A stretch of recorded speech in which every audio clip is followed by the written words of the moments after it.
All right. Mic check. Mic sounding good. Cam check. Looking like cam is good. What up? What up, y'all? We're back. Looking to be most likely a somewhere between a 10 and 12-hour stream. At least that is the plan.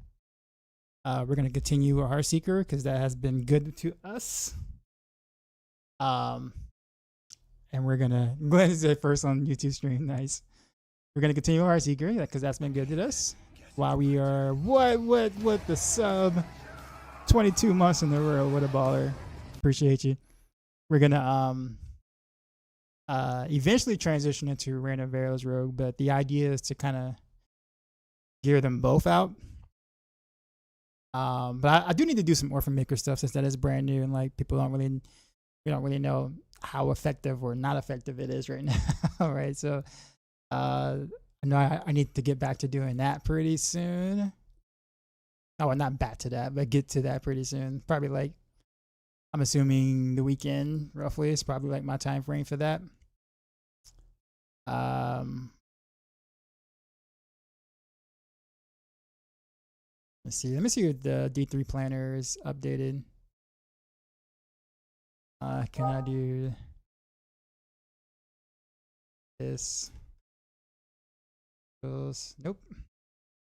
Or maybe I have to log off and log back in. Let's see.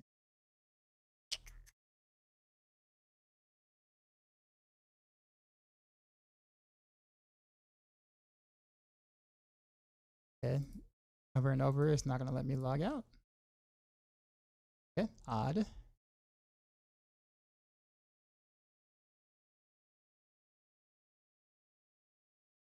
Why is it like that? That's so weird. Okay.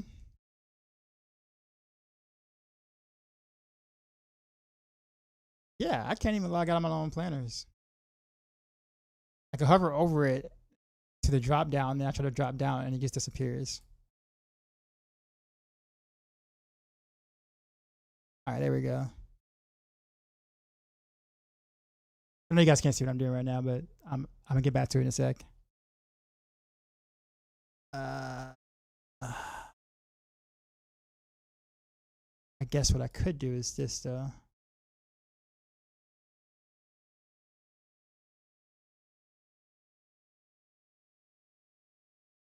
I guess I can't pull it out of the thing.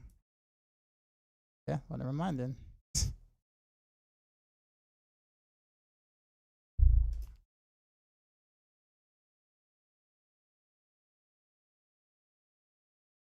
Let's see something.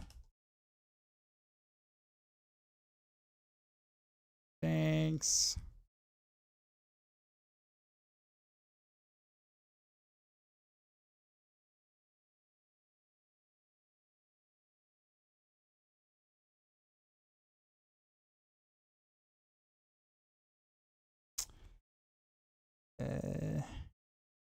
Press again. Scoundrels. Nope, still not there on the.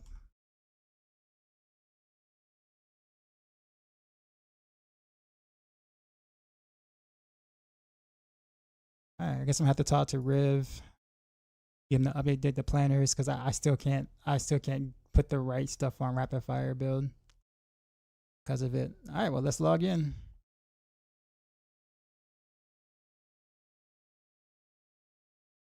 Flurry enjoyers don't mind a beast cornered fix. Yeah, Heartseeker doesn't either. Is pin shot build going to be able to be 100 plus pit pushable? Well, I really wouldn't consider 100 like push for Rogue at all on most builds. Like most builds right now, like day 2 can hit 100 on Rogue, like including pin shot.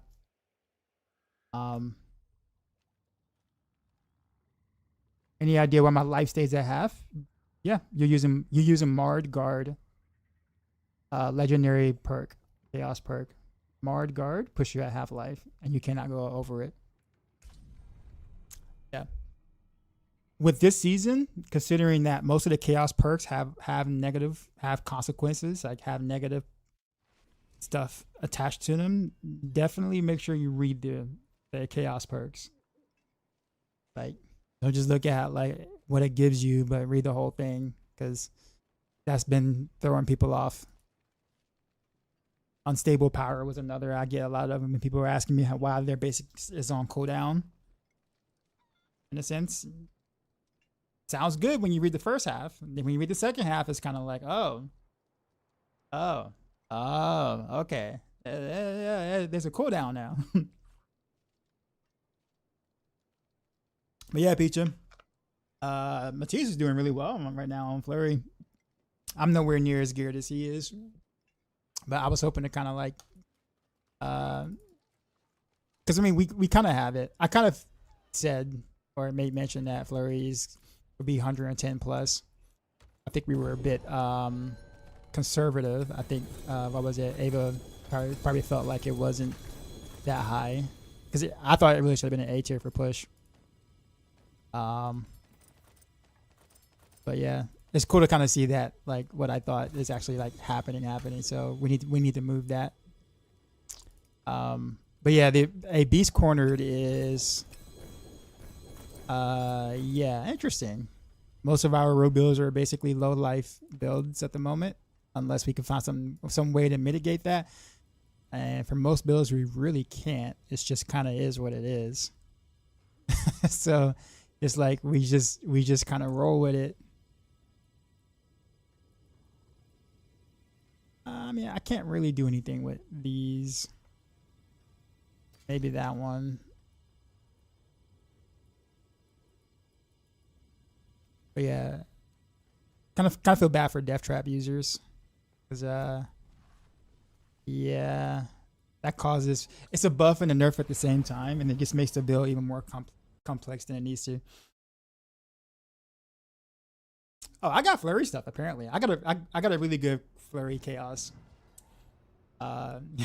unique, and I mean, if I play flurry, it'll be like, you know, like 3 or 4 weeks from now.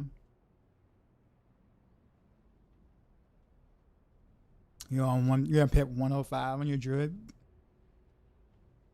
but I might make a Heartseeker Rogue druid so slow. You're doing boulder or are you doing pulverize? Yeah, I don't like right now. Like right now, I have the gear. Like my gear is good enough to do a 100, probably in like 8 or 9 minutes or so. But we'll just kind of hold off on that because it's not. I'm not interested in hellties.com. What's different about Beast Corner now versus before? So apparently on the PTR, it ate at your barrier, and so it really barely affected your life. But they fixed it to where it actually affects your life past your barrier, or affects your life properly. So basically, it's very difficult to mitigate the amount of life that you are chewing through. So I'll put it this way, it was bugged on PTR. That's probably the best way to put it.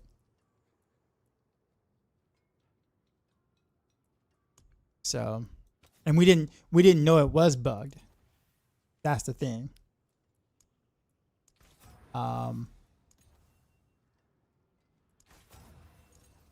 That's why, you know, we kind of built our guys thinking it worked the way it did in PTR, and then it was kind of like,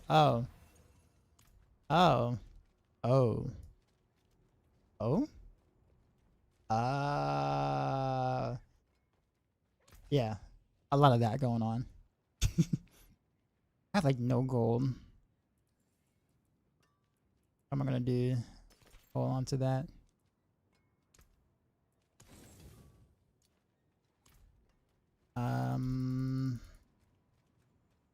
I really need a Word of Hakan, man. Like that's the only chaos unique I do not have. Literally the only one I don't have. The game knows what I'm looking for. Doesn't want to give it to me.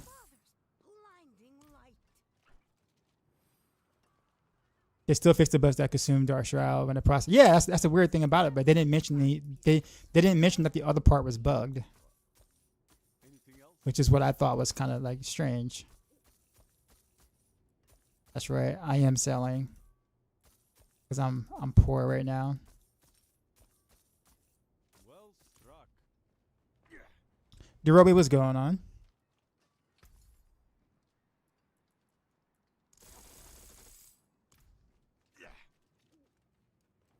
So you could easily get the barrier back before since Rogue spends so much resources. Yeah, pretty much. Now on Rogue, we have perma barrier, no problem.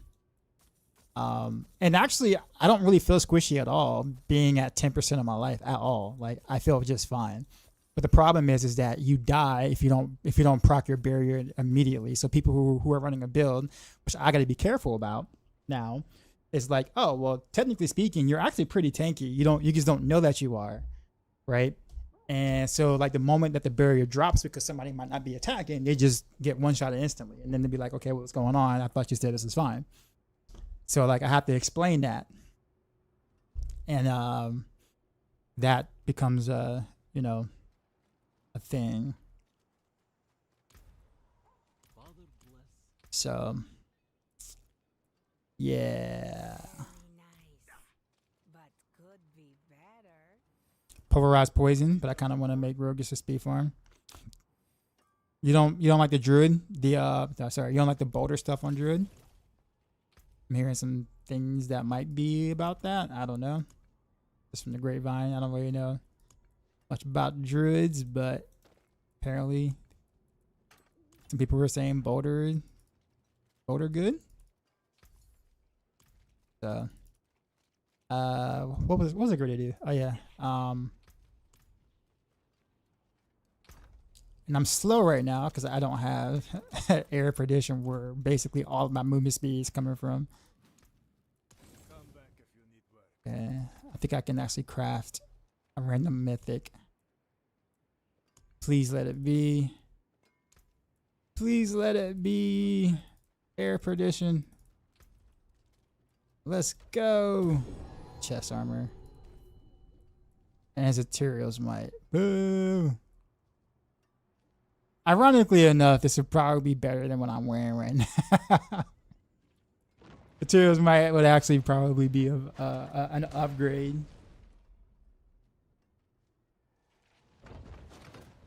I don't really need the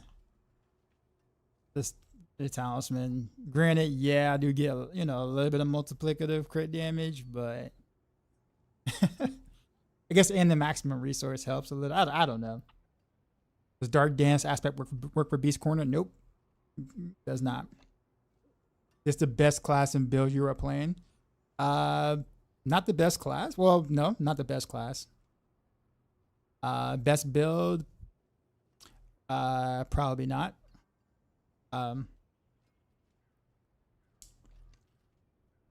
Also, it just depends on the content you're referencing and or talking about. On Diablo 4, most content isn't that hard. You play whatever you find fun on any class. And if you're not going to pit push, which most people aren't, then the absolute best build is kind of irrelevant. Or I'll put it this way, the strongest hitting build is quite irrelevant unless you're going to pit push. Dark Dance of Beast Corner work with Flurry. Well, yeah, well that does. I think he's talking about like with other builds. It doesn't work with other builds.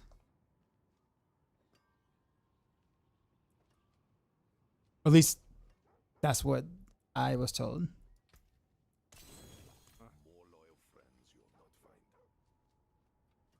Yeah. Otherwise, I'd wear it. I'd do it. I'd find some way to do it. I'll put it that way. for other specs. All right, so now I'm broke. Need to figure out what I want to do. I guess I can level some glyphs.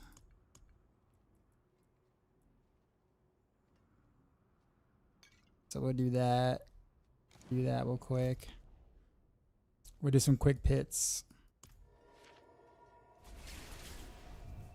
Matthias also mentioned, and I agree that all rogue perks synergize best with. Yeah.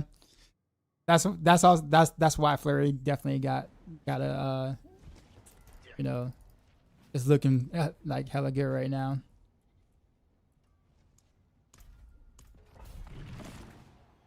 It's not just that, but if you don't have max armor, max resistance, this life drain is crazy. I normally don't run with max armor and max resistance, and I'm fine. As long as you have the barrier and like decent DR, like you won't die.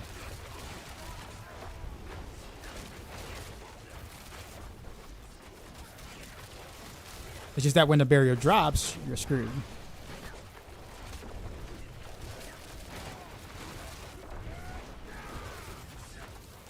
Yeah, I mean, I feel pretty tanky at 10% of my life.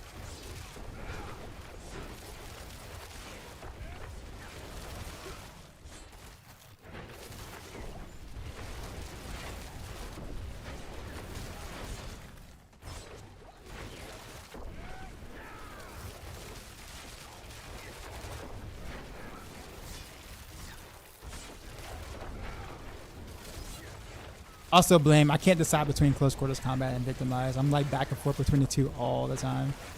At least earlier today when I was messing around like off stream. I feel like I have to go Flurry to do close quarters combat to, you know, jump in to proc, you know, to get my clone close enough to proc close quarters combat. Which means I don't really get to have poison.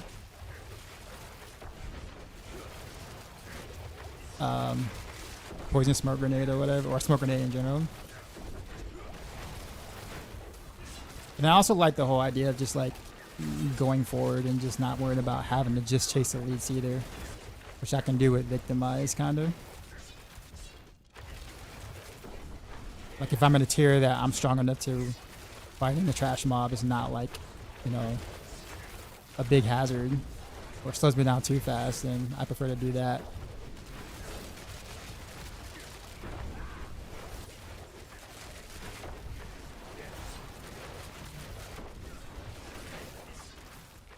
Yeah, see, I tanked all that lightning, which usually I have to like pop potions for, even in the 85.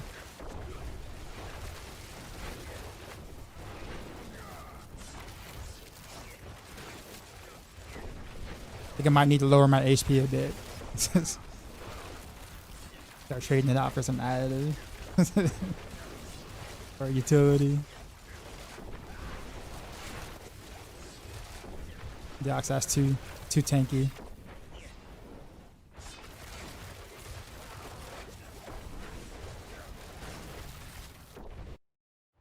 Is there a setting to get rid of the low life screen? Someone told me there is. I didn't see it. But yeah, apparently there is. I don't know.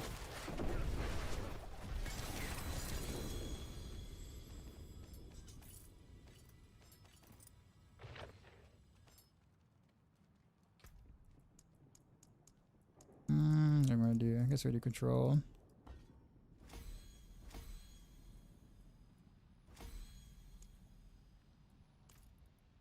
Error notifications. I mean, mine is off. My error notifications is off, and I still get the red screen. Yeah, see?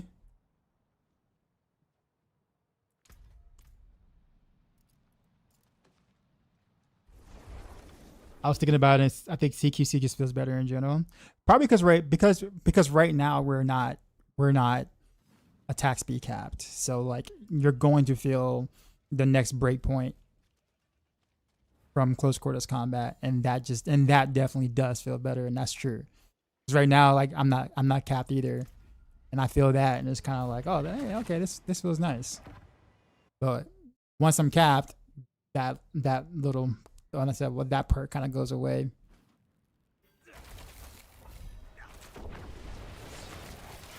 But I'm still back and forth though. I think I do CQC for like open world content, and so I can jump around a bit more.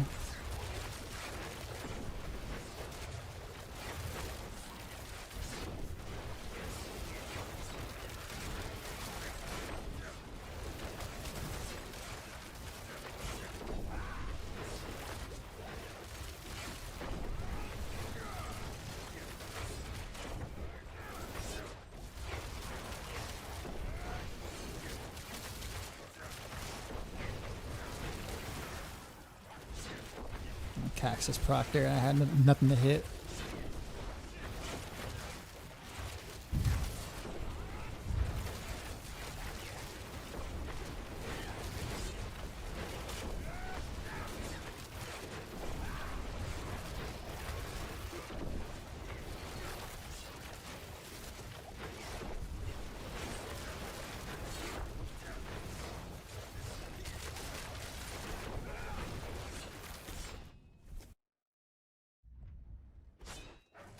That life unlucky is not worth it. Yeah, well, yeah, it's definitely not worth it now, because you actually want to be at 10%, because you want to squeeze out the most damage as you possibly can. So even if it did work, you don't really want it. Knowing that now I can actually like live at 10%, I don't really care about it anymore.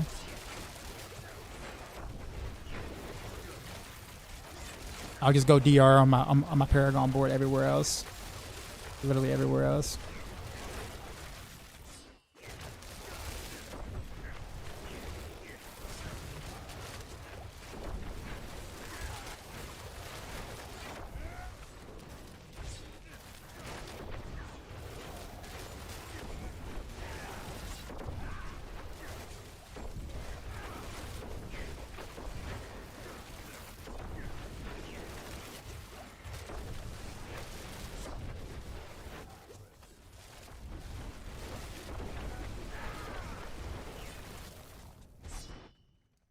Right now my movement speed is so slow. I can't wait till I get an air at some point.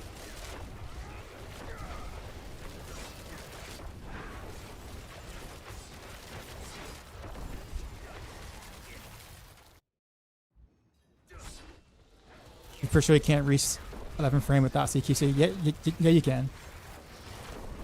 This season you can because of the chaos uniques. You have more attack speed now than you did before. Or so you have more access to attack speed than you did before.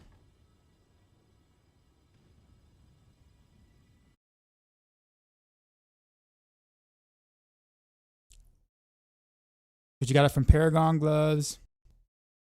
Well, you get it from 3 different sources of gloves technically. Then you get it from your Starless Skies. Then of course you have your Shard of Varathio, you have your Alchemical Advantage.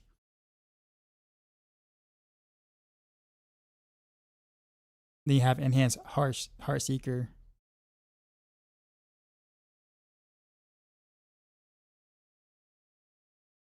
Yeah, but that's cap 1. Is that you've always capped that? Yeah, I mean, unless my frame calc is out of date, I am capped. I am at 11 frames.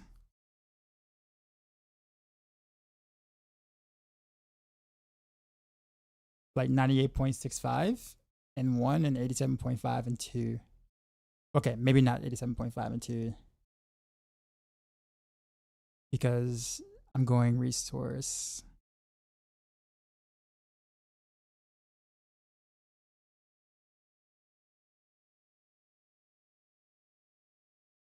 No, I'm still able to cap it.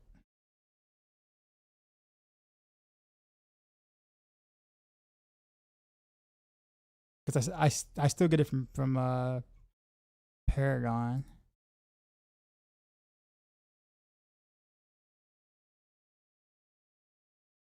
Hold on. Have your frame calc. Funny, I actually forgot to include Moonrise. So actually, I need less attack speed than I thought.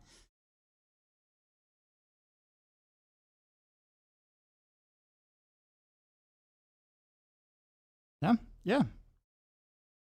Yes, easy to hit.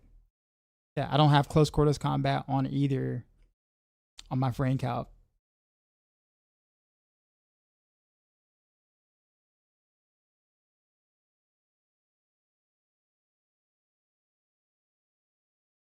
How much am I in cap 2? Well, if you do Enhanced Heartseeker, Alchemical Advantage, Actually, wait, that needs to be 15, not 20, because no shroud. Yeah, so if you do 67 from Shroud of Arathiel, 15 from Alchemical Advantage, 16 from Enhanced Heartseeker.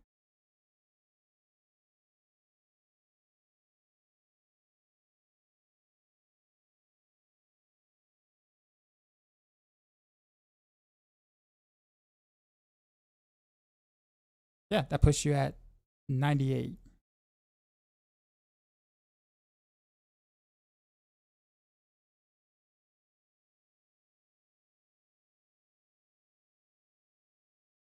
Yeah, that puts you at 98. And cap 2.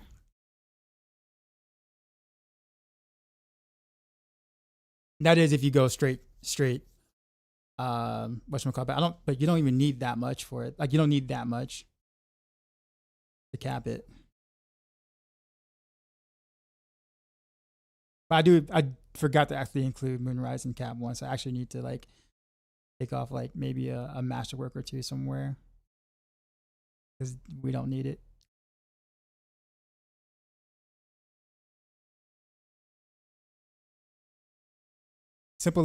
Little simple stuff like that. I like slides.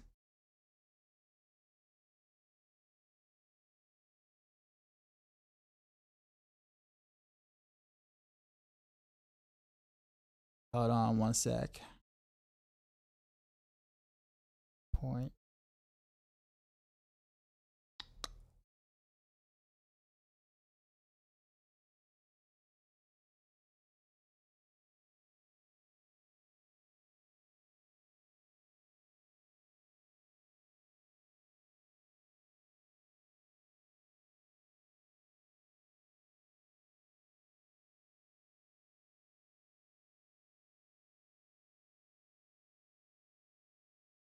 Yeah, really is just one, if you get a GA attack speed, masterwork it once on shard, and then you're and then you're at 11 frames if you go victimize.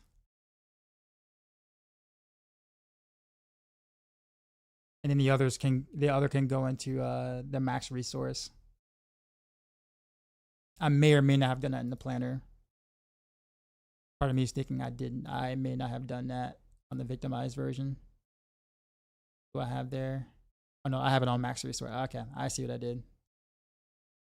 Okay.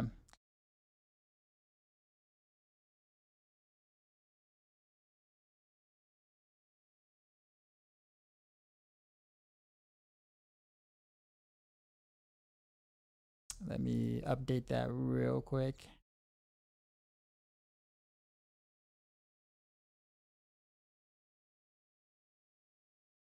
Yep, because 55 gave it to you.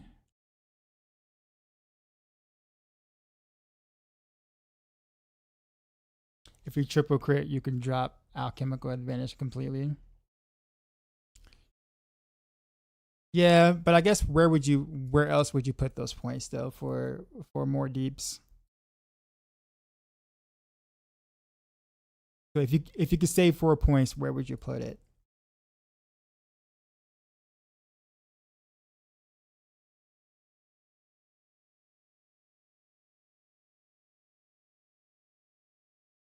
I guess that's the other question. I guess you could probably Deadeye. Well, Deadeye I already have points in Deadeye. But that's because I'm also running Victimize, so I always have the points in Deadeye.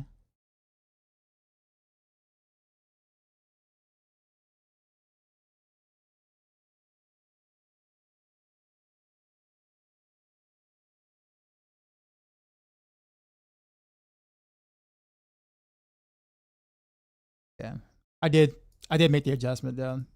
Thanks for the catch though. But yeah, you for sure can. Gotta. So we go down from 43 max resource to 31, which is really not much of anything, honestly. Yeah, 31. Yeah. Unless you can get double GA, which I'm not expecting anyone to get. 41. 43 to 31. Yeah, so you're looking at 4% damage loss. Maybe 3% roughly damage loss by doing that. By going to cap 11 from 12. And that is a bigger damage boost than the other way around. Impetus. True, I don't have Impetus.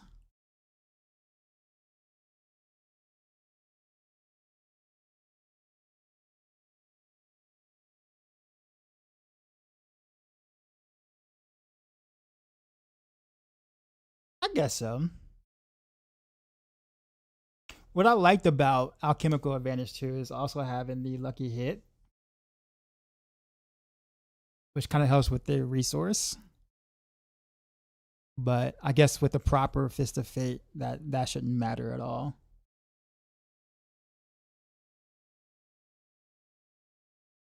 Yeah, at that good level, it's not gonna matter.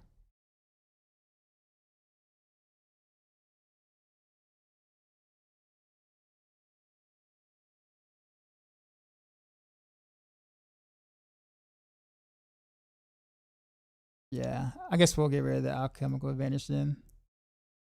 Do Impetus.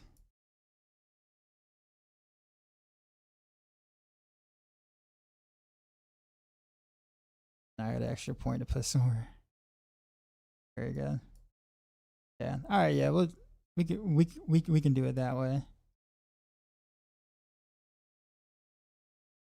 All right, guys. Give me a sec. I'll be back to playing in a sec.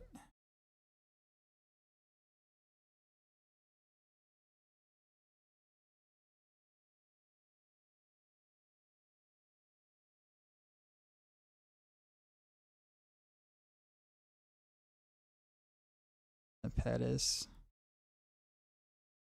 Back to Dasher. Hit update. There we go. GG's.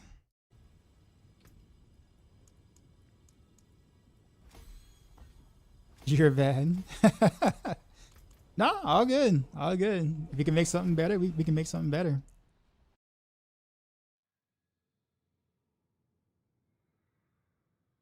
I definitely don't have the ability to do that right now though, like on my gear.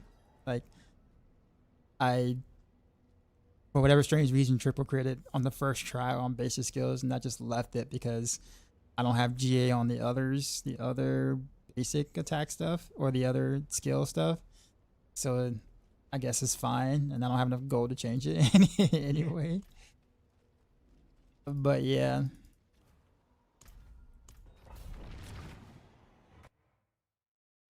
Yeah, because I got the 16-year Rogue, but I feel like I'm really struggling on T1. Is there a good fresh 60 build I should follow? Well, when you got to T1, what guides were you following at the time? Because usually if it's following one of our guys, we kind of get you to T1 pretty easily from the leveling aspect of things. Yeah, if you're struggling in T1, it just sounds like you're missing important aspects. Not even uniques at the time, just aspects in general.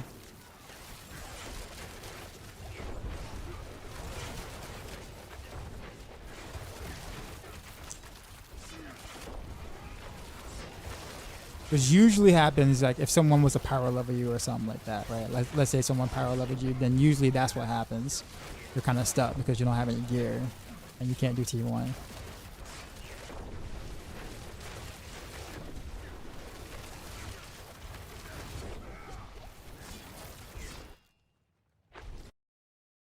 So save 1 point for smoke grenade. Yeah, I guess that'd be true. I guess I could put that on Dark Shroud.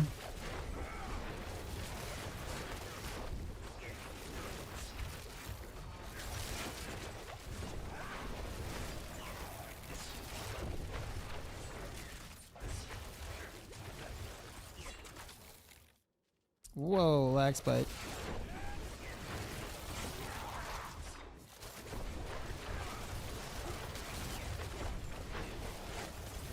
So there is merit. I don't know if you notice, Blaine, but there is merit I don't know if it's just copium and me just trying to justify two different types of play styles being just fine.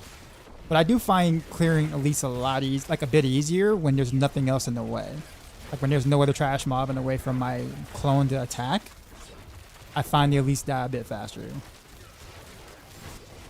Versus kind of like going straight to the elites, where sometimes they die fast and then other times other mobs get in the way and like the shadow clone decides to attack other things that they're not supposed to, that you don't want them to.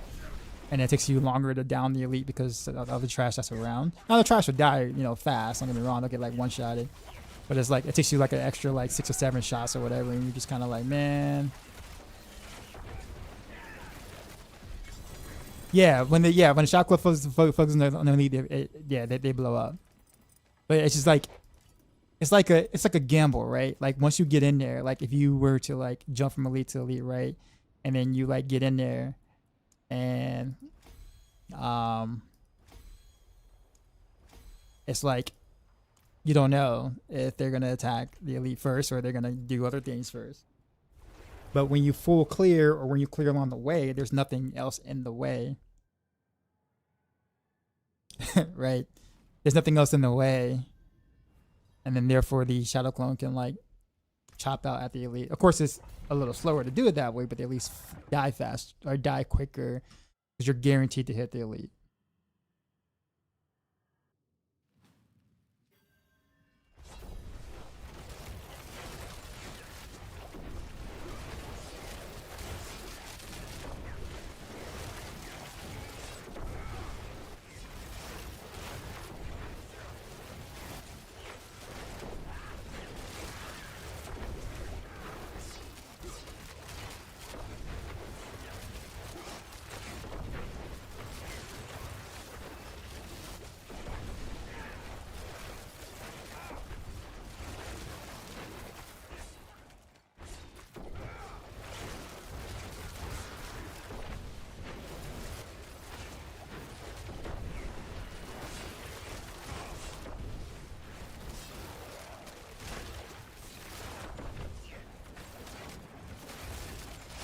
I don't know why I chose to go back for. Oh, there's that. Yay, Heartseeker. Yeah, yay, Heartseeker. Biggest split weakness board might be the play. Yeah, I think I was talking about that yesterday on stream, right? But what makes you think it's the play now? What did you come across? And what board would you trade out for it?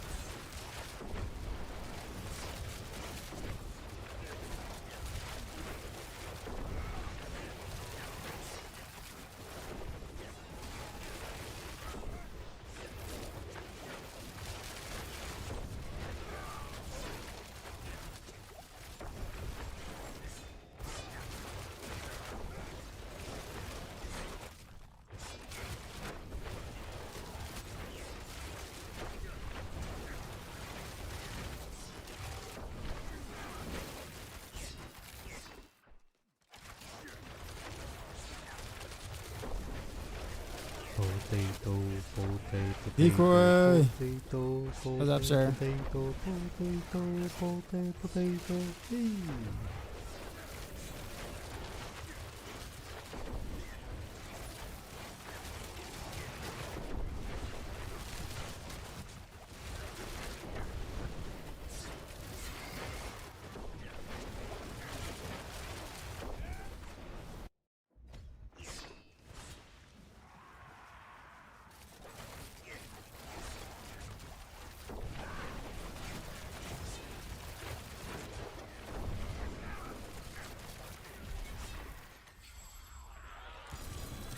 The board in general is good.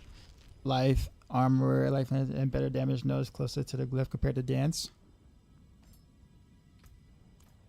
I actually think the dance board actually has pretty decent nose close to the glyph. Like I think the damage versus elites and I guess damage to healthy is probably not that great. Yeah. I was thinking about actually giving up this board period. But if I did that, this board for exploit weakness, but if I did that though, I can't swap back and forth between TQC and Victimize without finding like enough close damage. I have to like roll like a temper somewhere.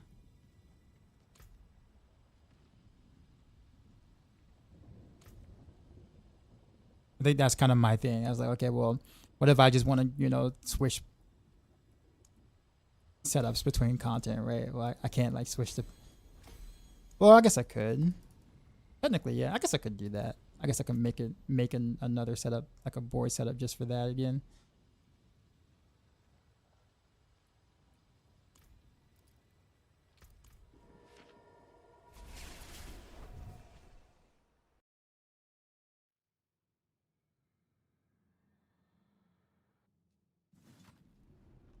What do I have right now? My skill tree is a little different because I took starter stack because I have like no movement speed at all whatsoever. It's like horrific at the moment. Kind of like impetus. I like totally forgot about it. Yeah, I have like no movement speed. 0.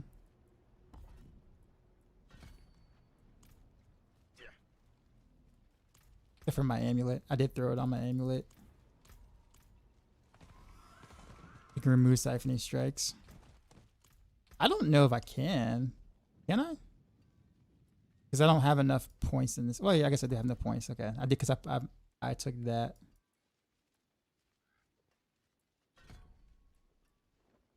Can I remove that too? Yeah, I guess I can. I probably would want this, right? Maybe.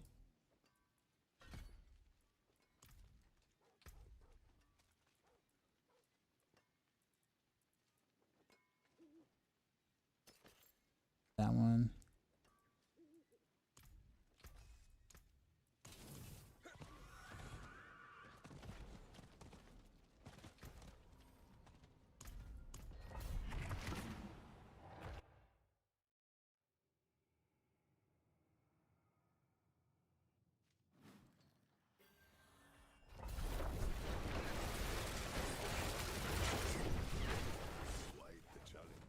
Whoa. Got feared. It looked like or something happened.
I went the wrong way. And 7 was going on.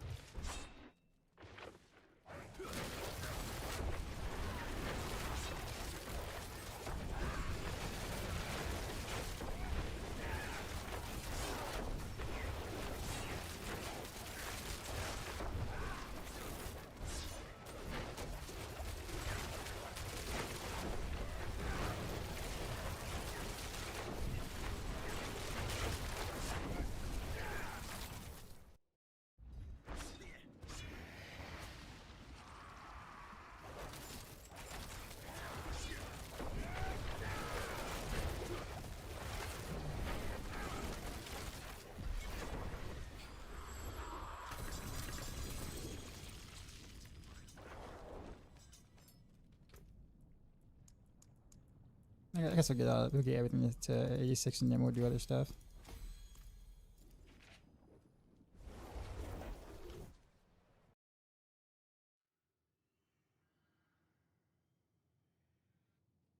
I would need to start doing some bossing stuff because I really need that helm or tributes or something.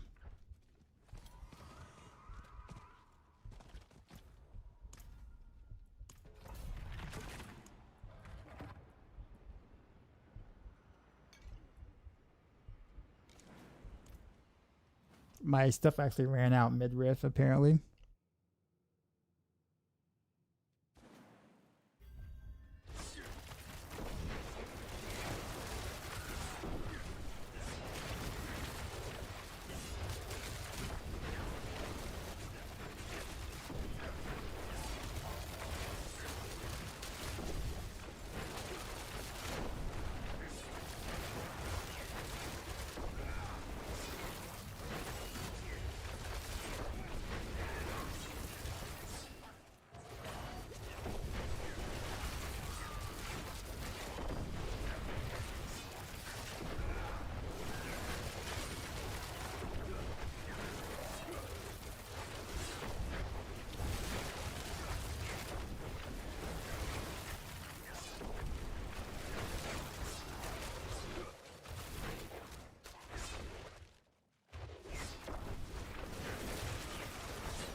That screen layout, you like it better than the other one? I got an ultra wide monitor, so I kind of had to do something different than what I was doing before. Nothing is blocked there.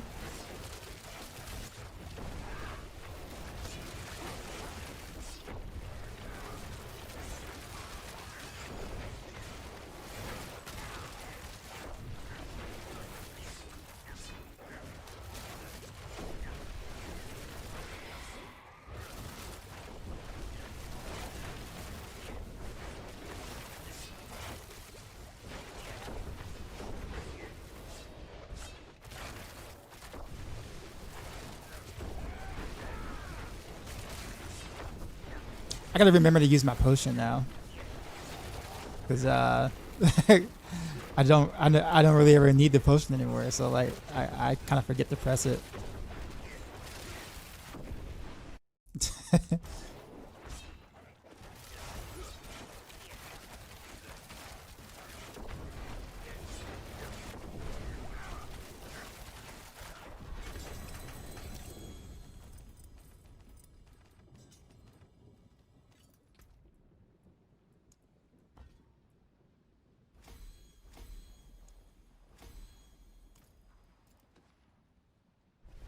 I'll get my glyphs to 100 this season. In that case, I'm gonna update your Twitch equipment list. Oh yeah, I forgot about that. I totally forgot about that.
every single one has a chest slot. I actually need a chest slot. I'm still running lock rims.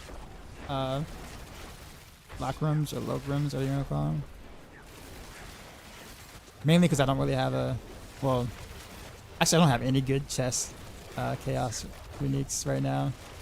So even if I did get an air perdition, I don't think I can really do much. But I do need it for that movement speed though, so I can actually get around these, you know, get around a lot more efficient.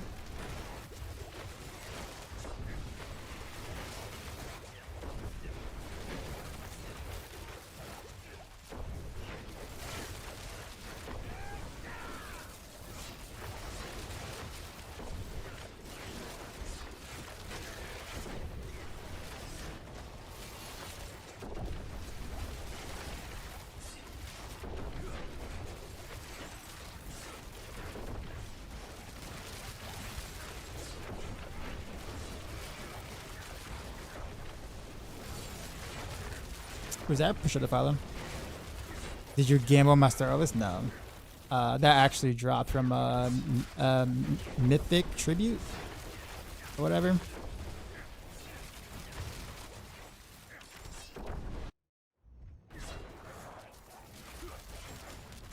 It rolled with crit chance, so not so lucky honestly, because it really, any other stat would have been better. Lucky hit would have actually been useful. Core skills would have been useful. Attack speed is what I really wanted it on. So it rolled the worst GA possible. But it's still a Starless though, so I can't complain.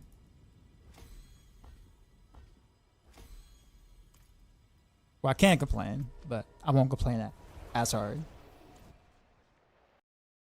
Which monitor I go with? I have a OLED Alienware 34-inch ultra wide. The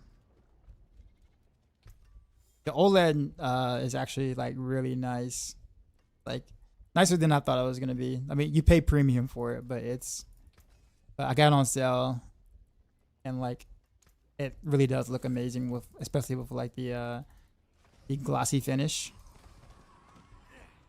Like the blacks are true blacks. It's actually quite nuts. Like my cursor is easier to see because like the black around the cursor is like very like present. So, like little details, like the little details like that you don't really think really matters until you actually have it.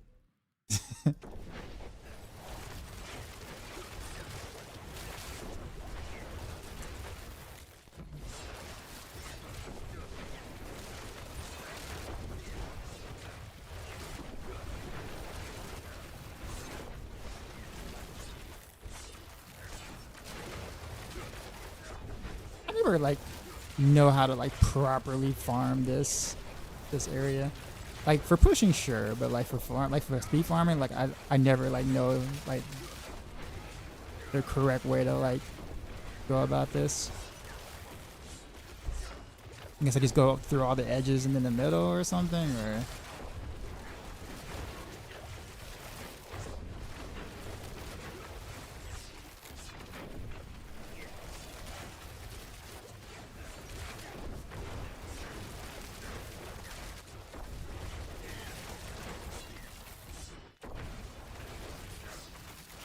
Heartseeker sure look fun. Heartseeker's a lot of fun. I just literally pew pew in a direction and stuff dies.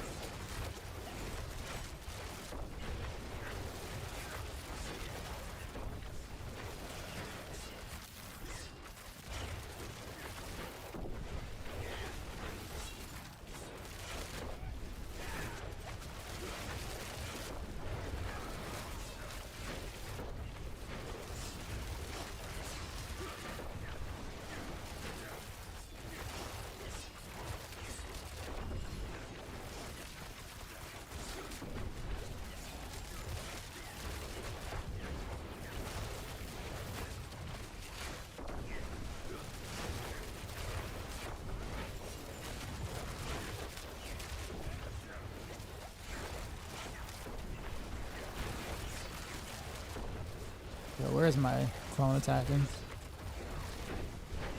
Or it's just that so many mobs are still walking in from like this, the center. I'm not hitting the elites like I want.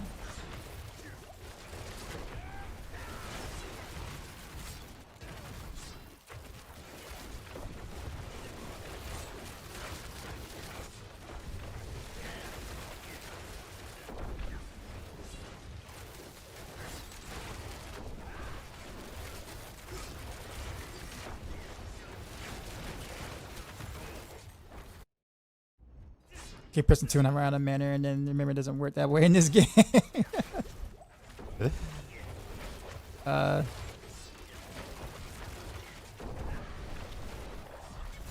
done that stuff like that whenever like I need to like put stuff in my inventory, and I would do like control left click, and it doesn't work that way from like my inventory to like my stash, and I'm like, why is this not working? And I'm like, oh yeah, wrong game.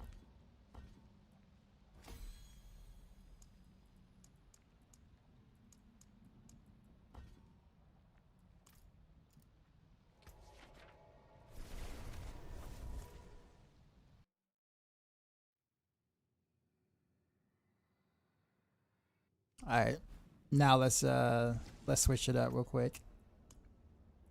Super easy switch, but we'll do it. Let's see.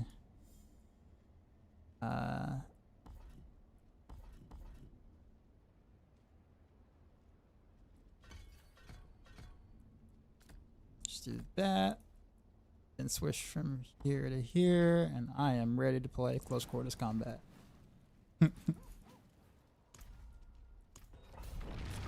Mainly elite hunting time.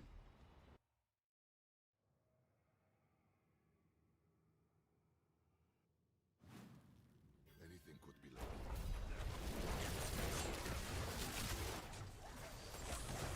like. Oh, what happened? Thought I get blocked.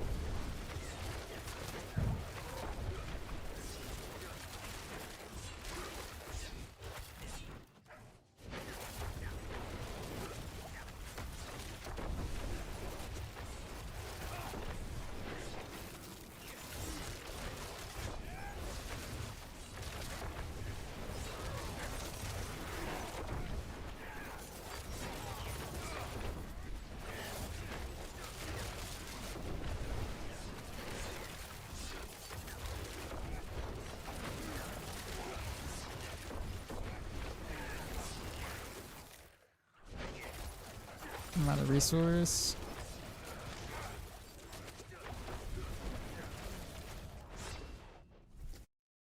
You can play in crossbow this season? Is it because of Grasp of Shadows, or you know, the cooldown? The internal cooldown?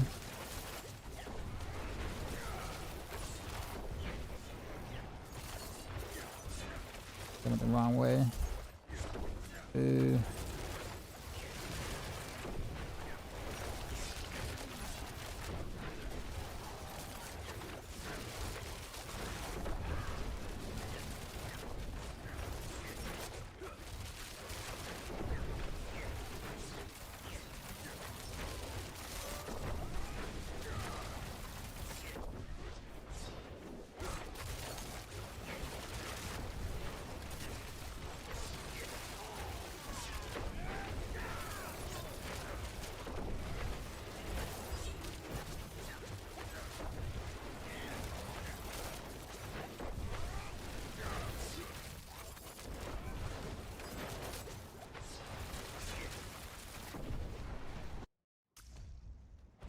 Walk through the valley of rogues.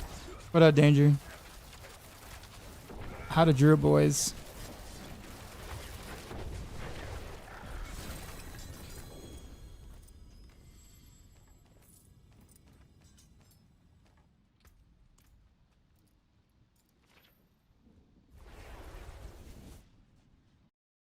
You playing Shred?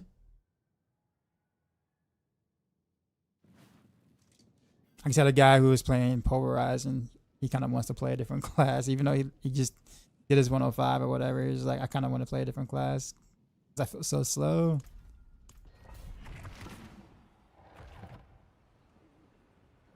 How you think you'll push?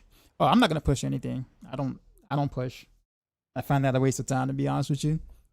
But I predict Heartseeker being able to do like a 112, 113. Somewhere around that range.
Kind of forgot the pylon there.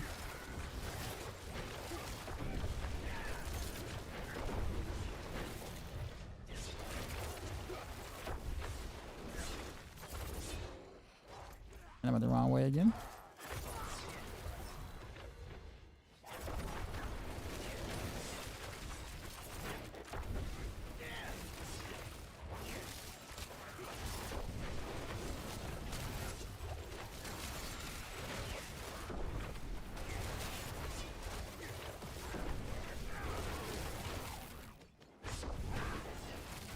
Kind of conservative. Oh, we were kind of conservative. Yeah, I think Boiler was talking about that, like not being sure what a multiplier is gonna actually be like. So it did end up being like 800 instead of like 300, like you might have thought. Heartseeker finally S tier? No, we're not gonna have any rogue builds in S tier. For pushing, that is. Like, we have it in S tier for in-game content, yeah. Sure. Like, no question. But like, for like the ultra omega pit push, the fishing pit push, yeah. We have it in A. Along with, I think, 3 other rogue builds. Should be 4 other rogue builds, actually. But yeah. Which is better for Heartseeker, Victimize, or close quarters combat? That's the thing. Most people, I would say like 99% of people are not gonna notice a difference between the two. The only way you really are gonna be able to tell the difference like between the two is if you're not at a certain breakpoint yet, and or like playing close quarters combat or playing around close quarters combat and also trying to keep up Deadeye and, you know, may not be in a good job at it, right? So like it's so close. But they do kind of like give you 2 different play styles. And right now, what you see me do right now is close quarters combat, but about 15 minutes ago I was doing Victimize. And I'm doing basically roughly the same times. Same clearing. One is just jumping around to release, the other is literally clearing everything.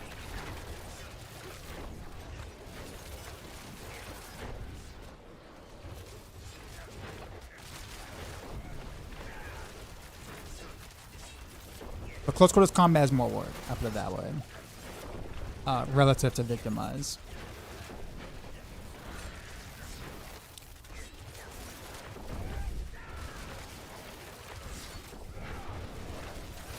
It's not hard. It's just more work.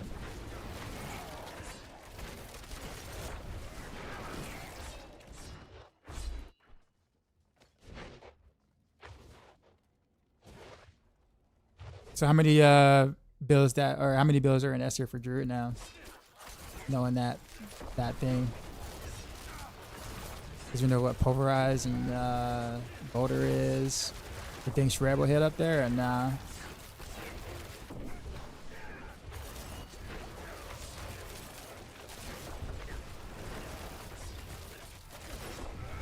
I'm happy for you guys not last place. Are you sure we're not last place?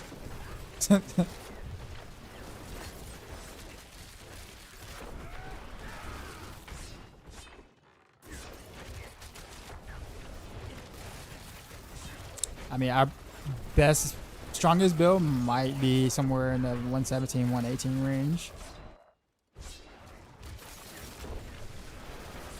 Like Rain of Arrows is kind of looking to possibly be our strongest build. Rapid Fire has the potential to, but the clone AI Rapid Fire is so bad that we may never really see the full potential of it. And it's clunky as hell to play.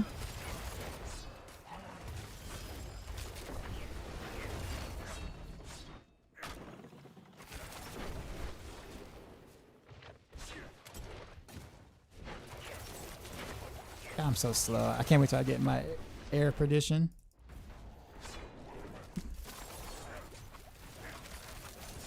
And Poison Trap Dog is slightly bugged with the smoke grenade setup, so they would have to swap off. But yeah, he was telling us last night he got a bit frustrated with it, which I don't blame him. Yeah, I'd be upset too. I'd be totally frustrated too. I know Death Trap is hard to set up in any comparison Rain. Rain of Arrows is a bit easier to set up for sure. Death Trap is like our hardest build to set up, like to actually set up to make it work. Rain is pretty. I won't say it's easy, but it's not hard either.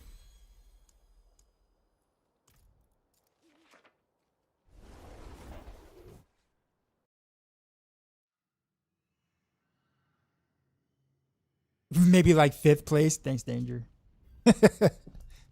Thanks. Yeah, Death Trap's got some. It's got some issues, unfortunately, unforeseen issues. At that. All right, let's go back to Victimize real quick. And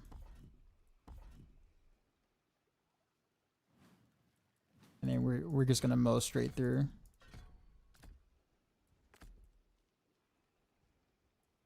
And that's it. That's all I gotta change. Here we go.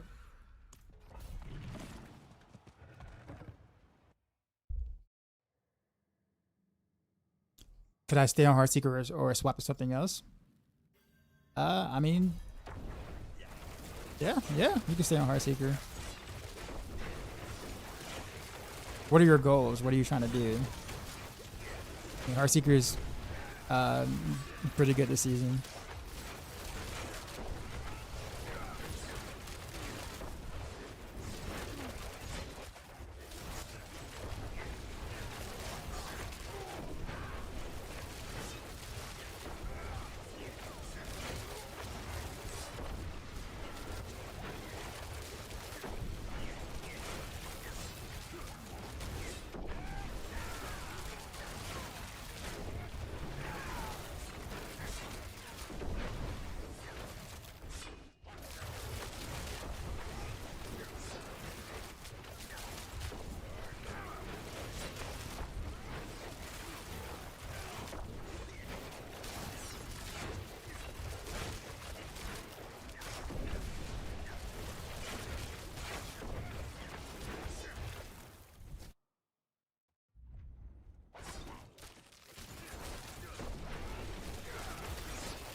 Oh, he didn't get caught. That's unfortunate.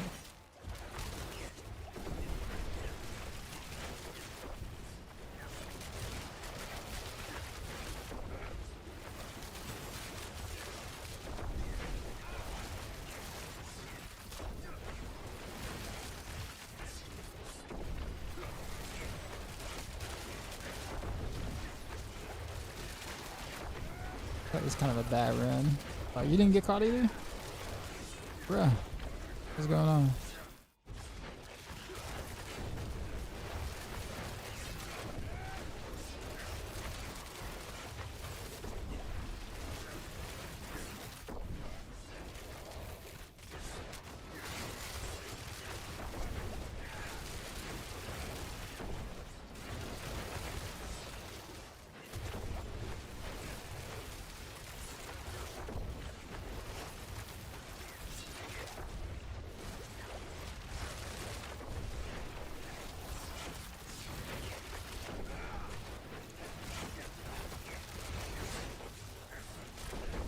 I lost like 10 to 15 seconds on two. At least that shouldn't have got crowded patrolling. Or became unstoppable or whatever.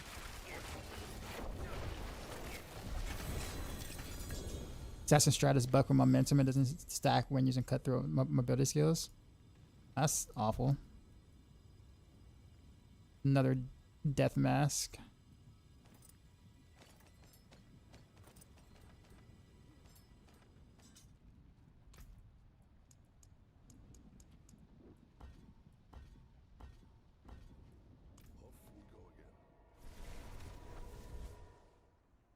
Drop the Chaos Beast for a boost for CD, GA, and it's keeping me on the hook to swap from Poison.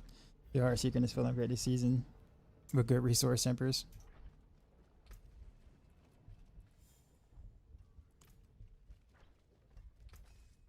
I have to gamble. I really need that move speed, man, because I can't like skip anything unless I do teleport flurry.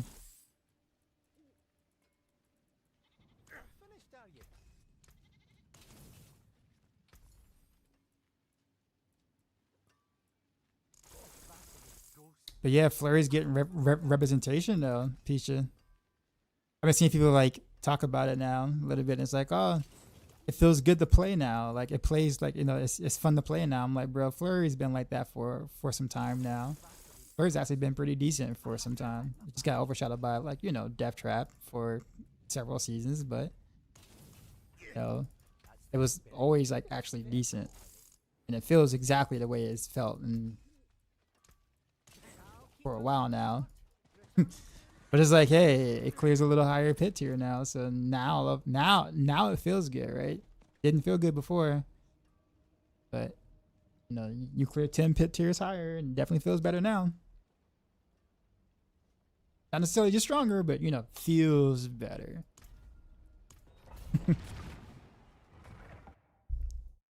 All the while Peach is just kind of like, you know, arm with his arms crossed, being like, yeah, y'all late. Y'all late. All y'all.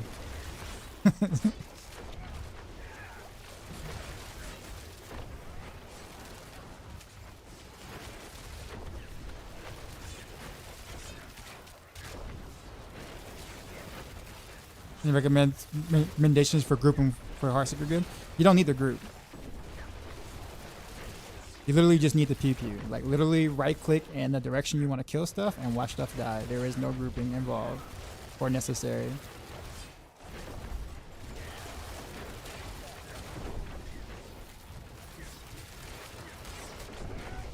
You can kind of just watch me play Heartseeker right now. Literally, I'm just a pew pew in the direction that I want things to die in, and that's it.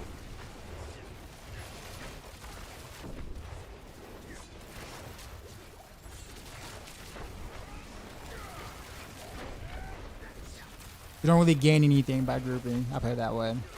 Other than like maybe a little bit efficient pain border procs or whatever, but what you lose for that is totally not worth.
It's not as viable this season. Yeah, it's basically a poison trap procker, but yeah.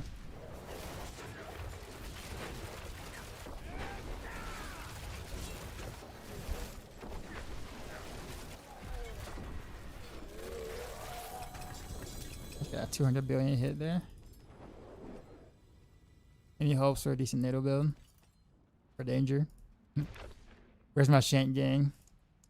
I don't know. I haven't really put much emphasis on it, but I mean, it should perform very similar to Heartseeker. But since I didn't like playtest it a lot on the PTR, we just kind of like been conservative with it. But it really should be where Heartseeker is. But curious to also have the balance of classes so the Spiritborn isn't dominating the leaderboards. Well, I mean, it's usually a different class dominating the leaderboards. Spiritborn has been kind of okay for the past three seasons. I think like last season they were really good, like in the pit push category, but the season before that they were kind of trash. Like Spiritborn went from being last to first in like one season. So it's not always Spiritborn, but like but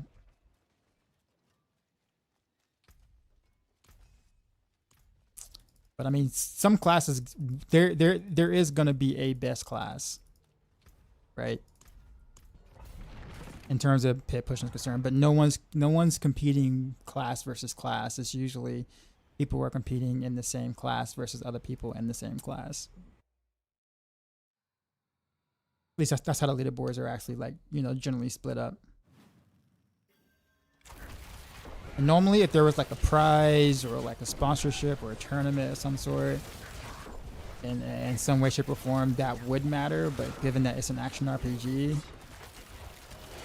like you don't really get anything for it.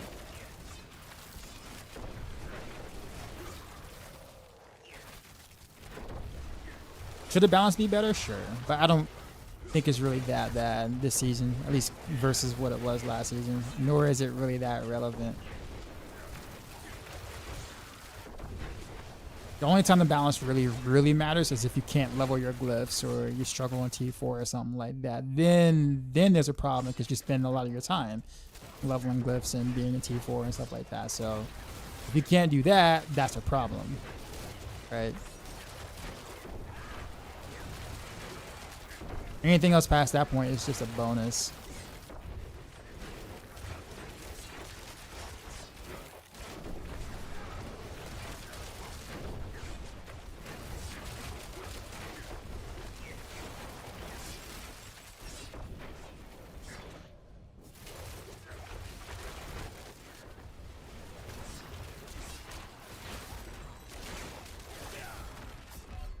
Oof, that actually hurt. I actually don't know what I did just there. What did I do to get that hurt that bad?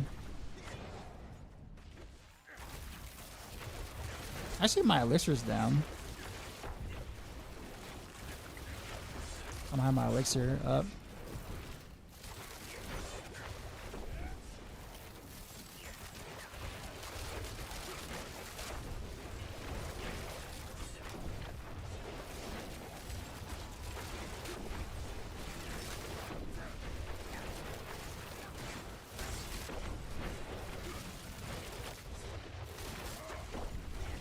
You see Heartseeker hit $1 billion, 100 billion. Well, you should have seen 200 billion. I think that's happened a couple of times. I don't have everything I need yet though, so like I'm still on the conservative side of damage. It's only day 2.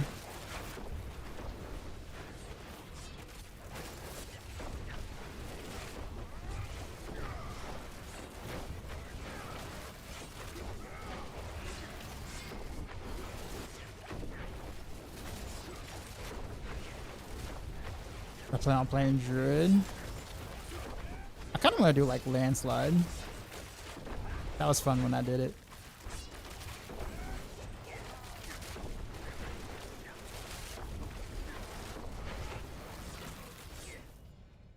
This is an awful riff for me.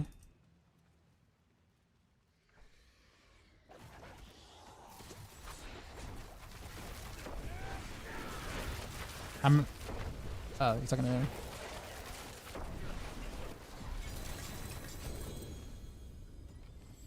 I'll enjoy flesh render is right up my alley. Okay. I'll trust.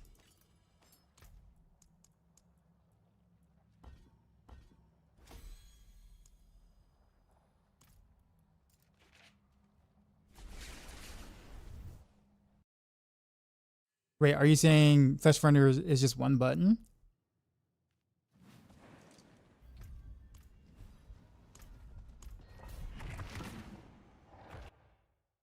Or you're talking about the other guy?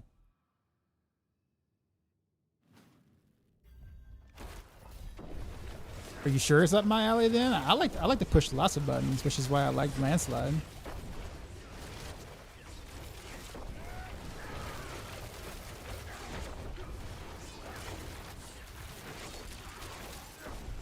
I mean, I like Heartseeker for the fantasy, but like, I enjoy Random Rails because of the more complex rotation.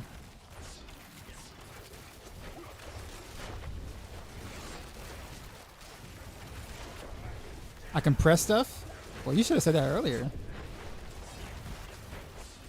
So I can push more buttons if I want to, but I don't have to, is what you're saying.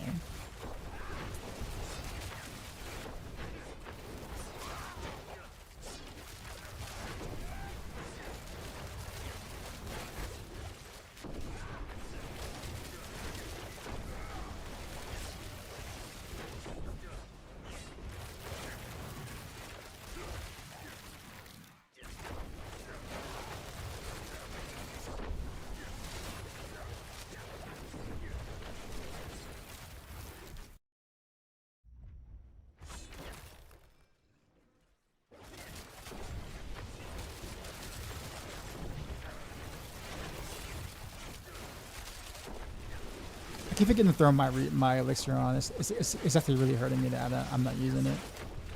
I keep forgetting to re-up on it.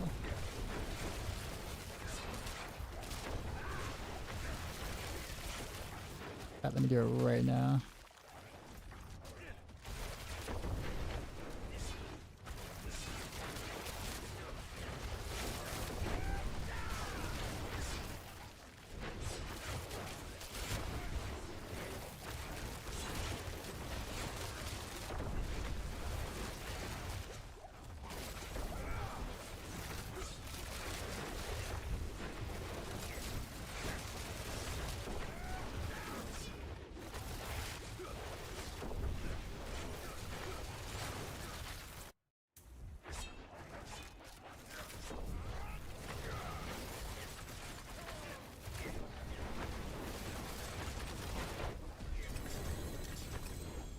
Don't be fooled. Die when having another class.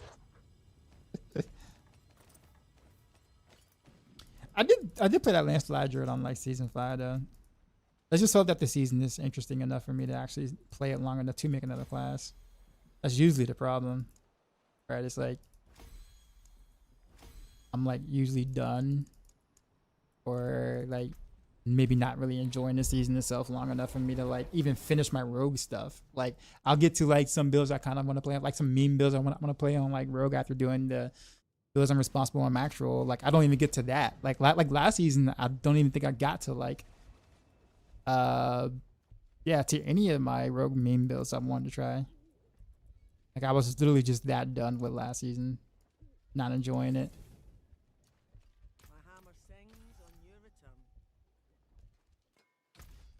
Yeah. Yeah, I can't really say, man. That was me doing Victimize, and actually let me do one more. But yeah, I've been switching between Victimize and close quarters combat, and it's usually like a 2.5 minute run. Like it's like what I average, regardless of which route I go. Oops, I don't know why I did that, but we'll do that one too.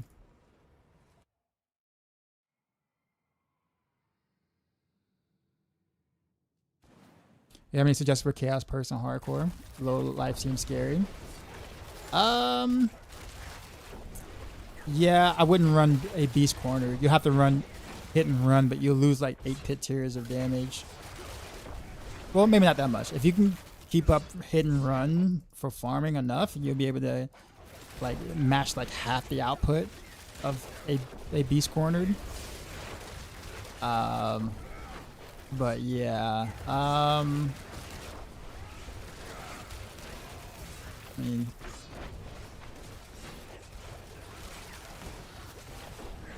honestly, to be honest, you're actually pretty tanky with low life because you have to gain a bit of DR as well. So as long as you have a pretty decent amount of barrier, you should be fine. But I know it's hardcore, so like you get scary about that. So yeah, I mean, I get it. I get it. But yeah, I mean, I would do hit and run instead. But you're not gonna have that up on like the harder content though. You'll lose a lot of damage, unfortunately, the way it is. GA max life on all legendaries, that too. I had to do that for the rapid fire and barrage setup because there was no way to get enough HP to make that feel comparable.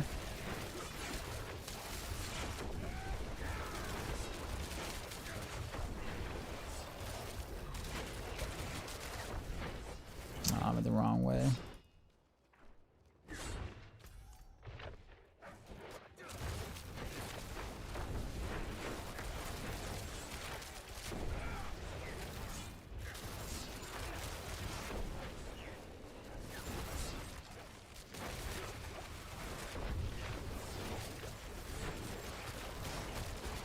Really? Oh, there's two of them.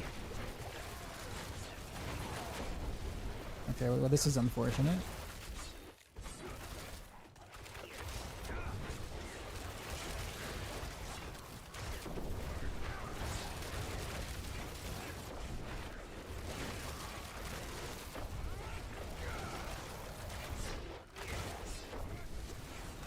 God, I hate this level so much.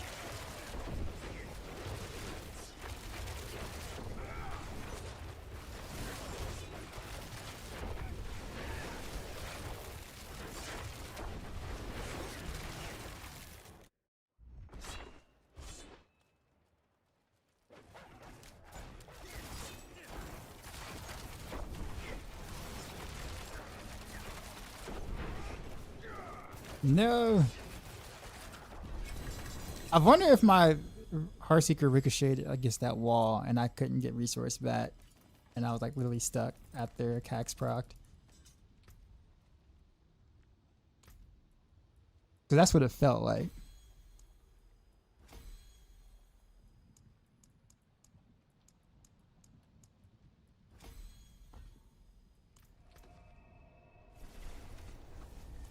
Alright, I'm gonna go see what the Matthias is doing. I might end up doing some group stuff. Or group-ish stuff.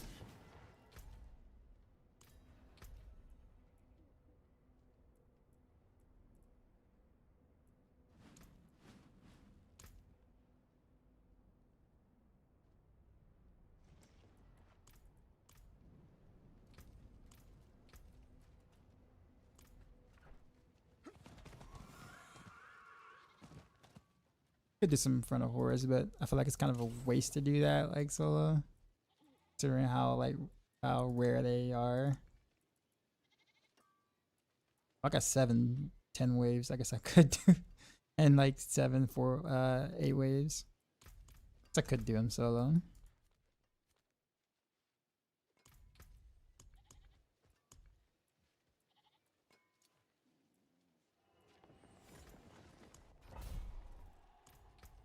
We need to make the switch though.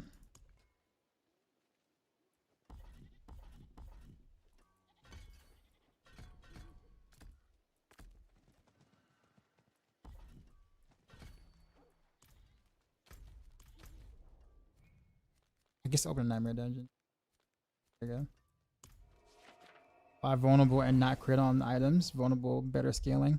It's not better scaling than crit. I mean, it's all additive, so it's like it honestly really doesn't matter. But the reason why it matters in this sense is that Pain Gorgers itself doesn't get buffed at all from crit damage. From additive crit damage. That's why we take vulnerable instead. Since most of our damage comes from when Shadow Clone actually hits a marked target from Pain Gorgers, then we want to buff that as much as possible. Okay, yeah, that was my fault. I'm about to go grab that rune.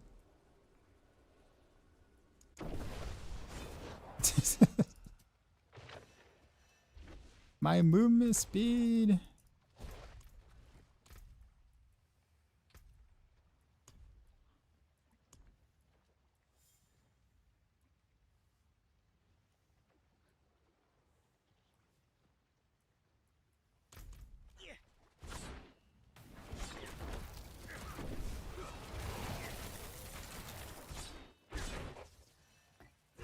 Not even a good rune either that I went back to die for.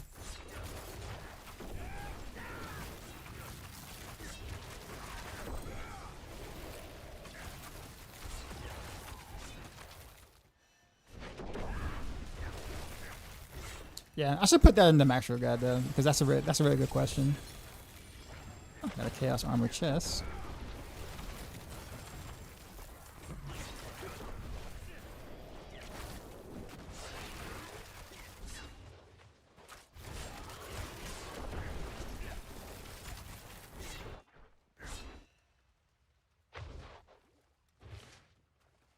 Favorite Rogue build was Flurry IF back in the day.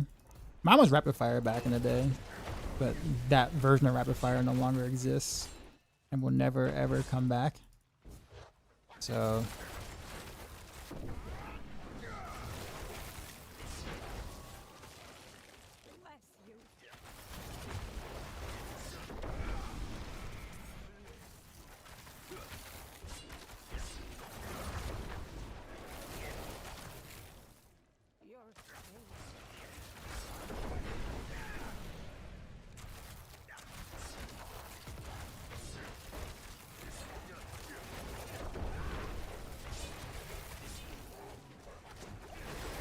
what's doing that 100 on launch with, you know, with that with Flurry IF?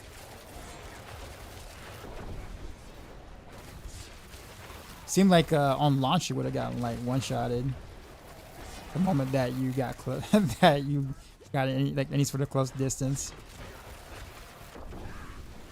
That seemed like that would have been incredibly difficult. Like I did on Rapid Fire and that was not easy.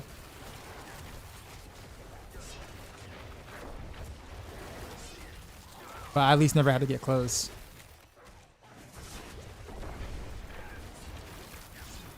Just hella stacking Dark Shroud DR.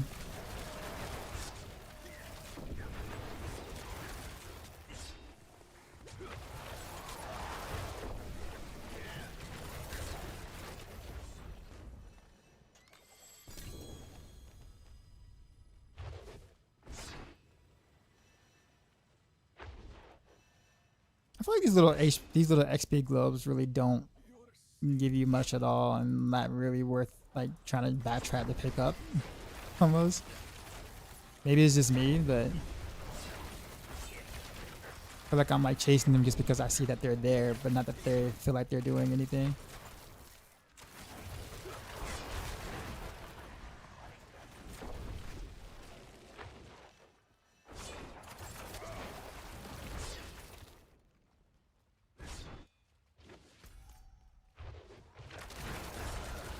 Like I have like no density for me to teleport to.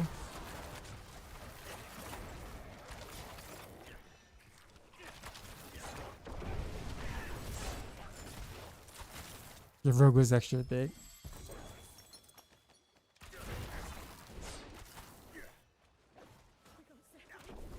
I was ultra glassy, man. I was trying to put damage on my chest, man. Like damage stats on my chest.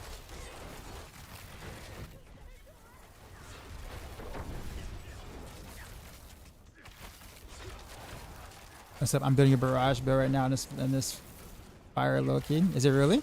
It's nice to hear that. Because Orphan Maker is still kind of like in this experimental stage at the moment, because like no one really knows much about it. Because you know PTR shenanigans. So it's nice to know that I guess my prediction of how it would work is actually working. Even it's just one of those things where it's just like the damage is there, sure, you know. Just I just want to make sure that it feels fine. You know what I'm saying? Like that's so if people are liking it, it's like, oh, okay, cool. You know, we did a thing. You know, kind of thing. But yeah, I mean, like a single barrage itself, like one castle barrage, you know, fully buffed or whatever like that, should like legit delete the whole screen.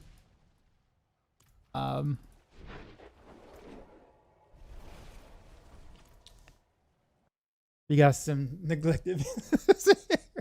I'm gonna get to it eventually though. I do have a good orphan maker, I guess.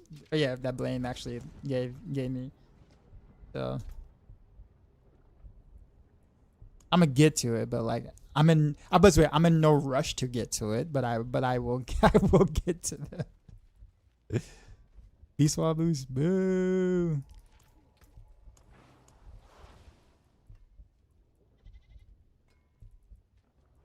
I guess really, should I just really be doing I guess Chaos Rifts? Do you guys just salvage your nightmare dungeons that aren't like whispers now, or do you like which ones do y'all like actually save?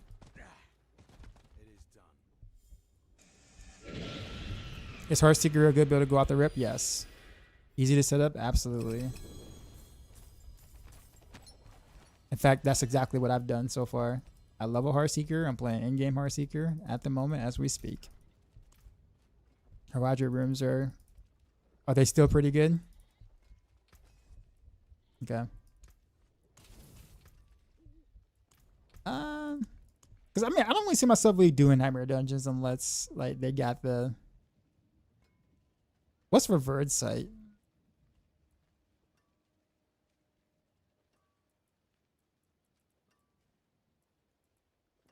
Seems to be like a newer-ish one. These have the Chaos Rifts. I just do the room and dip. That's how, like, I don't think, is that really the play this time though? Knowing that there's like Chaos Rifts now inside that you, I guess, really want to do. Also appreciate the follow. Or Chaos Purse, what I recommend for hardcore Heartseeker. That's the thing. Like, it's hard to not want to go a beast corner because it is still a really good damage reduction, even if it scares you that you're at 10% life, right? But I mean, I guess you can do hit and run instead.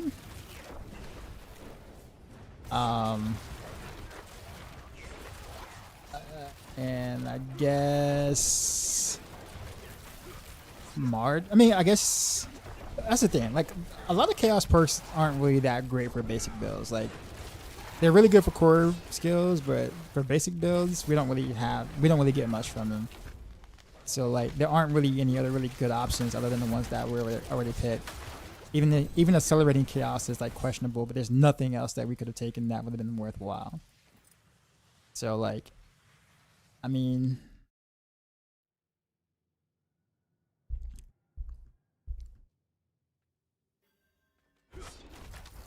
it's almost like I have to like really think about it like an actual hardcore setup to make sure that, you know, they're not like on death's bed. But that would require like removing like a few chaos uniques or whatever just to make sure.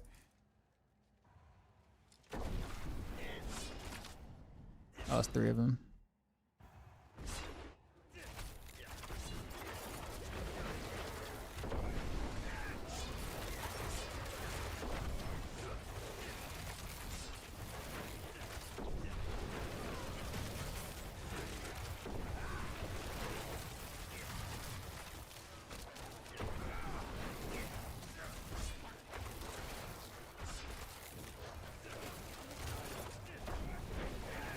J Rockets, what's going on, man?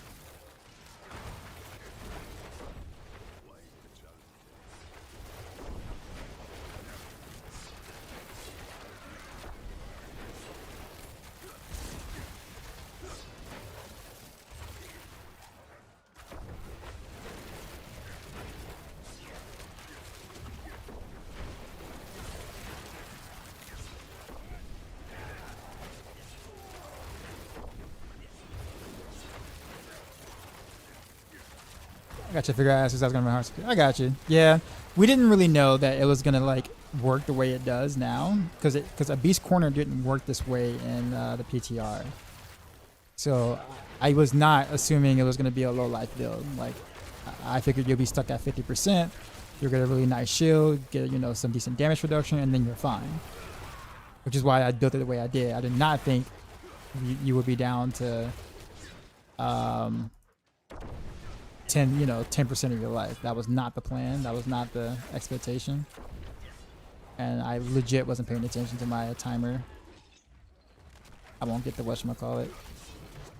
Because I wasn't doing the whatchamacallits. Sag. That was bad. Got some pretty pants. Too bad we can't wear them. Not this season.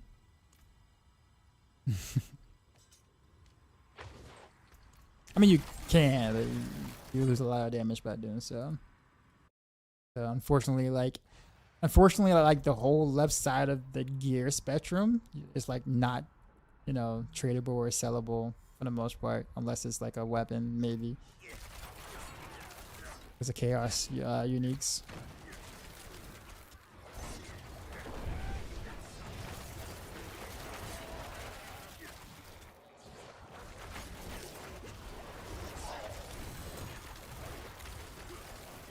I'm about to figure out my resources when I'm running T4 because I feel like I'm legit drained because stuff is dying too fast for me to get my resource back.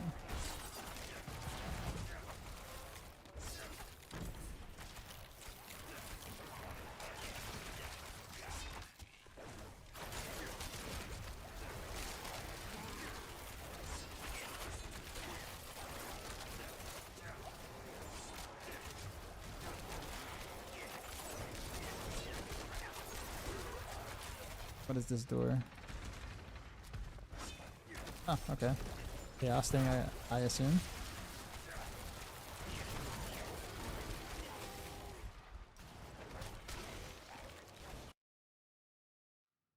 You're playing my Heartseeker right now. You're 191. It's fun. It is fun. Do you think it's worth coming back to D4 this season? I haven't played since the first week of last season. I enjoy this season a lot more than last season. I'll put it that way. Well, I'm gonna say a lot more. I would say, I'll just say I enjoy it more this season than last season. I think just the idea of the Chaos Uniques is worth pulling up the game for, even if it is like maybe a week or two of fun for you. But yeah.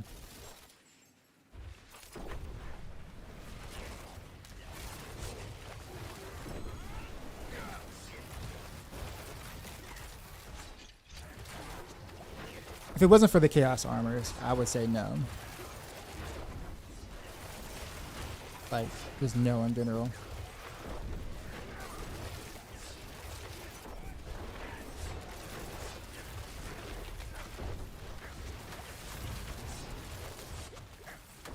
Too bad I can't trade Chaos Uniques. I'm actually glad that you can't.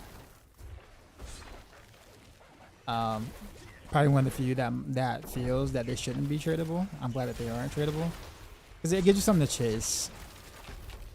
Like, and it makes you have to play the game. Like, and you feel good when you actually kind of get your pieces together, like in the way that you kind of want them.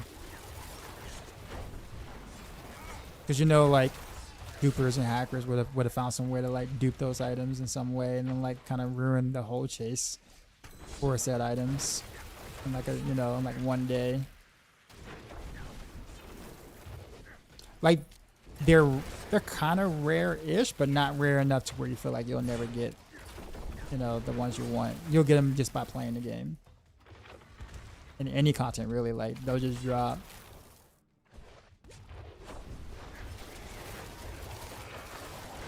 But of course, getting the ones you want with the right GA and stuff like that, yeah, that'll take a minute. That'll take a bit.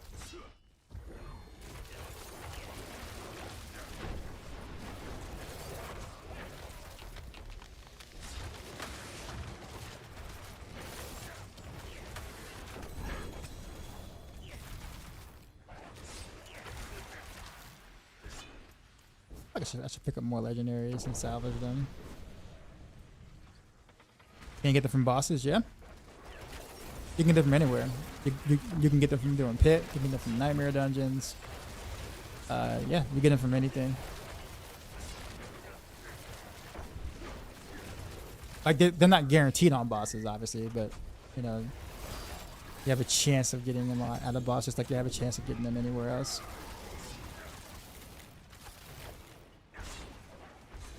Yeah, just what's going on.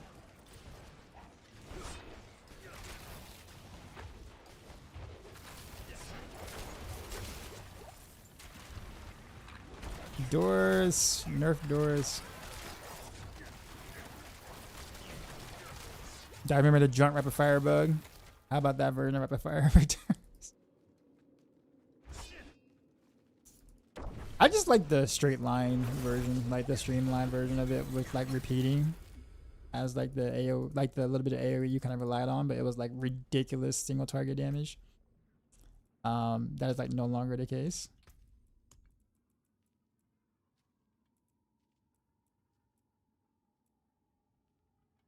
I don't know what was it.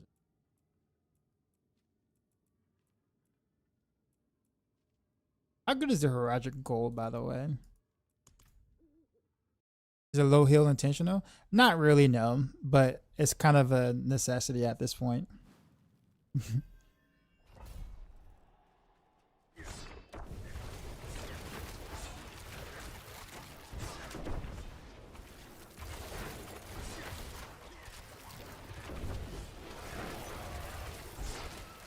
I can't hold down Heartseeker because I'll end up shooting at nothing and then lose my health.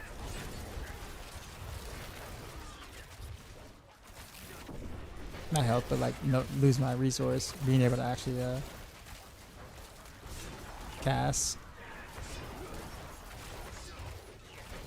In this case scenario, I think Orphan Maker actually might make more sense. Once you become strong enough, Orphan Maker might make more sense. Alternate between Heartseeker and Forceful Arrow. While you one-shot stuff and you keep moving.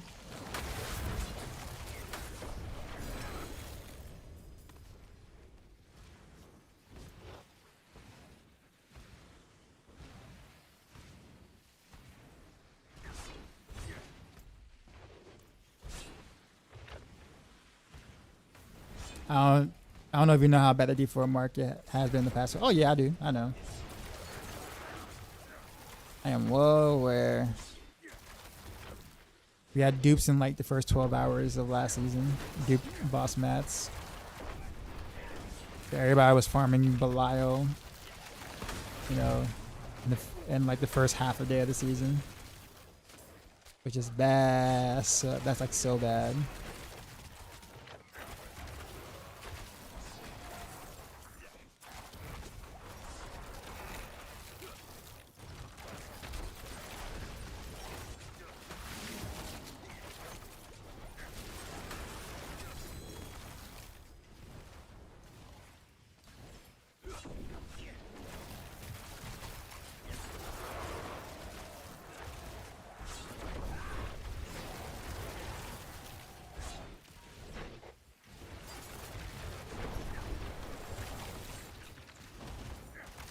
So I survived that explosion. At low life. Do you think that since everyone needs Chaos Armor, it will kind of fix the market since you can't sell those? I don't think it will fix the market. I think the market won't be as bad, but it's not going to fix the market. You know, Belial masks will still be what they are because people will still want certain mythics still. So like, that's gonna be bad. But miss Heartseeker. Heartseeker's fun.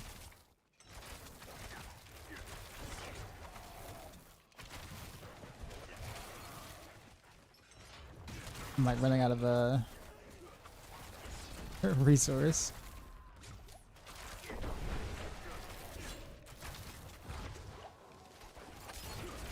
The stuff dies too fast.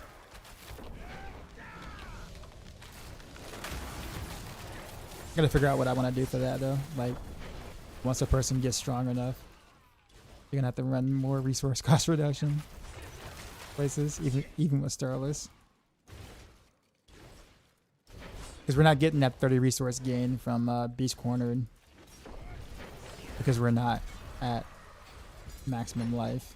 So, it doesn't work.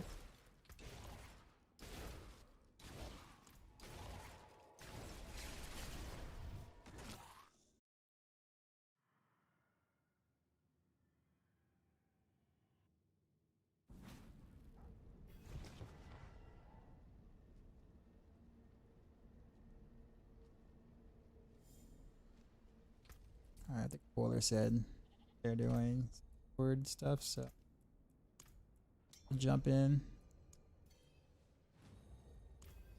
Oh, Danger's in here. Oh, well, now I don't want to play. I don't want to play at all anymore. I heard some things about this guy.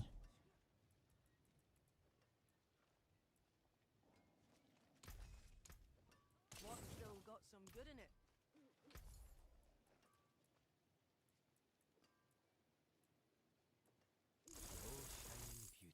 I'm gonna keep gambling chess until I actually get a decent. I've gotten every single chaos unique. Like chaos unique. Unique, I guess you can say. Except for Word of Hakan. It's the only one I have not gotten. I wonder if it actually exists. No, it should exist. I think Matthias actually dropped it once.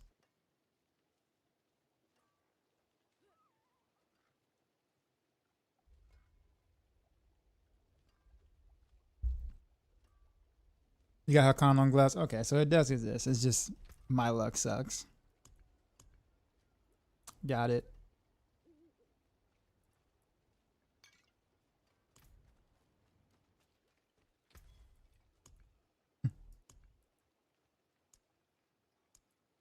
Alex, well, I guess I do need to get some source for this. You know what, let's just do. Why can't? There we go. That. Song on the Mountain.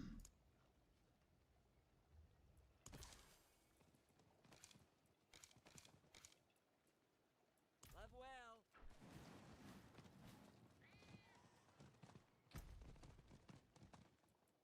I should probably try to do some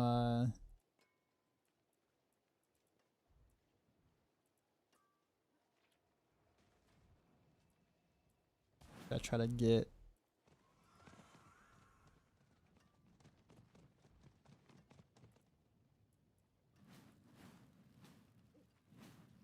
I don't know if I want to do some damage versus distance. It's because the situation I'm in. It's too far away. Well, it's not just too far away. That actually quite a bit of additive. And pick up.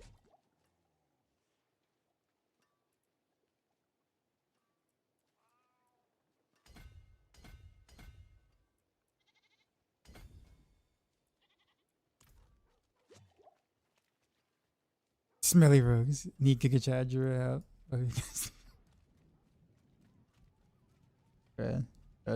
Just wait till I get that Word of Hakan chaos unique.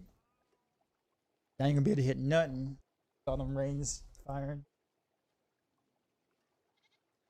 One shotting everything.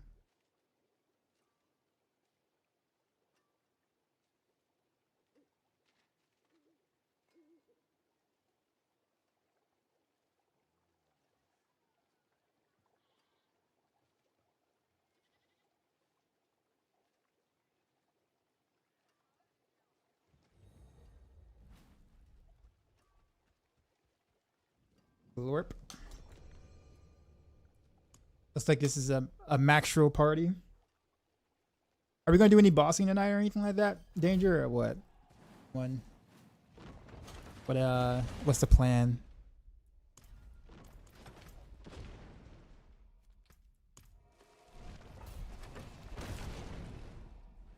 You got a tribute of Ascendance, but I'm saving that until tournament 4. You should.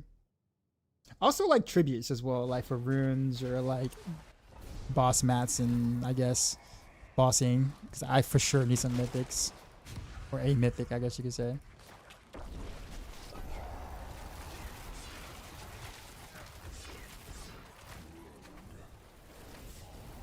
Wait, is that Tornado or is that like Dust Devils?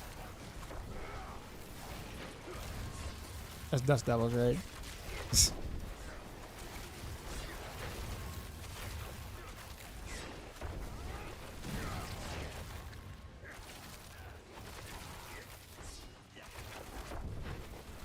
Is it called Boulder Mama Bear?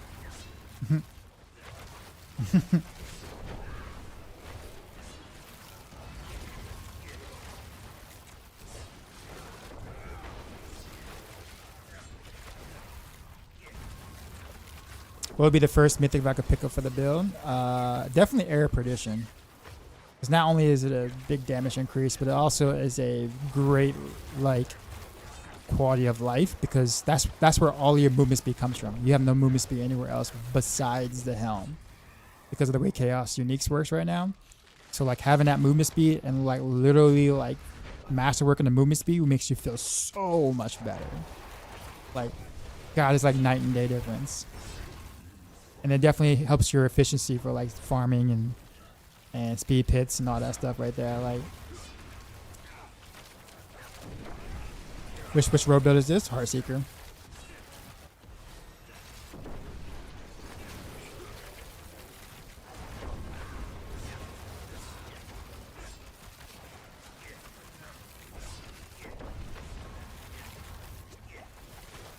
Got all these spires.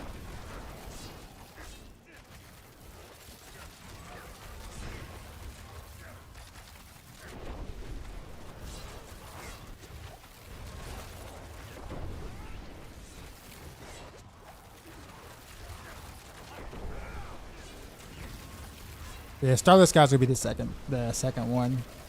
Those are really the only two mythics that would be used on any rogue builds that I've done, that I've put together. But if I can get one first, it would definitely be Air Perdition. But ironically enough, I got Starless first, which isn't bad. But I would have, I would have definitely preferred Air first.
Forest fires? Are you serious?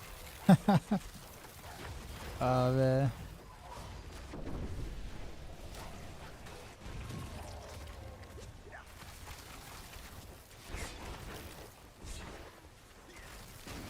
Yeah, they really need to do an update on the spires, man. Like enemies need to be spawning inside the spires, not outside the spires, and you have to walk them in.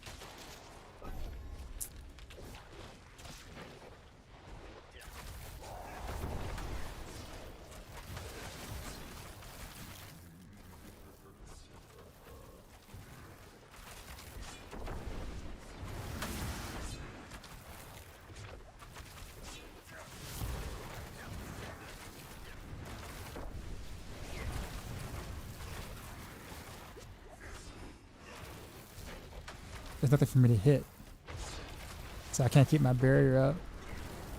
I'm gonna die.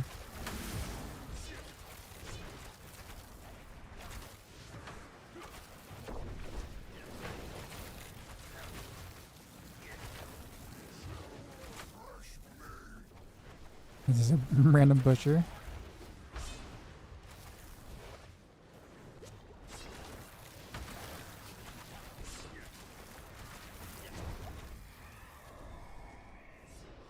Messing around with a second rune combo. If you run Cersei like a build suggests, Naga works really well as a second generator. For wolves?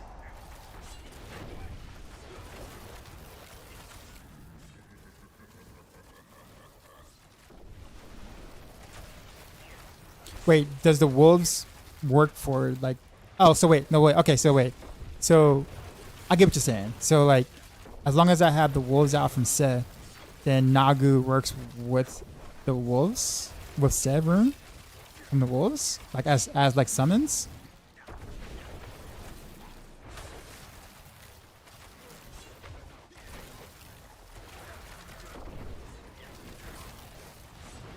I did not know that. I have an Ahu now though for Cax, but maybe I'd run Nagu Cax or whatever, since I always have like 4 or 5 wolves out. I never really thought about that, honestly.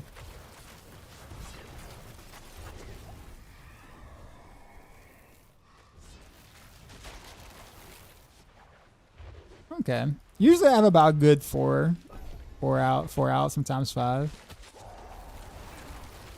Good stuff.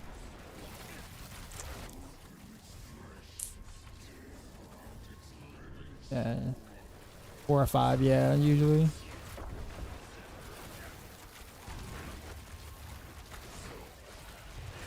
If they can keep my Cax fueled, then that'd be better than Ahu by far, because then it will actually work on the boss. Like our bosses, single target.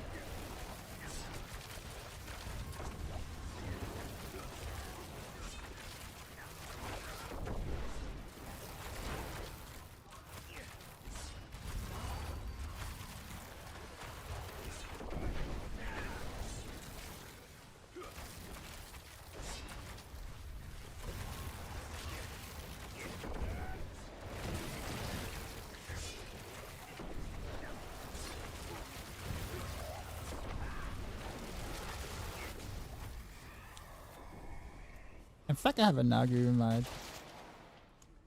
whatchamacallit. We can kind of test this out now. Oh. Whoops. Might not, shouldn't have done that. What do I have blocking? What do I not care about? Yeah.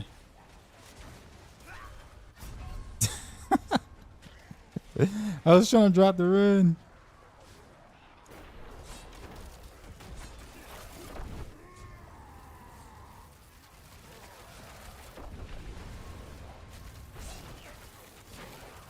You have what with Yum?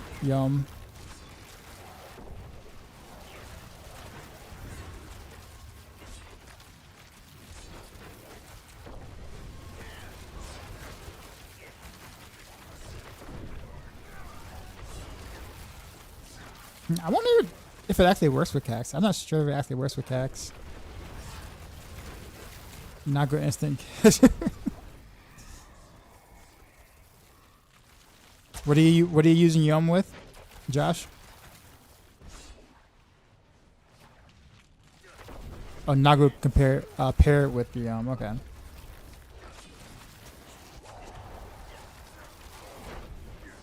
Yeah, my cax meter isn't building up from Nagu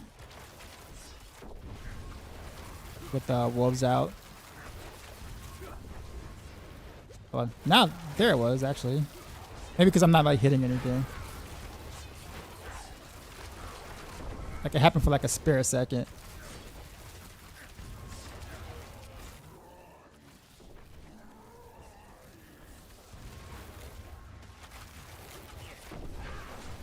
I wonder why it's not feeling. Okay, there it was.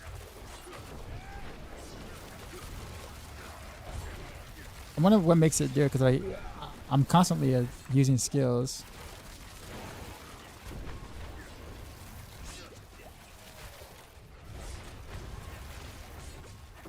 T106 clear with flurry. T112 is probably the ceiling of perfect gear. I was close. I was close to my my prediction, like when I was reading the patch notes or whatever like that. I was saying 110, 111 for flurry. But good job on that, man. I was ready to put in A tier for pushing, like right out the rip.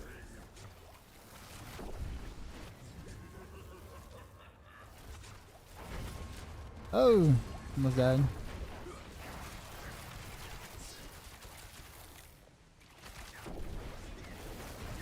But yeah, you're putting you're putting Flurry Rogue on the map. You got a pretty high profile name behind it now, right? Not that Peach and the other ones weren't like, you know, people didn't know him, but it's like, so sure, like in people's faces, like, you know, via stream and all that kind of stuff, you know. But yeah, on to Orphan Maker.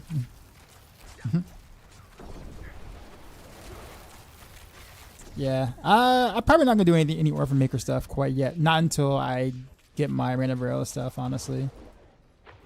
That's like the next thing. I'm thinking that has the highest ceiling at the moment. Not by far, not by much, but like I think it's really the highest. Like especially if you do it with the Orphan Maker puncture, just some weird shenanigans or whatever. But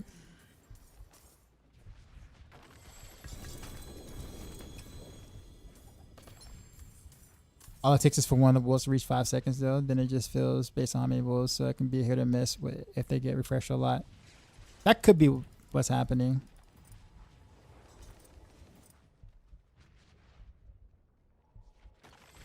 What are you missing for any of us? Oh wait, are you still streaming? Cause you're like over here. So are you streaming the stream or? Like chilling. Okay. What's missing for Random Barrels? Hakan Chaos. Yeah, I still have yet to get that. Is the only Chaos armor I have not gotten. Zahana is that literally the only one. The game doesn't want to give it to me. And I'll take it without the GA cooldown. I'll figure it out on rings or whatever. I'll make it happen. I just don't have it. So I can't even do the thing. Yeah, I was watching you stream earlier a bit. Mattias. Man, why? I'm gonna hold on to it then.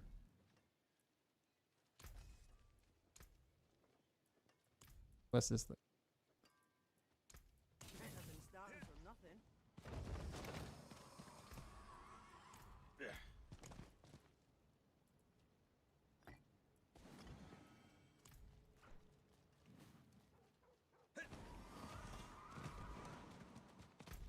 I was like, wait a minute. Why is the pit thing not open? No, they're actually in Infernal Hordes. Yeah, I'll take a look at that. I'll play around with that more later, Josh. For sure.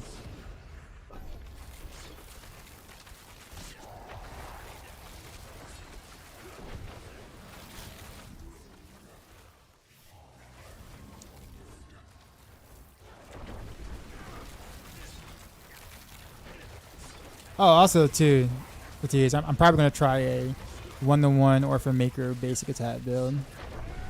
Heartseeker Forceful Arrow. Rotation or whatever. Maybe not as like a serious thing, but more so of like, honestly, for like nightmare dungeons and like low level pits, like super low level pits where like if I want to do like a, you know, one shot walk sort of kind of thing, because like I'm finding it kind of like difficult to like manage my resources because I'm, you know, hitting harder than I did last season, so like stuff is just like dying in one hit or whatever, and it just kind of makes nightmare dungeons and open world content feel kind of rough. That's with or without cax, to be honest.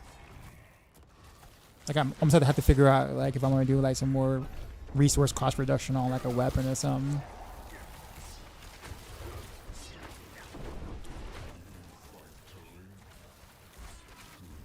But I just want to do it anyways. I just want to try Orphan Maker with some basic attack stuff, just to say that I did it. Sick.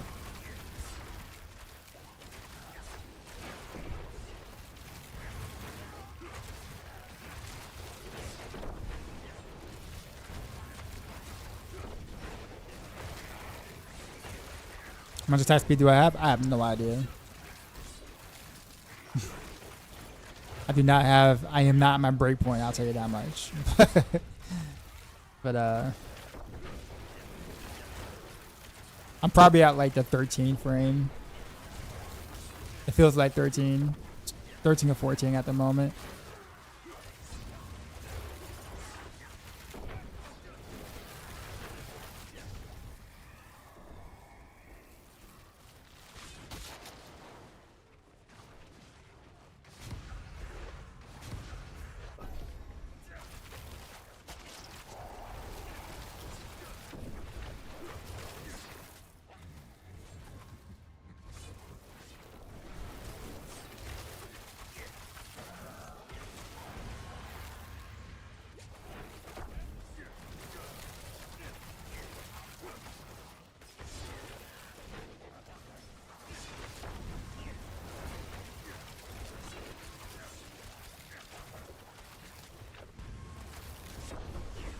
There's way too many spires, bro.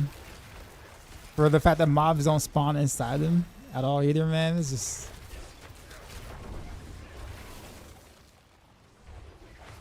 And like new events won't spawn until they go away, so it's like... Oh, okay, now you want to spawn. Something inside.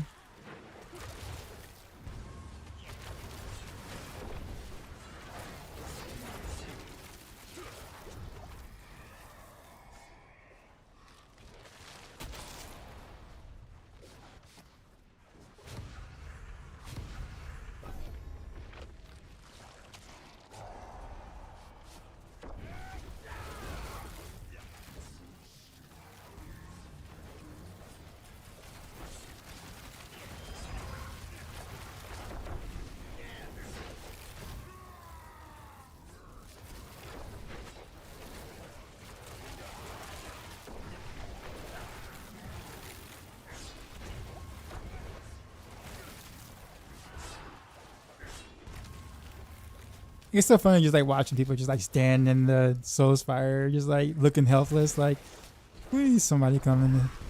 Please somebody come in.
But I get what you're saying now, Josh. I may be like respawning the wolves too quickly.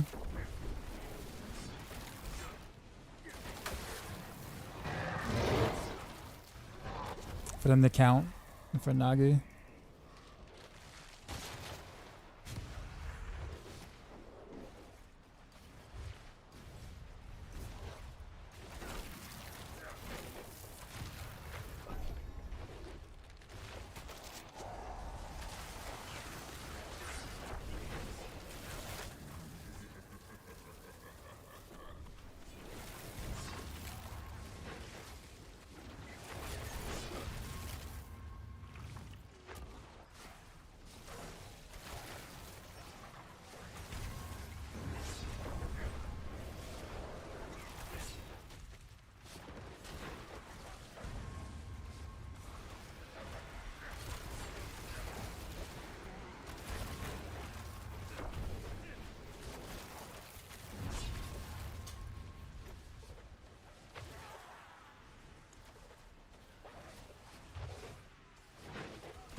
They diamond is made 106 pit with flurry. Best rogue build for pit push. I don't think so.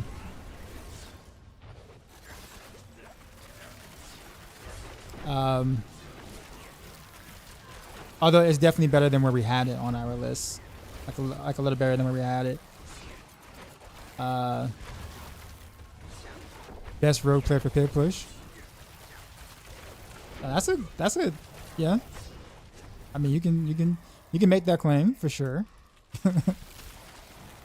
In terms of results is concerned, yeah, you can totally make that claim if you wanted. But I thought you were just joking, yeah. But like, no, I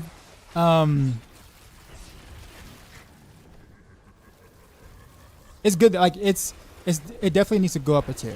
I put it that way. As far as best rogue build though, like best rogue build for pushing though. I don't think so. But in terms of end game is concerned, like end game content like T4 and stuff like that, like it's fantastic. Like one of the best rogue builds for sure.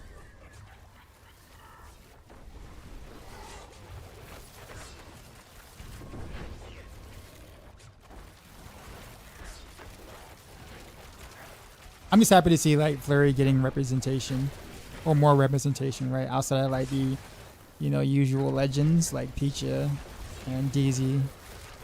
Like the guys who will flurry no matter what season. So I think it's kind of like funny to kind of see people talk about it now, right? And in a way, it's like, oh, well, flurry feels good now, or it plays well now. And it's like, no, well, flurry's played that well, has played well for a while. It's just been overshadowed by, like, you know, Death Trap, but it feels basically the same. But the Chaos perks really works in Flurry's favor this season. Kind of sag for, like, let's say basic attack builds in terms of the Chaos perks, because the one that would actually do well, like the Overpower one, doesn't work for us because our clone can't overpower, so like that's dead in the water. So like Heartseeker has like pretty awful perks relative to core skill builds, right? So my scaling Heartseeker is primarily with just the Chaos Uniques just being really good for Heartseeker. Being able to run triple gloves is like amazing. But that's about as far as it goes. Oh, and also Beast Corner is also a nice buff for Heartseeker. Like low life Heartseeker is actually like really good.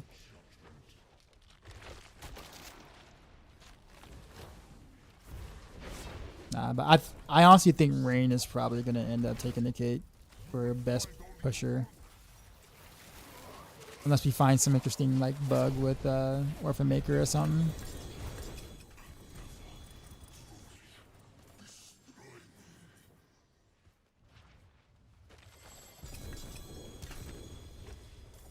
Has anybody ever gotten like a Chaos Unique from like the chest in Infernal Hordes?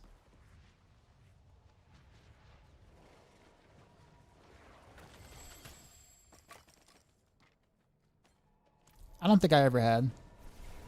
What do I pair with Seth? Seer. Seer Seth.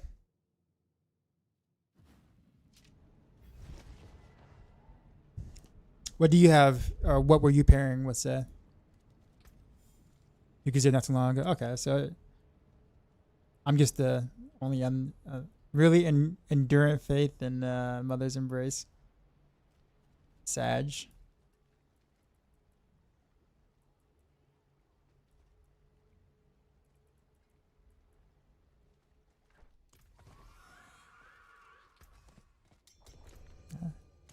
We go again, and again, and again.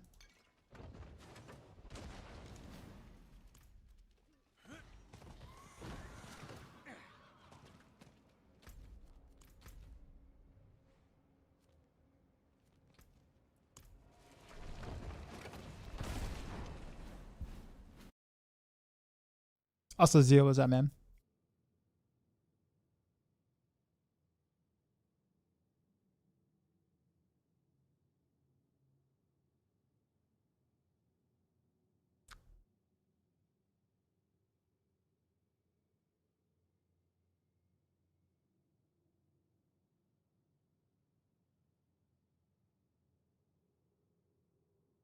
Uh-oh, long loading screen.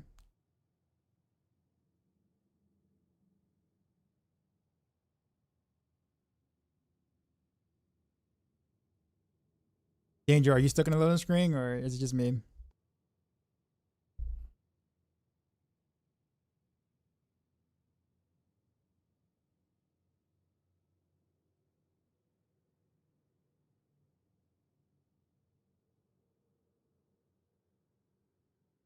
Wait, your loading screen, same thing? What did I do?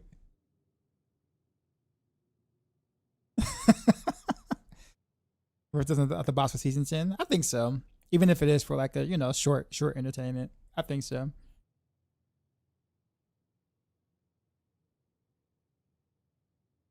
The exhaustion theory allowed the wolves to always reach 5 seconds from now. It could be the fact that like, oh no, here we go. It's loaded. Or at least it just took us.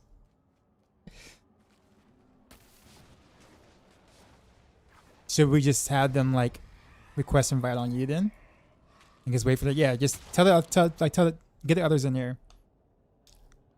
Sir, so Josh, I'm thinking maybe because I'm not hitting as many things. I guess it shouldn't really matter what I hit as long as I hit as I shoot, right? Yeah, see like the wolves pop out. And it has a cooldown, of course. But then it goes away. But yeah, I guess because I'm also like in a group. And I'm not like casting as much as I normally would. I wonder. You're supposed to play the game, not break it, my friend. We didn't want to waste the key. Or we didn't want to lose this key. We survived.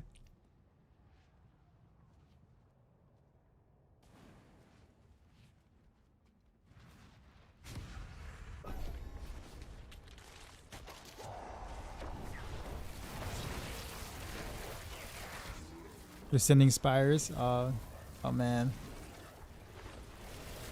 This guy.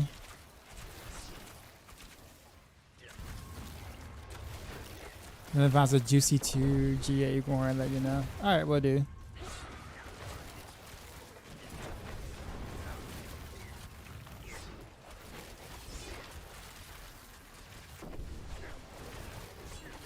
I guess how do we make gold this season? What? Selling boss mats maybe? Runes?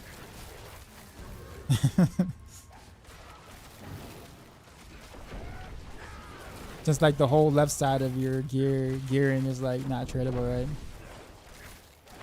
And I like that. Don't get me wrong. I absolutely like that. Oh, lag. Whoa, what's going on? What's going on?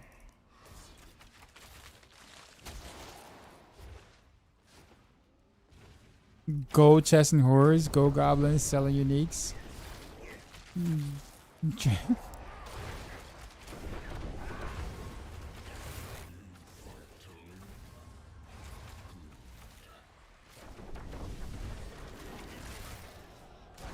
not that surprised the Bilal mats haven't been duped yet. I feel like whoever is responsible for duping is like a whole like day behind.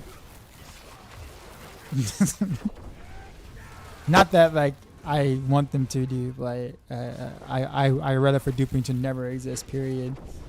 But I guess I'm so used to it happening that like I'm surprised that it's like day 2 and like nothing is duped.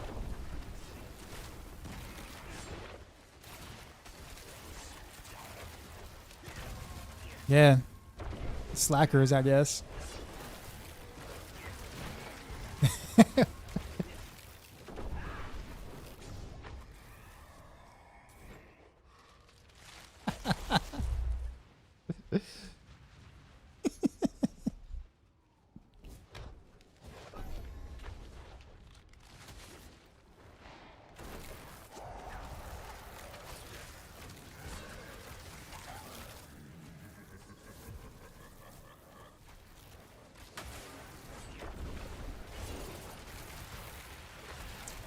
One button and his rubber bandit, yeah.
Seasonal blessings, which one did I grab first? I guess it just depends on what you're going to be doing more of.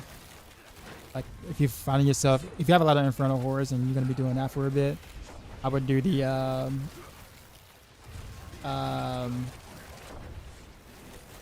Infernal Hordes Chaos thing. I forgot what blessing that's called. I don't really know the names of them, but the one that you're gonna get the biggest advantage of for being in Infernal Hordes. And then the second one I maxed out were the keys. Getting an additional 10 key, a 10 wave key. However, if you want to hurry up and get your second spark, I would do the first blessing. So you can get that spark from the seasonal quest line. Like that ramps up really good. But I guess it just depends on what you find more valuable right now first. Also, Matthias, are you there? Did you hear about the was it like the stash, the caches or whatever like that from like the seasonal whatevers? You like stash away 89 of them and then make a new character and open them up. Then you can literally like get the season journey done and just get a spark and then rinse and repeat.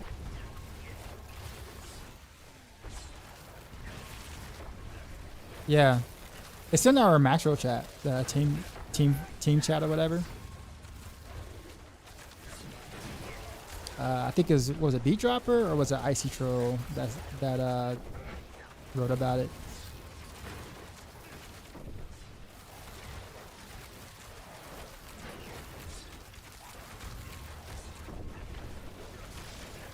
You know about this, right, Danger?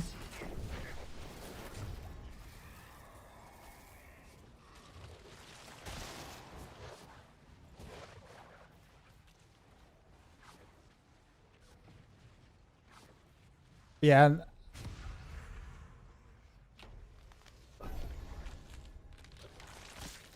So you can like either open them or save them. Like especially if you don't have mythics, and I don't know how fast it is to get them. So like that's the thing. But you'll be doing a lot of Hell Tides and Nightmare Dungeons. So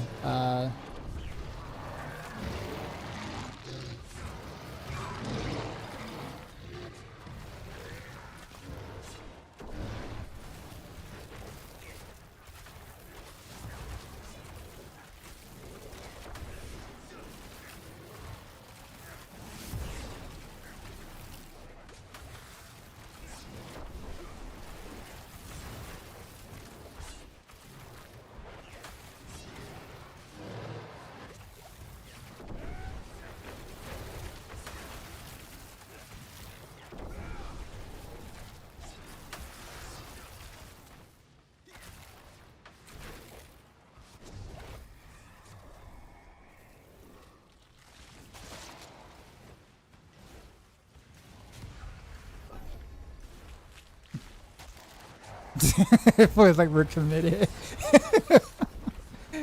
It's like you really clicked that.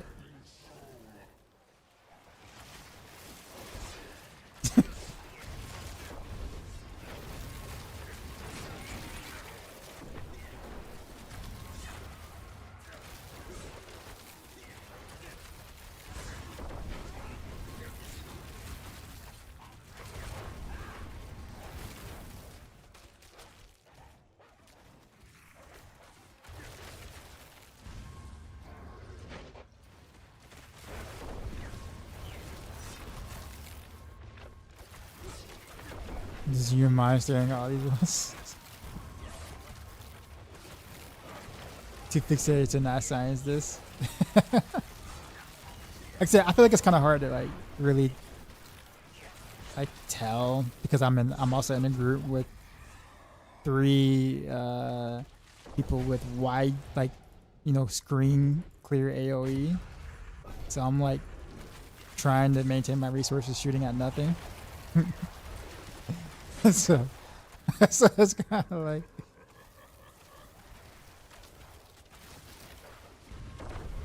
now I have to shoot because if I don't have my barrier up I die, so the only way I can get my barrier up is to spend energy, which means I have to shoot. So it's been a bit of a challenge. But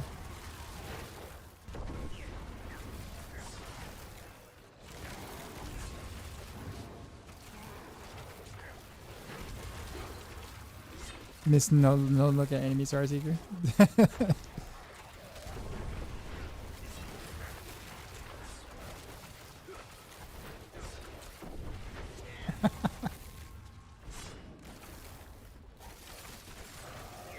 Now, if I was playing Rain of Arrows, I would literally just stay in the middle and just like spray every angle with rain.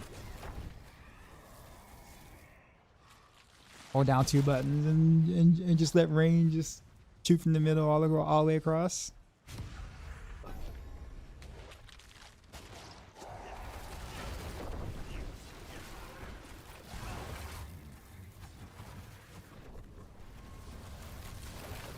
Oh, it's a spire.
It's fun pretending to play, right?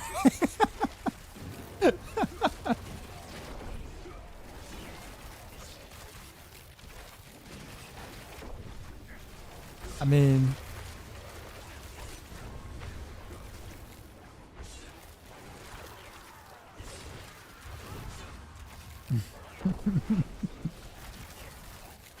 it's like being handed like the it's like being the younger brother, which I am. Or, well, I'm middle child, I guess now, but growing up, I was a younger brother. Kind of weird because I'm like the middle child-ish, kind of. But like we never were like together ever as like oldest, middle, younger. So I was always the younger child when my oldest brother was around. Yeah, I don't know. It's weird situation. But anyways, it's like being given the broken controller back in the day from your older brother, and you know, so therefore you think you're actually playing the game, but you're not.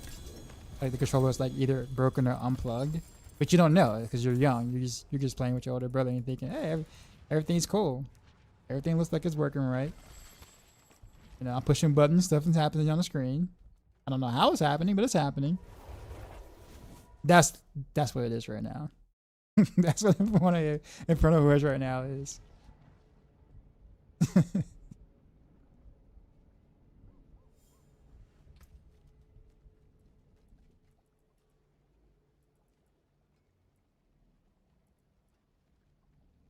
Banish Lord's Talisman.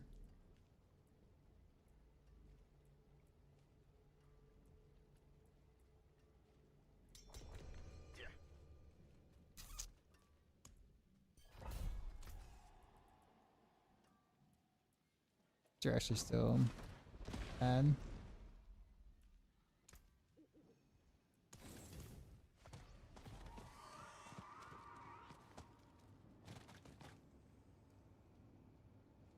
But yeah, I don't really know. Oh, oop. So we're doing masses now. No more Spire experiments. Fiends and masses.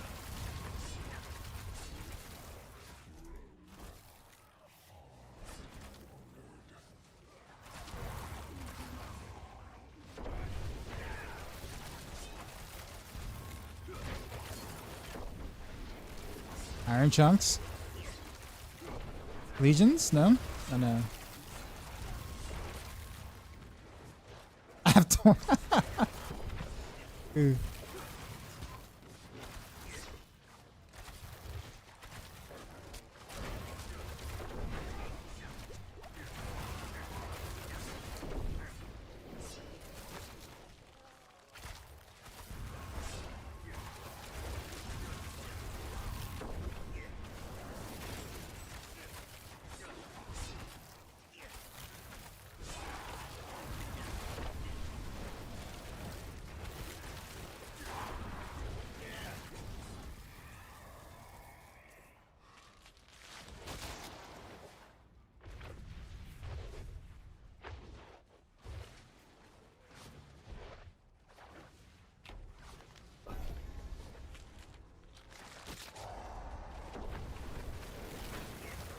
So, Aether Fiends, Big Pog, in place of Elites.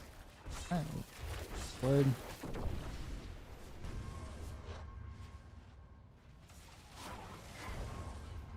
This is painful though. This is, like, Spire gameplay is painful.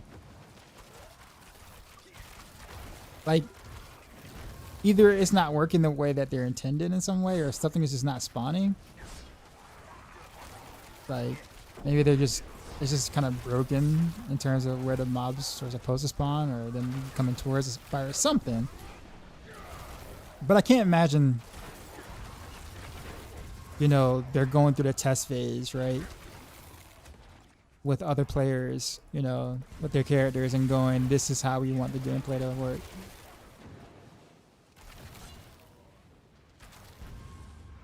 Like, look at this.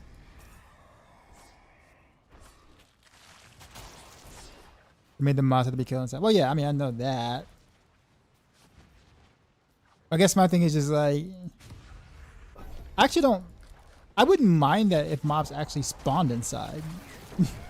They rarely ever do. So I'm getting there waiting for mobs to like run into the Spire. If they actually spawned inside and then I jump in and I kill whatever and, like, you know, quickly do whatever, then that's fine. And I'd be fine with that. But they don't even, like, they barely ever spawn inside. See, you have to kind of wait. That was actually pretty fast compared to how it usually is.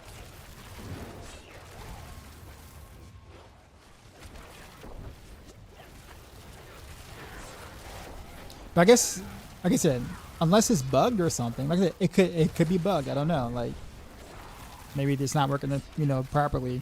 But if it is working properly, right? Then, like, I want to know. Like, I would love to know what you know, what they like about them. You know what I mean? Like, tell us what you like about that. Because maybe we're just missing something, right? Maybe we're missing something. Like, you know, maybe we're just missing something about it, and we just don't know. I mean, I don't know. I'm not trying to flame the devs or anything here. Just trying to figure out the fun factor here, I guess, and the design of the spires. Maybe they were missing something. I mean, I don't know. The danger, you're missing the door. Weren't you supposed to be at the door? What happened? Supposed to be bodyguard, man. Supposed to be on the lookout. We don't need the ops to come, man. Go back to the door.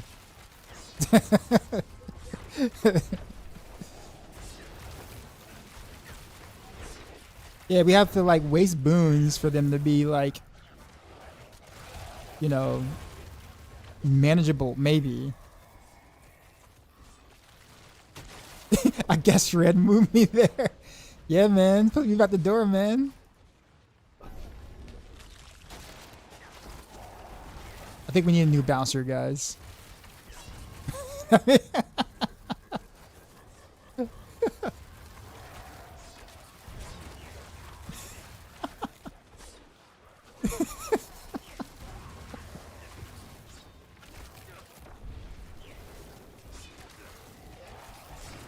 we the new AFK minion build?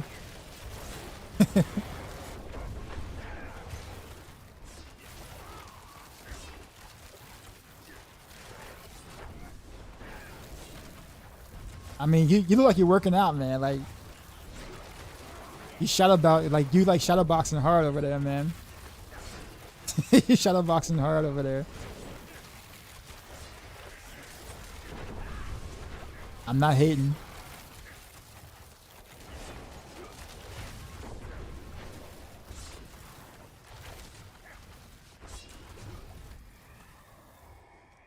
Yeah, I was confused where to spawn.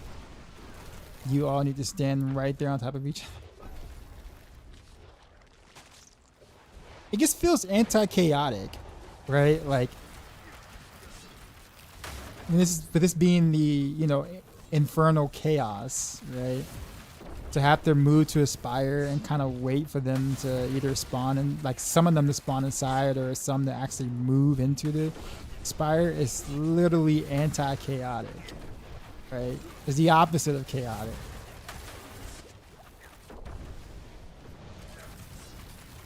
I definitely look cool on your stream.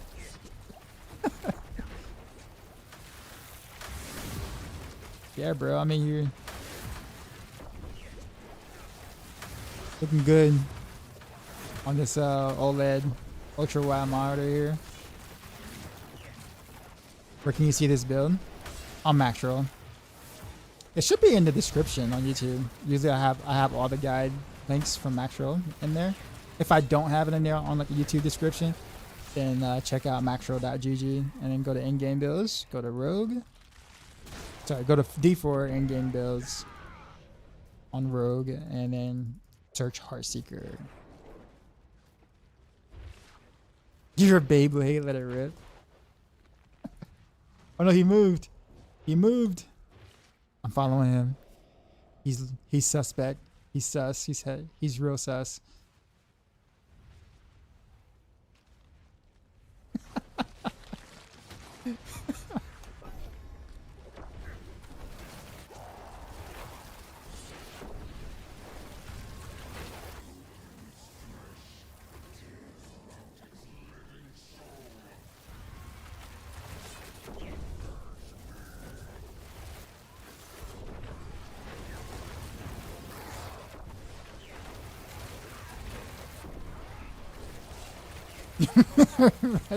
Okay. Oh, he leaped. He lunged.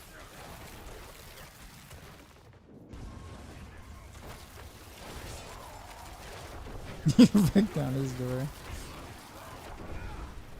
Yeah, Mike, you're welcome.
Sounds like learn to AFK.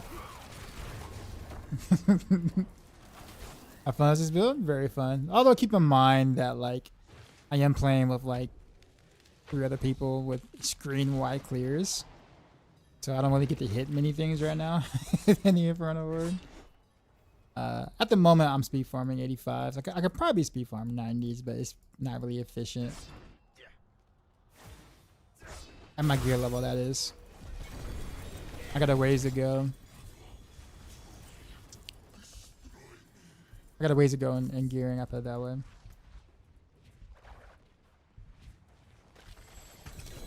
Mother's Embrace. It's like the 5th or 6th one I've gotten. The game will not give me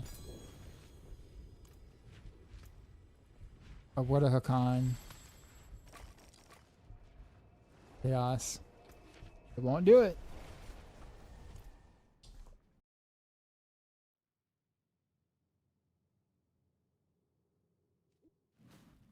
But yeah, it's fun. It's also very easy to play. And it's a, it's mostly a true range build. Like you never have to get close if you don't want to.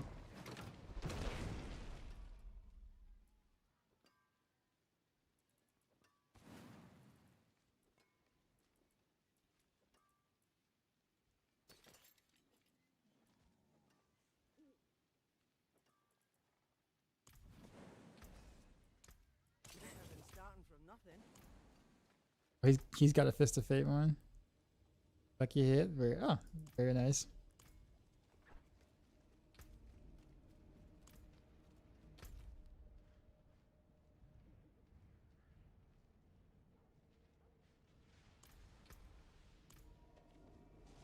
Wish I could turn off low life screen effect for lower anxiety. Someone said you could. I didn't find it. I don't know what it is, what setting or whatever he says he has or did or what not, but I haven't been able to find it.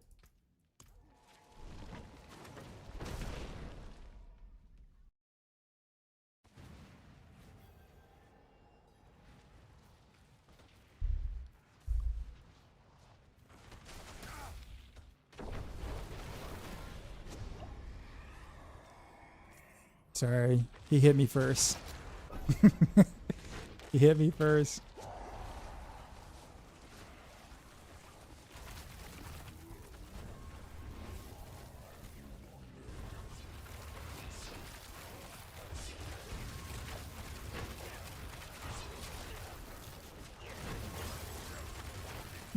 Oh, you went Goblin?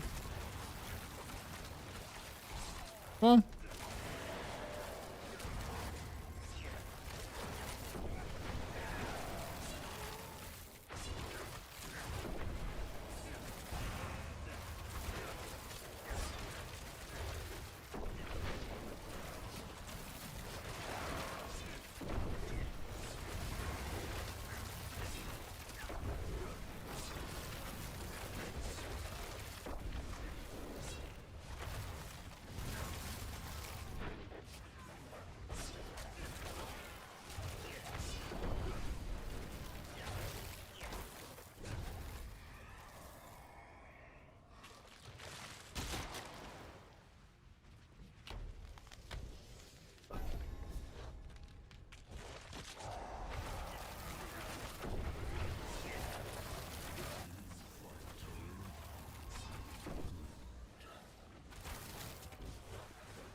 Chaos Armor is permanent, right? Nope. It is not permanent. But there are talks and thoughts or rumors about them possibly being permanent, but probably in like a different way-ish. Not in like the same way that they've introduced it here.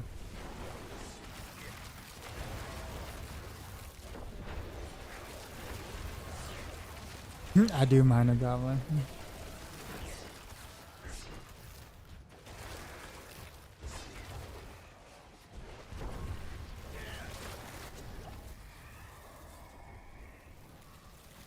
The Tyranno for your liking. I don't use that. I don't like it. I do kind of like. I mean, I like the chase. I'm gonna be fair. I do like the chase.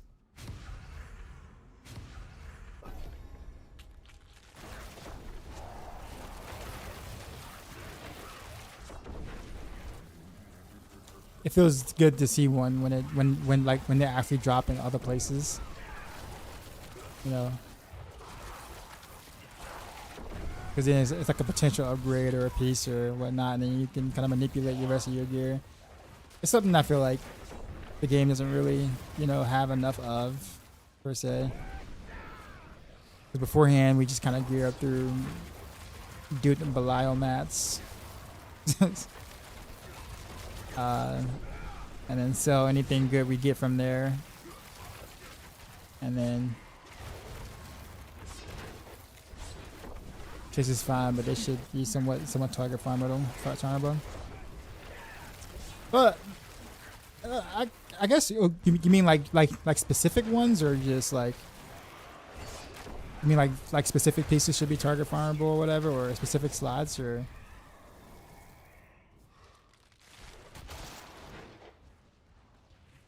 I forgot to ask that question before I say what I was gonna say.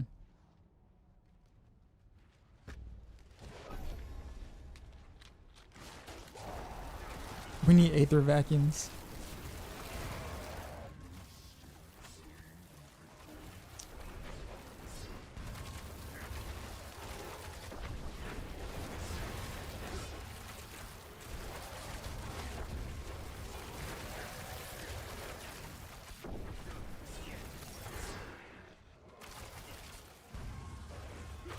Was I pulling the slot machine with these horses? Yeah, I'm actually.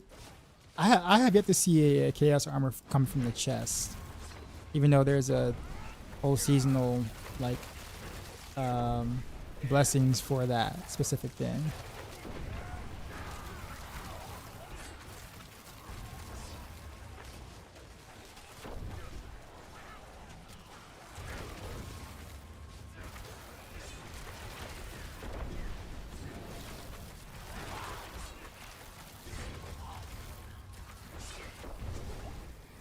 I guess what they could have did though, Blame, is like if there's like just a slot, like if you want to like at least target the slot, you could probably do like I mean gambling kind of does that though, technically.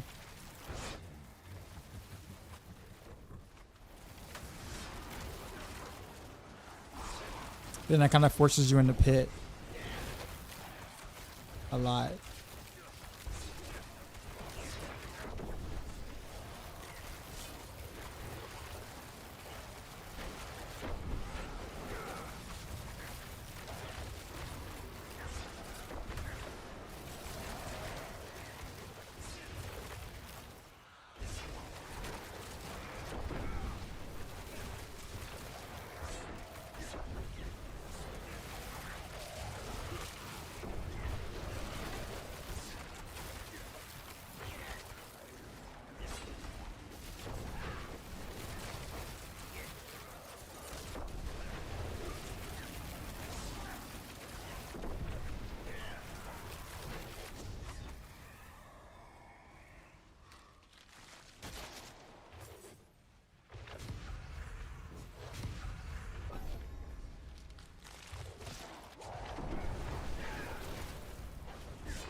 It had tribute for a chaos armor and then additional mod. You can select the slot, which slot to get higher odds, and that drops in the slot.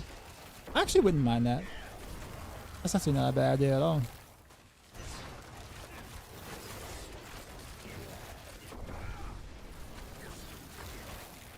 Have I gotten a Goblin Wave yet? Once. Twice, actually. Once or twice. I Maybe it was twice. It took me and Matthias like over 14, 15 hours before we actually got our first goblin wave yesterday. It was nuts. But I know someone else in chat who shall not be mentioned. Who's sneezes out goblin waves every time he plays.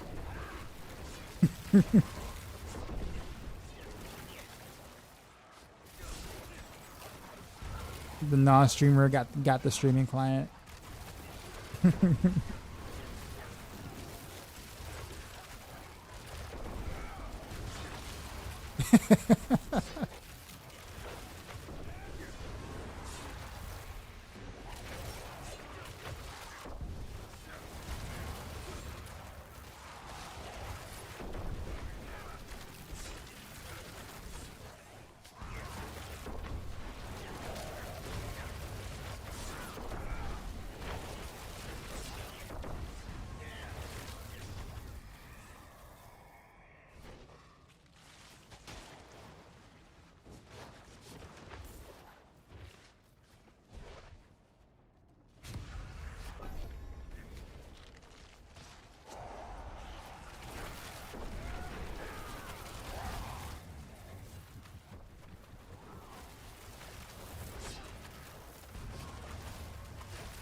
Come left side, look at this. What you doing?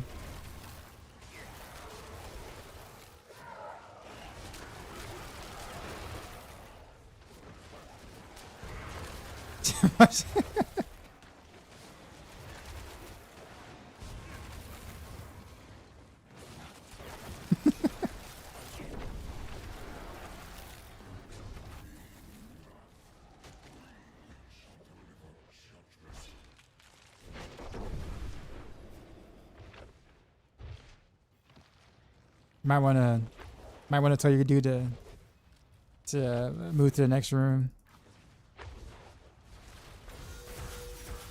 Oh, the pillar.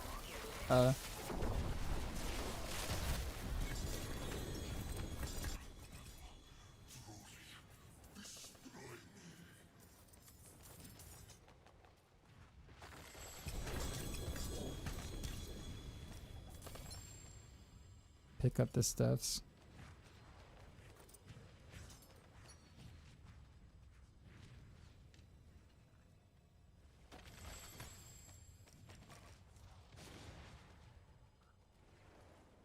Shroud of false death from that?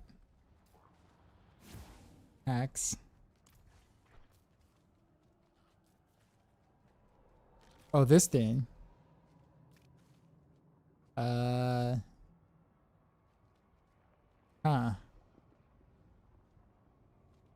Yeah. That looks painful. Is he? What is he? What is he doing? Is he literally just stretching his face? Like, is he just like being tortured and he's trying to like kill himself or something? Like, he's just trying to get over with something. I don't know. That looks very.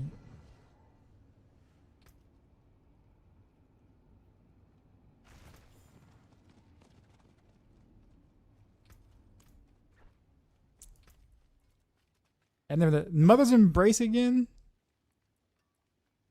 Game. Come on, game.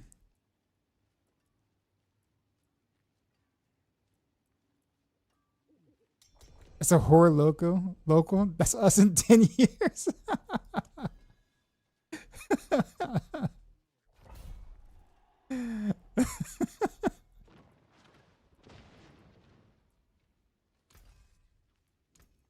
What's still got? I'll keep my forge hot. Return soon. You know the gold from Infernal Hordes. Like, even though I'm not like going for the gold chest, but like literally just doing Infernal Hordes, the my goal's been actually kind of okay-ish. Have I messed around with Chaotic Brew? Oh, Crazy Brew now. That has a I don't remember what it does again. That was a legendary one, yeah. You can't reduce the cooldown of it, and generally speaking, we're pretty like most builds are capped attack speed wise that I put together. So you don't really get any benefits from that. The only benefits you really get is like the resource, right? At that point, but it's like you can't reduce your cooldown. Like you can't reduce the cooldown on this, right? So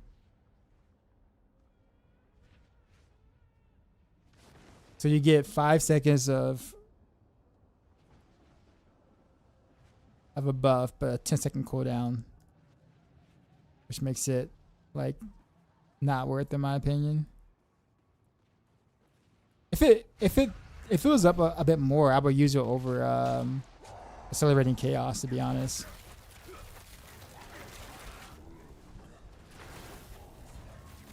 That's die in 2 days when you realize this word of cost. Yeah, same again.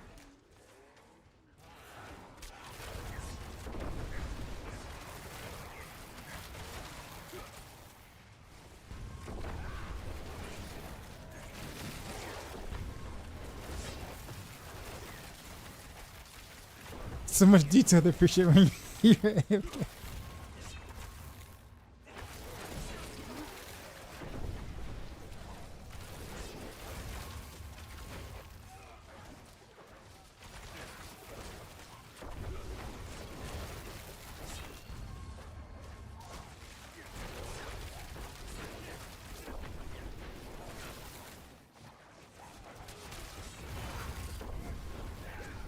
Does my build poison?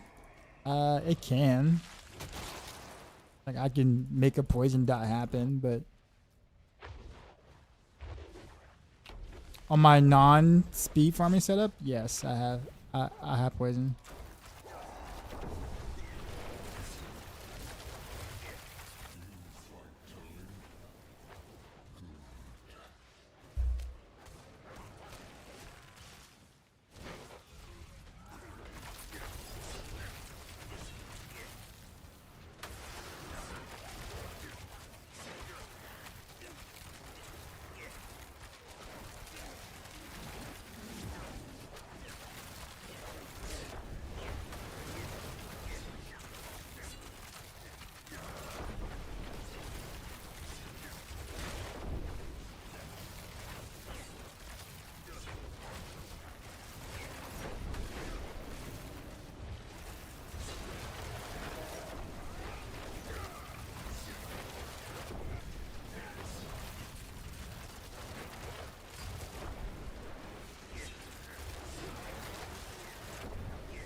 Three spires.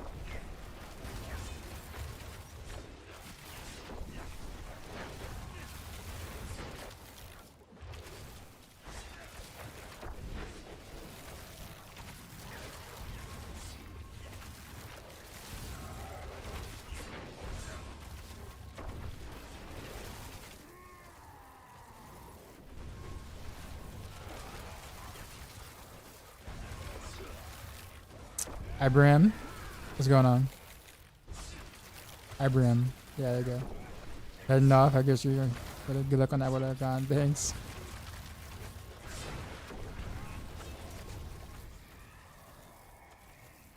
Imagine getting a one with the right with the correct GA. It's gonna that's gonna take forever. Literally forever. I have to like set aside rings just for the non-GA one.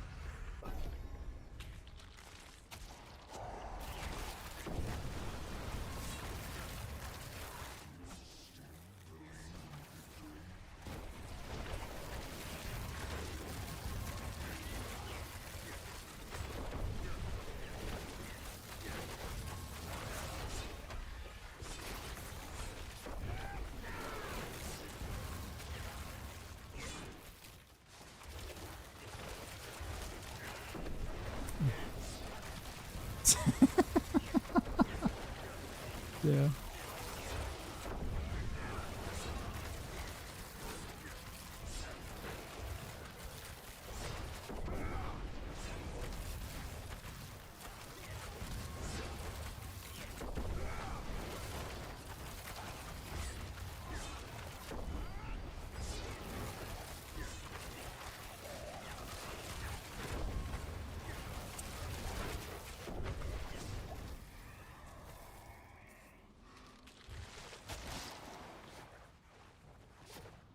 Left one. There you go.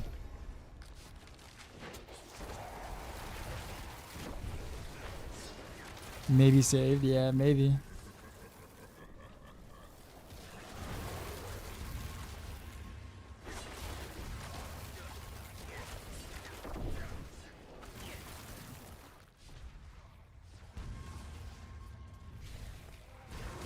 No mobs want to spawn and aspire. Come on. Come on.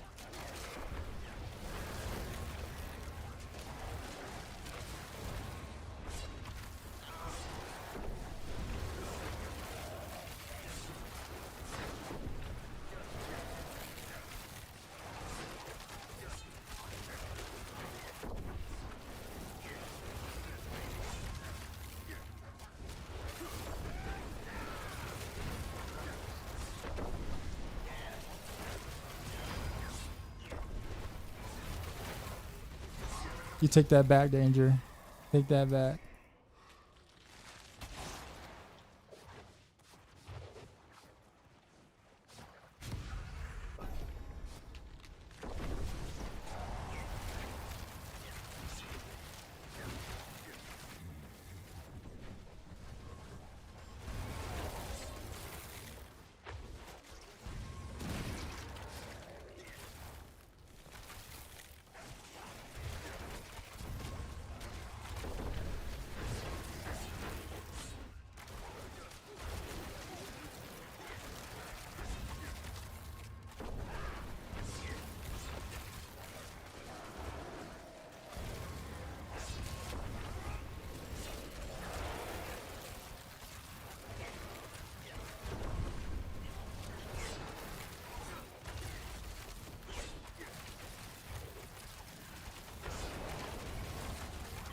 Yeah, I'm not gonna make it.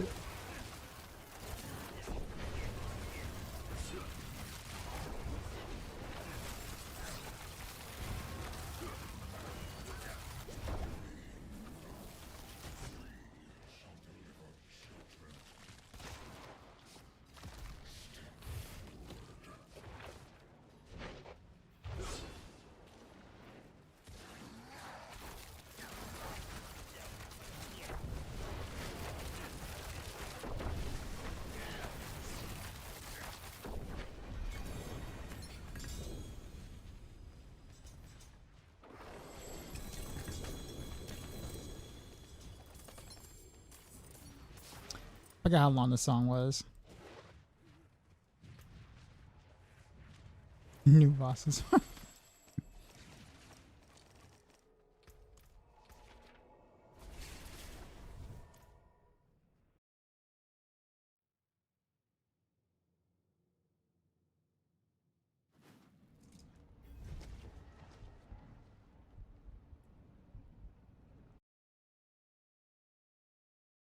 Drop the chaos from the chest. They do exist.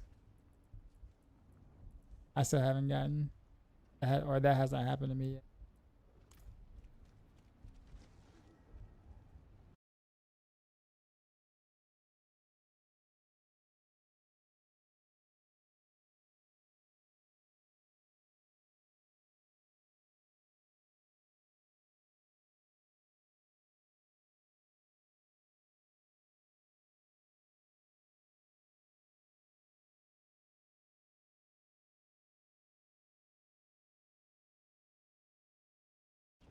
Oh, whoops.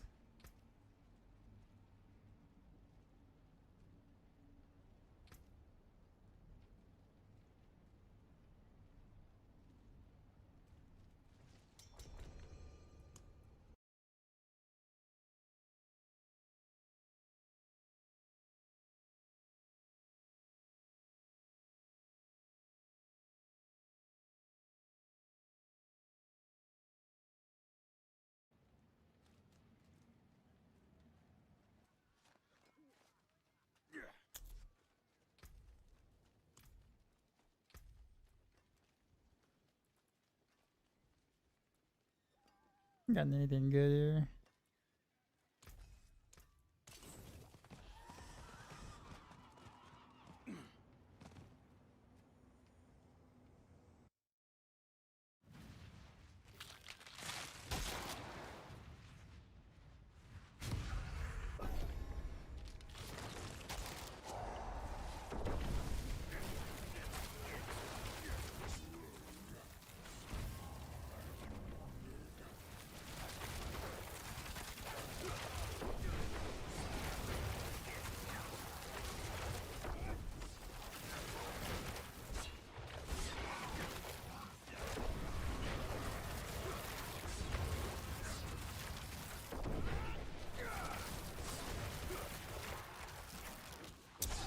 I should probably eat. Probably a good time to go, like, give me my 1 a.m. snack. Or asking my 1 a.m. dinner. Next run.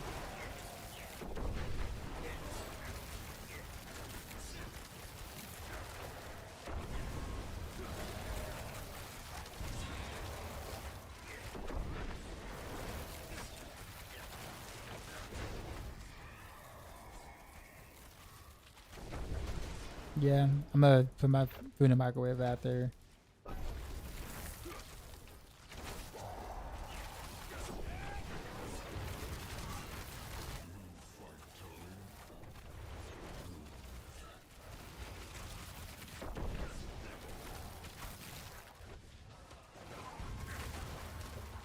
Stop killing before they reach the soul spire.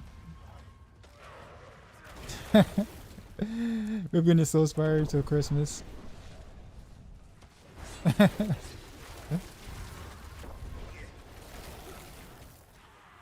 Honestly, I can do it now. I'll probably wait till like the sixth or seventh wave. Go downstairs, pop in the microwave. So by the time like we're back in town, I can go like pick it up and then set me a little table or whatever. Yeah, okay, body will protect me. I'll let you know. Isn't whatchamacallit AFK as well? So we'll have to wait till next one. Probably not though.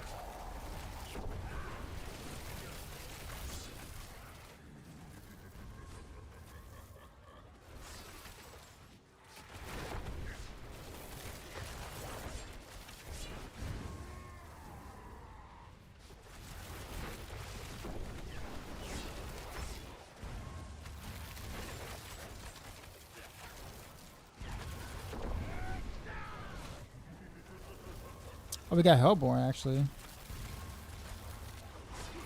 How we get Hellborn?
I just realized. I really didn't think about. I can actually play with. I played a game with my OBS on my main monitor because I have nothing in the way, and I can literally see all the metrics and stuff, and even like the chat like on the same screen. It'd be like super efficient to read. Something like this.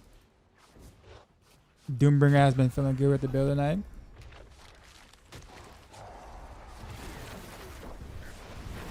Yeah, well, for sure for hardcore, I'm sure that would actually like feel really good.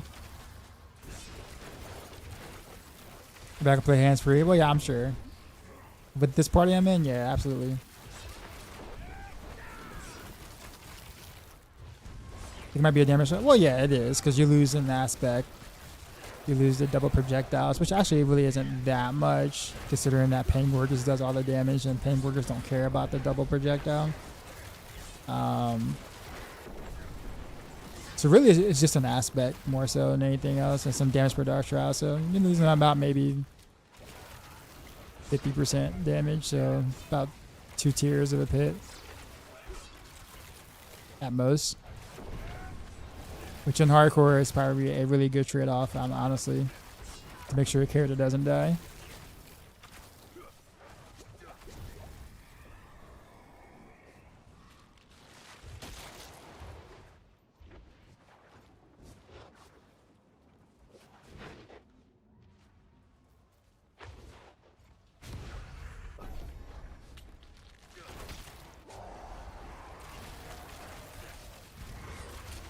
Oh, Boiler's back.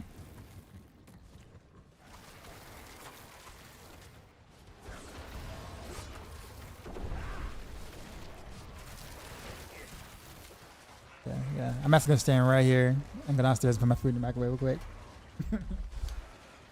Let danger protect. See if it works.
Oh, I AFK too hard.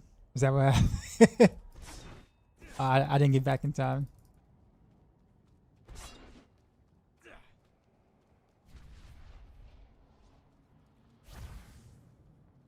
It's all right.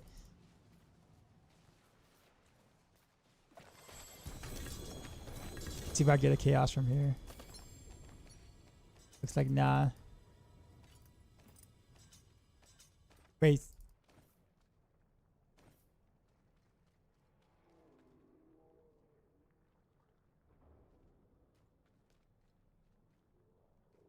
What is this song? Song right now? I don't know. Is he? Oh, this current song? I like it.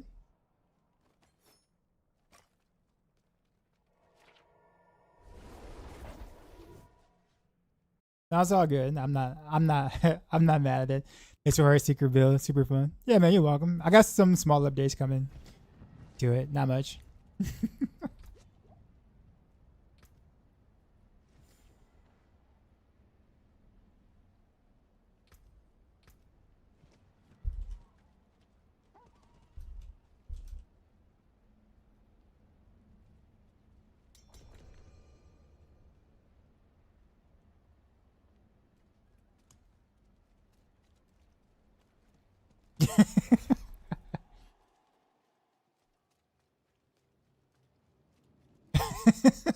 You,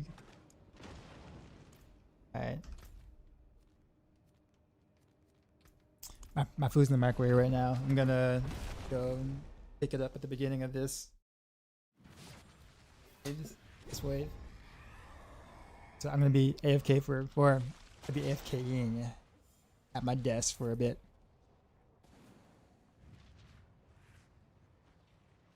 Just realized Doom brings a bigger loss because it heals you out of chaos power bonus. Oh, does it? Is the heal really that strong? Well, what you could do is like not run Starless Skies, see what happens. Like don't run Starless Skies or whatever, and see if you can manage your resources.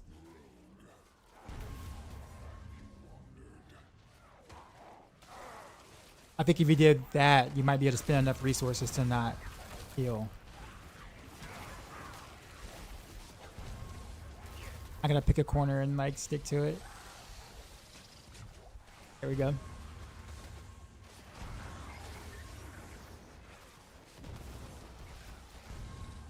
No, they're hitting me. They're hitting me. Get my Dark Shroud Shadow up. There we go.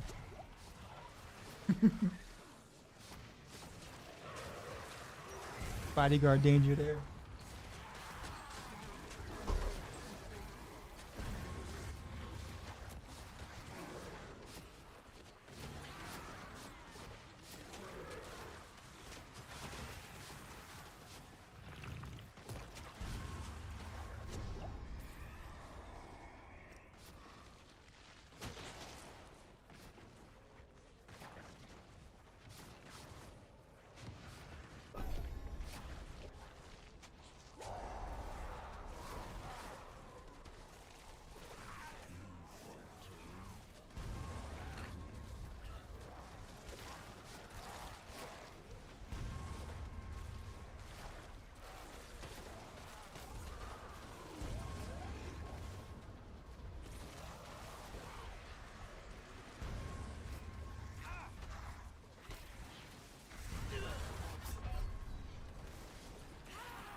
Oh, a lot.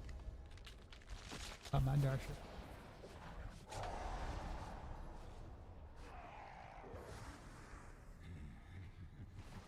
Shroud. Shred. He's gonna say it like swole. Put the mic away from my mouth. Okay. You guys can hear me from here, somewhat.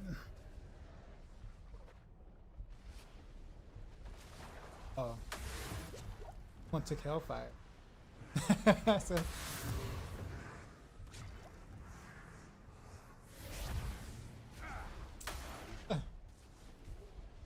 Hellfire is fine.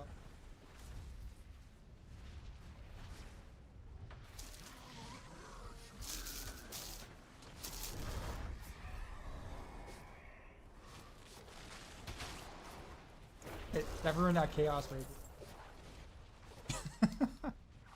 there. it had to be that one. It totally had to be that one.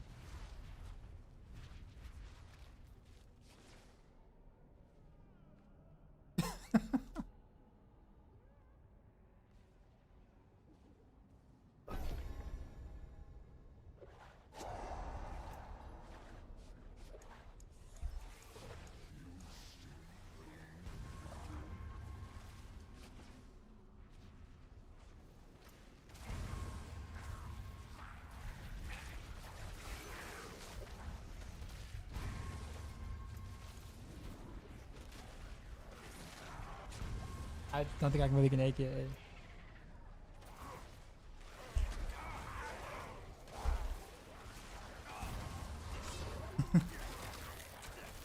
I won't be able to AFK on this. I'm gonna have to like. I think I can make it work though. With my mouse. I'll eat with one hand.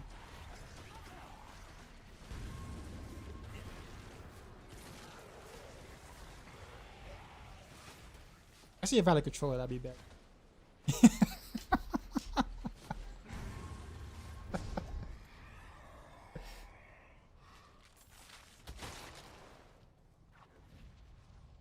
They even sent Butcher.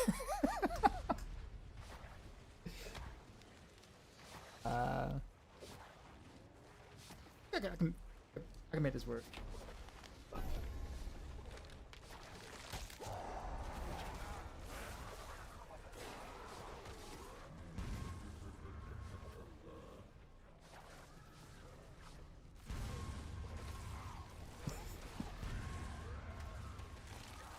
They're making me work for my AFK over here. That's what that is.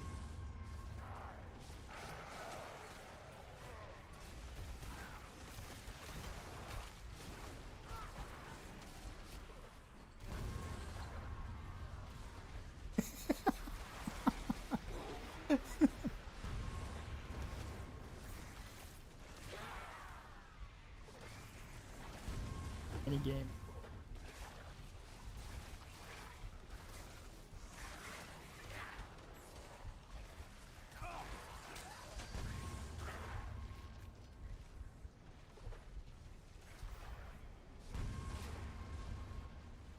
Maybe I can get in this corner. The Hellfire won't reach me. I might have to use the mouse.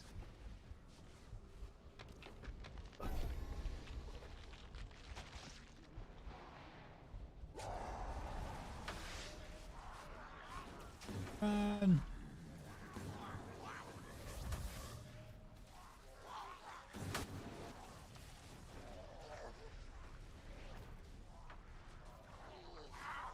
Precision clone is a way.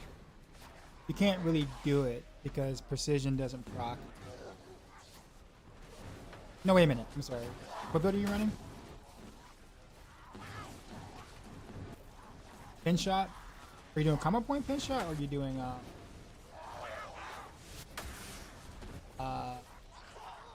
prep?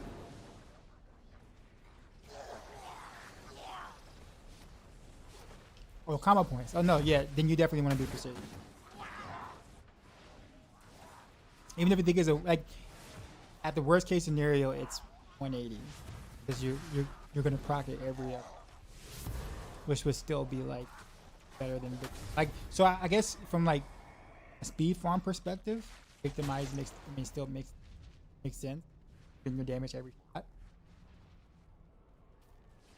I mean, it'll be enough. Or close quarters combat if you want to get up close and do. The precision will give you the biggest bang in terms of like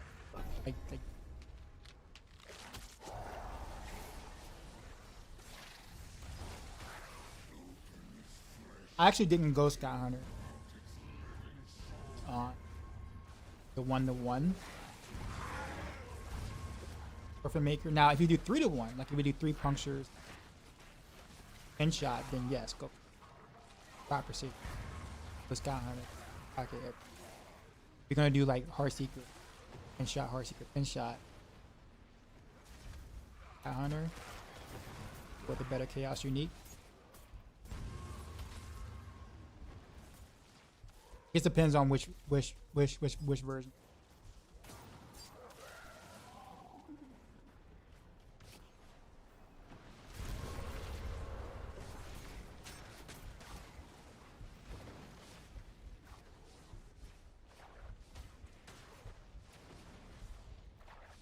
Does that make sense? I don't know if my mic caught all of that. Trying to keep that away from my face.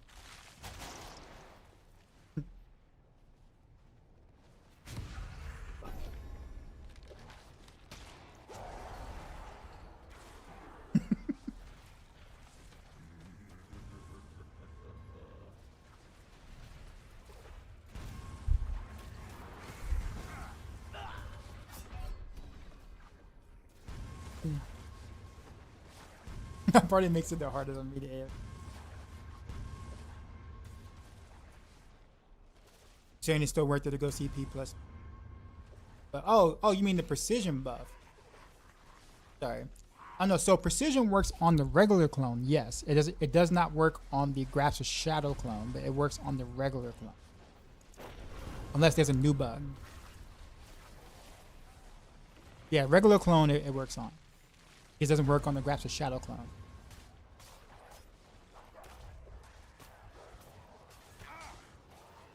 But that doesn't really matter.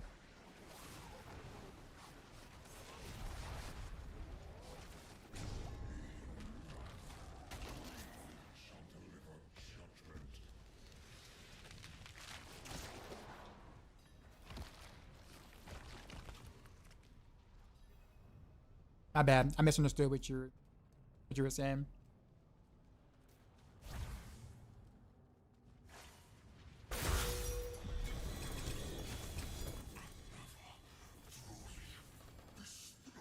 Maybe not pick Hellfire next time. Fucking AFK properly.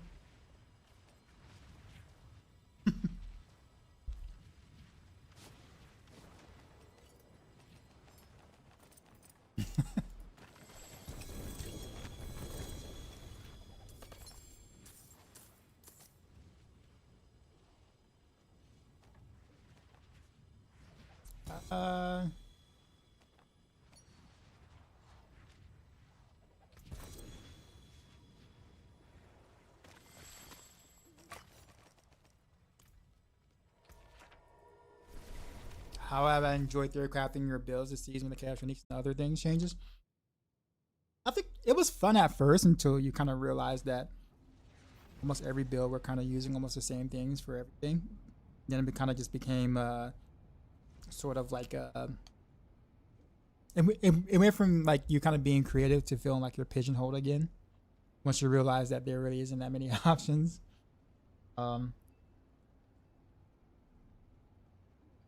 I like the idea of it. I think being able to wear as many as we like kind of makes it, I wouldn't say dull is really the right word for it, but kind of takes the creativity. But I like Chaos Armor in general. Maybe like if they bring it back as like a permanent thing in the future, then maybe just let us wear one. We have to kind of choose which one that is. We can, because then at that point, then we have to make choices. That's, to me, is more fun. Just slapping every single one that you possibly can. Matthias, is this Eagle Horn good or decent enough?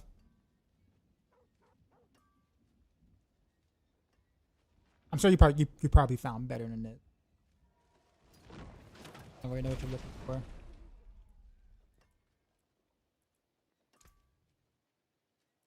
Good testing. I'll keep my forge hot. Return soon.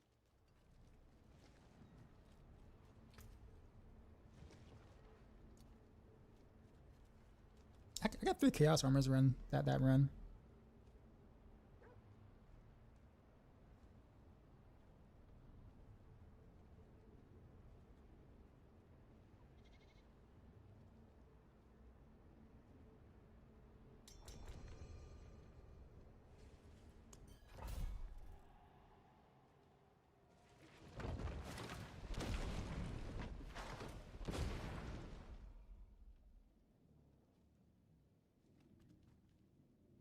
There's a problem that the unique items are weak and nothing to do about that. No, I mean I don't mind that. It's just that it just, I guess on Rogue it becomes homogenized. You're gonna run almost the same ones on most builds, and then you're, you know, the creativity doesn't really no longer it doesn't really feel creative anymore once it's like that again. It really it has nothing to do with like how strong they are per se. It's just because some of them are really strong for certain builds. Like Crown is really strong, Fate is really strong.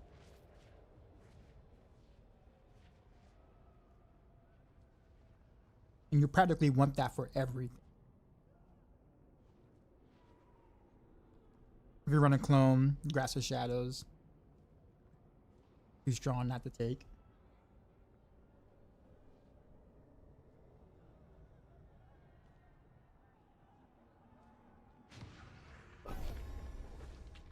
I guess you can just wear the Grasp of Shadow because like the unique affix doesn't really matter. You can just leave that in the glove slot if you can't find anything better, but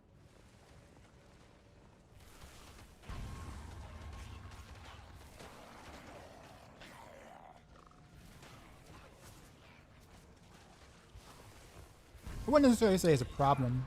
I guess would say it's not as it's not as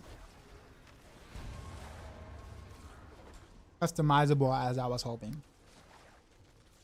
You know what I mean? It was fun at first when we didn't know, like we were just like putting in the planners and like kind of seeing what happens, but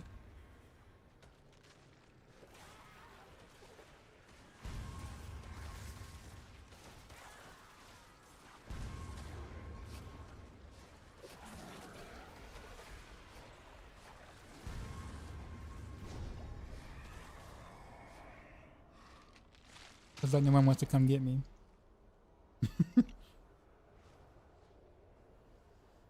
I'll get revived.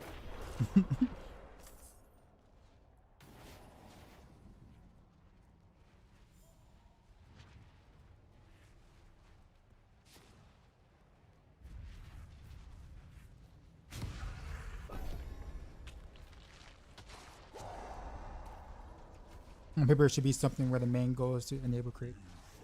Yeah, that's the thing though. Like, it's hard to do that when we have access to, when there's no limit to anything. I know that probably sounds weird because people don't really want to limited,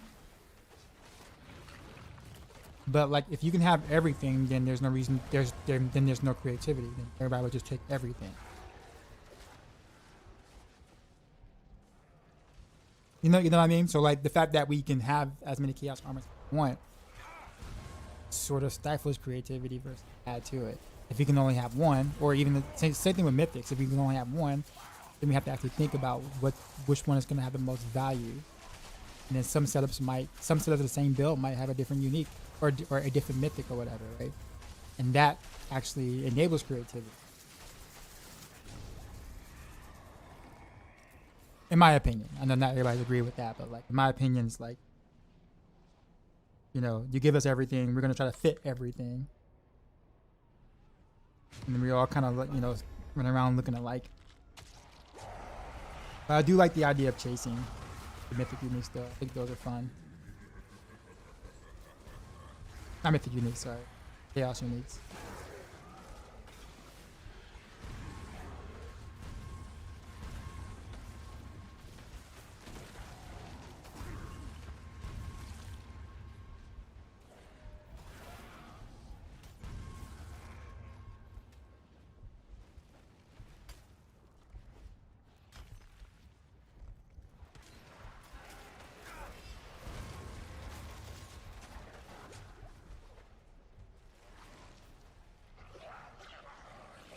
Moonzuck, what's happening, man? It has been a while. How you been? If a normal player doesn't follow guys, it probably is really creative. Allows you to be creative. Yeah, I guess that is true. That is true. Song is fire. I actually do that. Aces? By logic, yeah.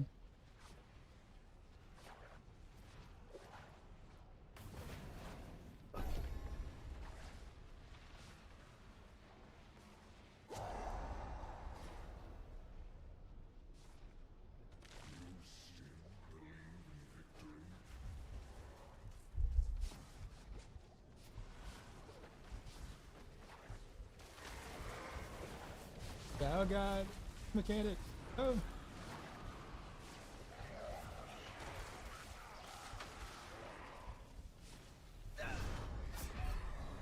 Knew it.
Also, big shout out to you for paying attention to the YouTube chat. It's rare. Oh, but thanks, man.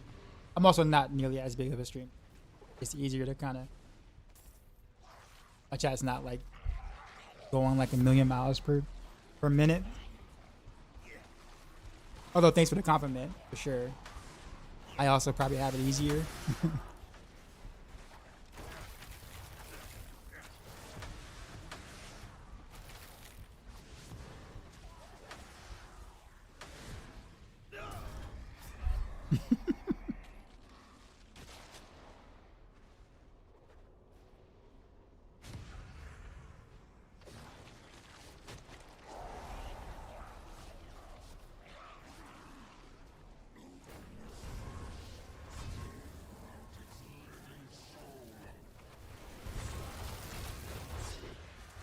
I'm like halfway through reading because it's been hard to take like a bite at any point. Because the moment I like pick up the fork, like 7 hellfire is about to fall on my face.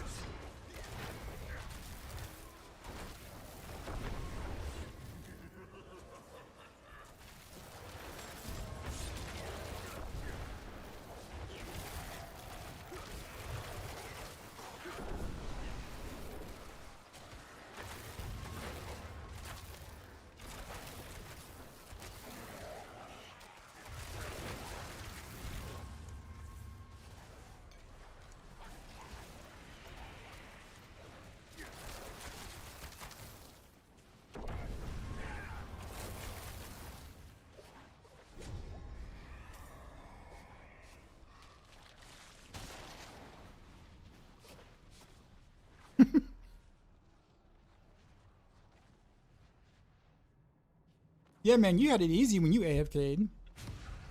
And bro, AFK, he stayed AFK'd in like the middle. Never got touched. I AFK. And like, the freaking Secret Service is after me. I'm just trying to snack, man.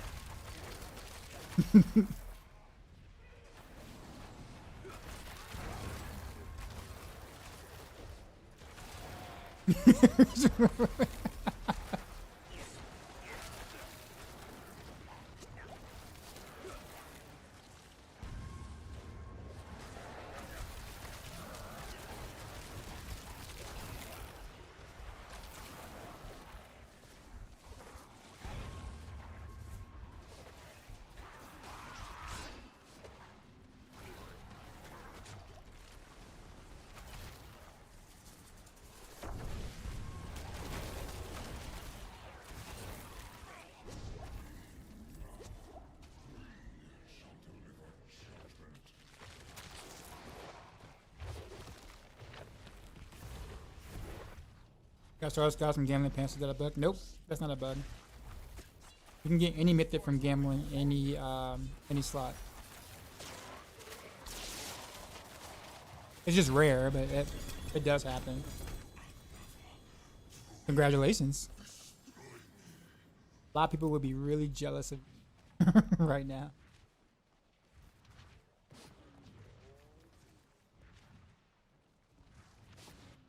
I say jealous. I say envious. Freaking Mother's Embrace. Are you serious?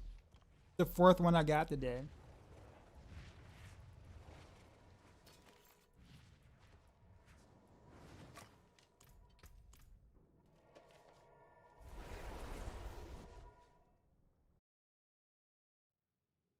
I'm gonna go for maybe for 3 minutes an hour to salvage.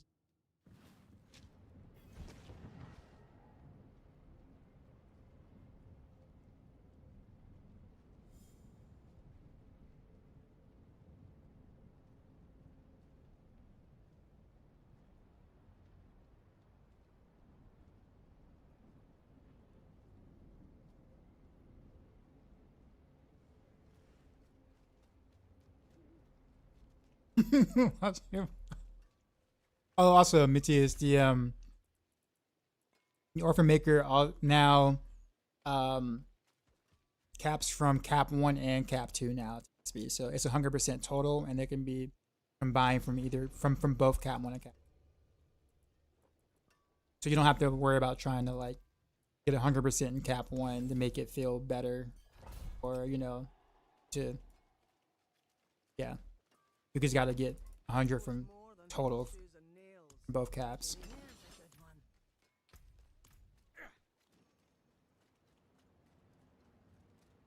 I'm not sure that's gonna make it feel like too much better by any means, but I guess you're testing.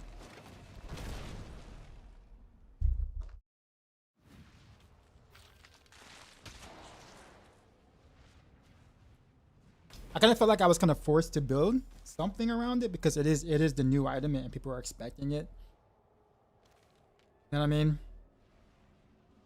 Rapid fire is kind of horrific with combo points, so it's kind of like you're gonna do combo points, you might as well do Orphan Maker kind of thing.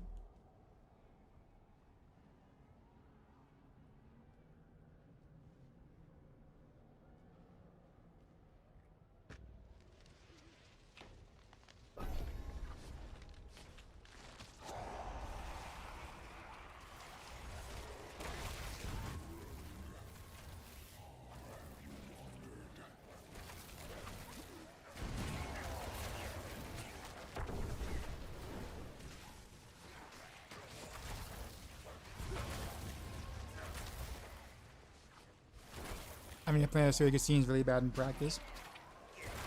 I definitely don't disagree. At least when I was doing because I did it a lot on the PTO.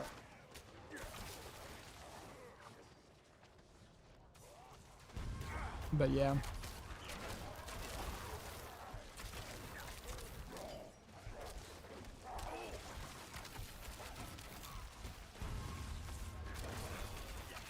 You could try doing the puncture version and just skipping like the mechanic Just do regular combo point, 3-to-1 puncture. Because then now that would just feel like regular combo points at that point.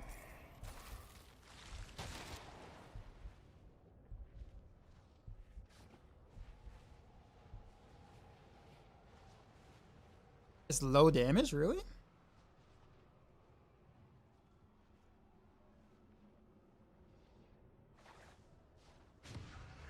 Am I gonna play Hades 2 1.0 release? Yep. Is the view good here, or why do you love this spot? I don't know. It's a good question. I'll probably move to this guy over here. He seems kind of lonely. We'll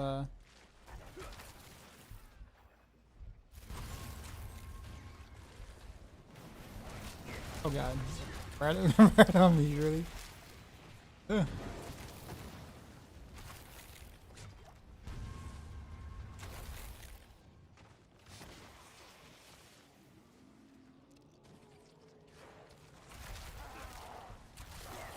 Very good playlist is 2 fire. So many bangers. Thanks, man. I got like 2,400 songs in this playlist. Curated just for the stream.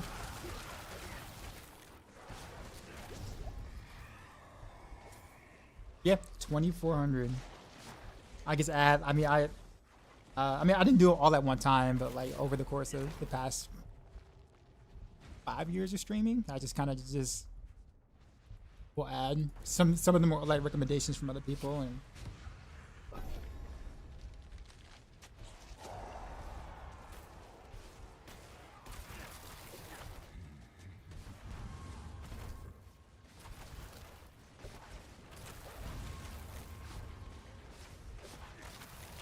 Yeah, but you also got to think too as well. Like, I mean, you don't necessarily want to hear. But I mean, I guess it's inevitable. You will hear the same song sometimes being in here if you're in here enough.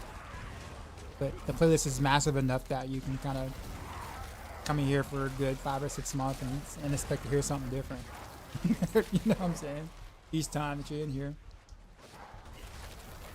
That is, if I don't close the playlist and reopen it again, and then random just happened to hit on something that I already played 3 days ago or something. Oh, it's definitely crazy. I agree. I agree. Do I shuffle? Yeah, I do. So sometimes, yeah, there are some things that might play today that will play tomorrow. It's not often, but it happens.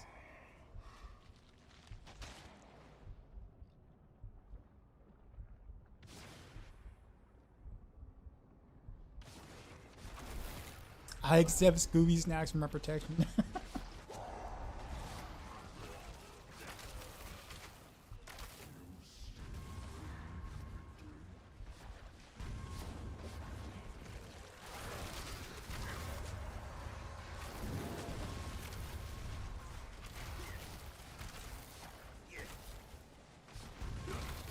So 100 to 2 billion, it's 100 to 200 billion damage, that's it.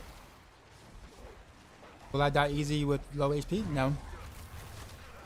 Nope. As long as I have barrier up, I'm actually kind of tanky relative to how tanky I usually am.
I might die.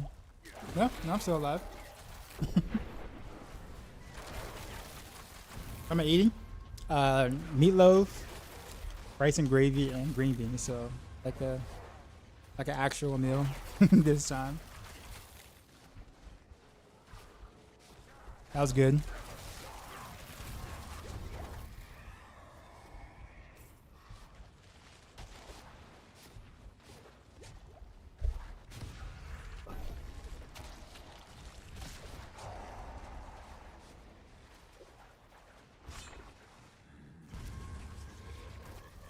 Alright guys, I'm back to carry. I know it was rough for you all while I was AFKing, but you know. I got your back now. 3,008, they're easy.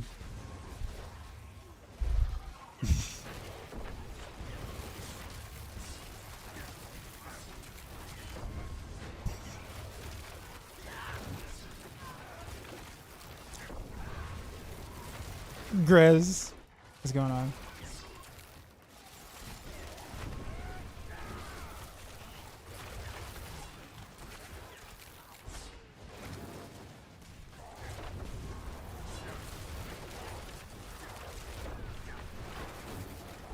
We're knocking these out for XP mainly. No, for Chaos Armor. Chaos Armor and yeah, basically Chaos Armor. And Opticite. I mean, it is good XP as well. So I mean, relative to the other content, other than pits.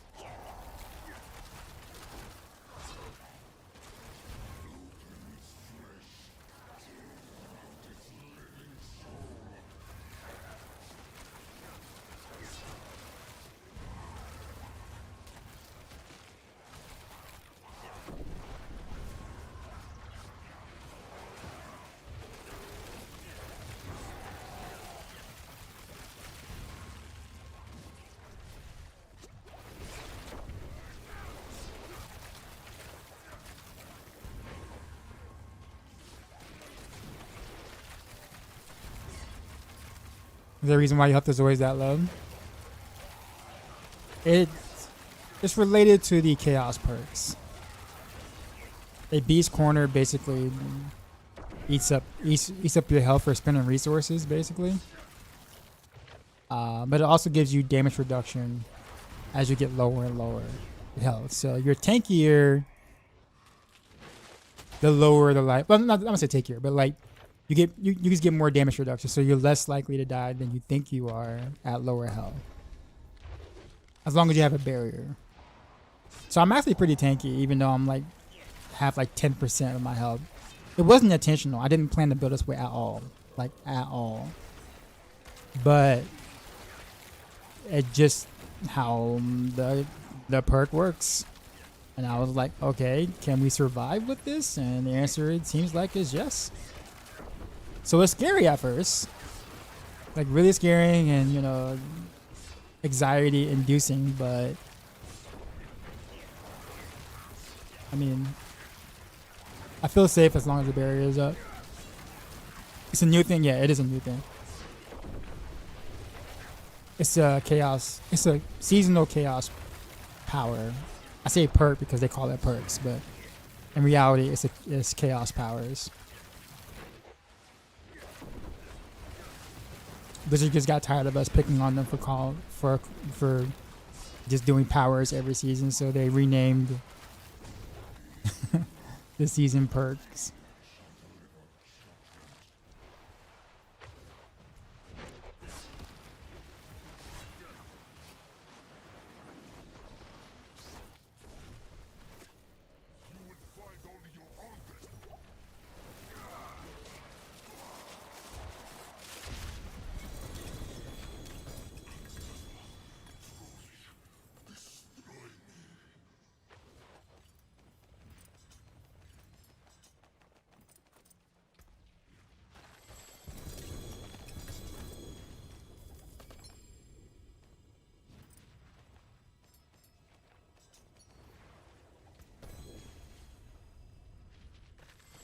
Scoundrels leather pants.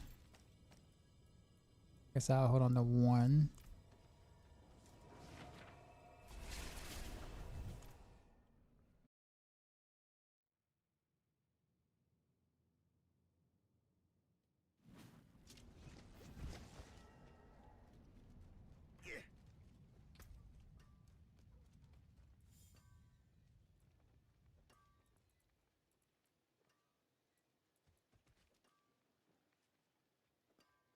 Hey, I got a.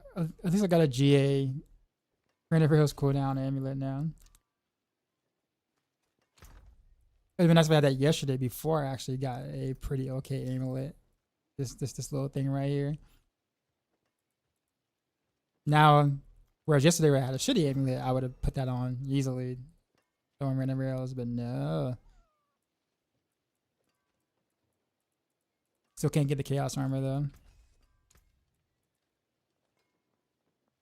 Let me see. For these.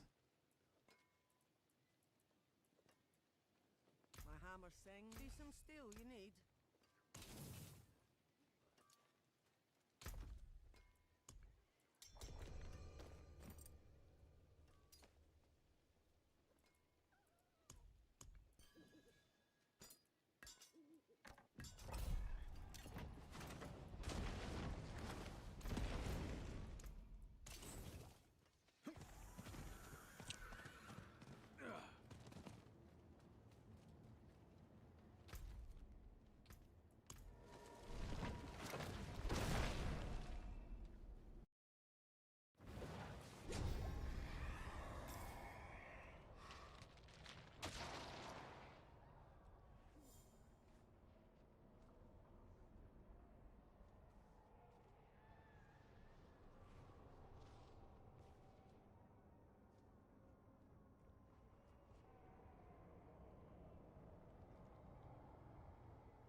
I'm not gonna get any Hellborns at all.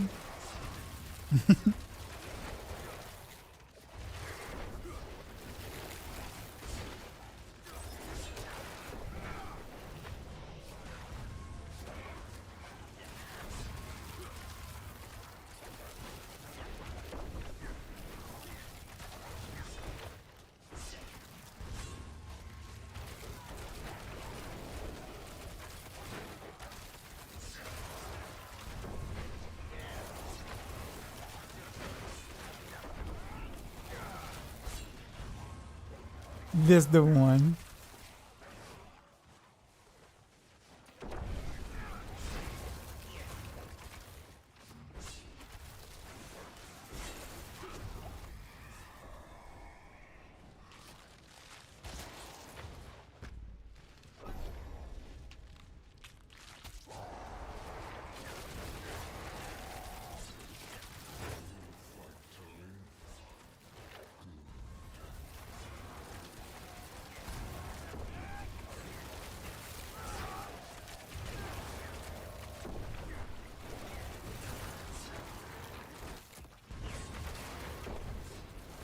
That was a long solo. Long feature, actually.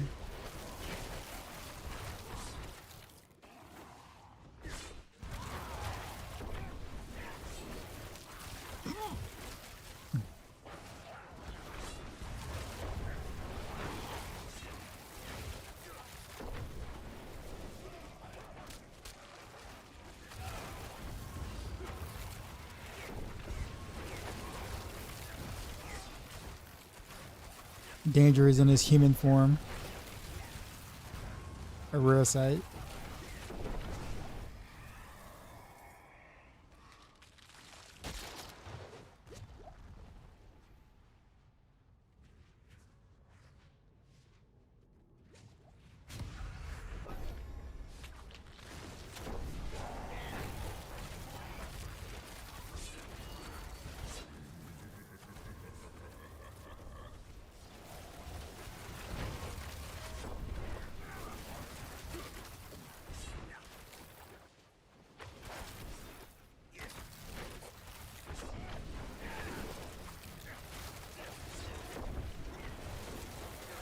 If you see me human, I'm type.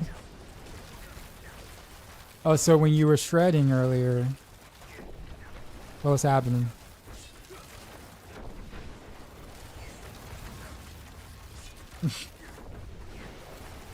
When you're shadowboxing in the corner.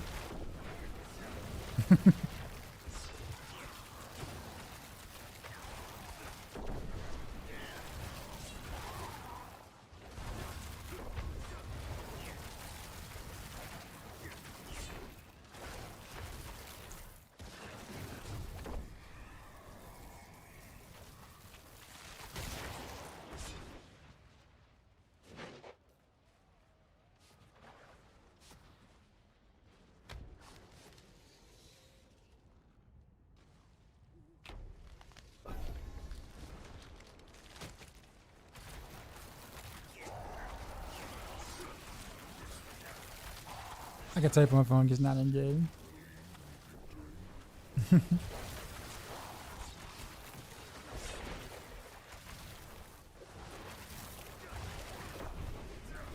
Was it metaphor? Yeah, because we took Hellborn as the first one. I don't really know what the other ones were. I didn't even see it. All I saw was ambushing. I was like, I didn't hit.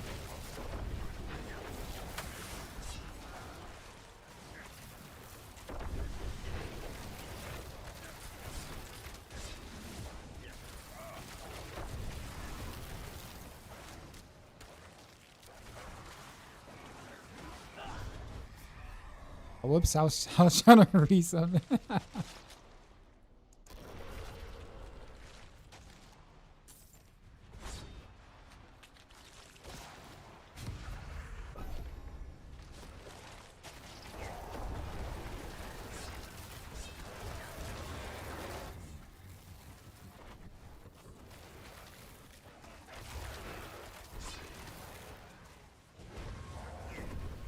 Skittles run.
Wow, literally no mobs.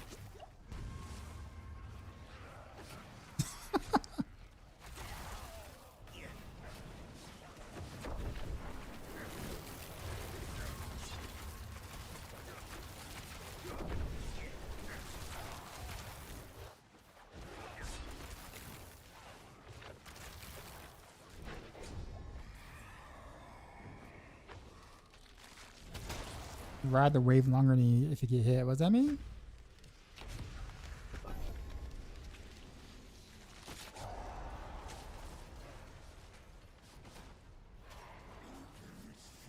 Oh, I see.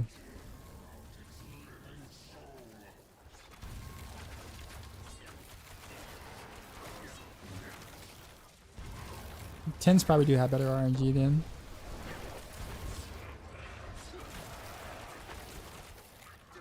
That actually would make sense.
2 Chaos Hounds.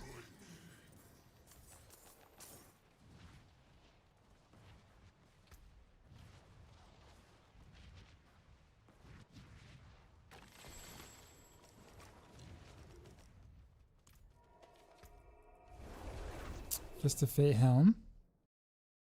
Okay. I got a Sky Hunter helm as well. I don't really want the helm slot though to be taken like that, but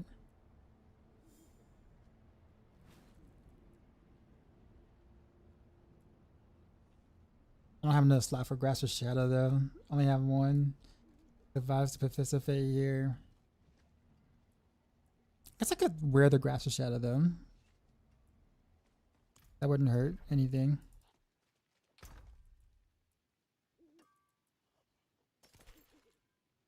I think that's probably the play.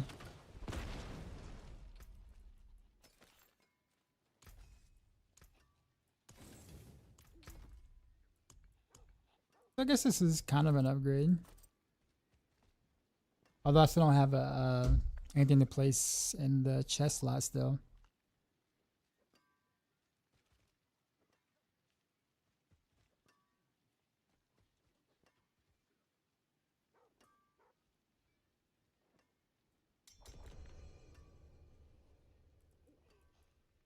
Just don't. Oh, just done work from home. I'm trying to log in. I think you said just don't. Just don't work from home. So we're always just risking it all with 10% health. Pretty much. That's kind of the thing this season.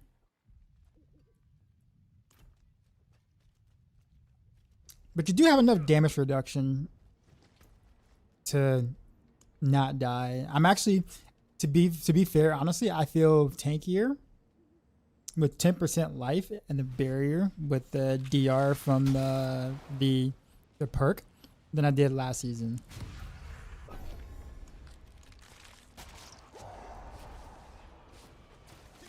It's just scary looking at it for sure.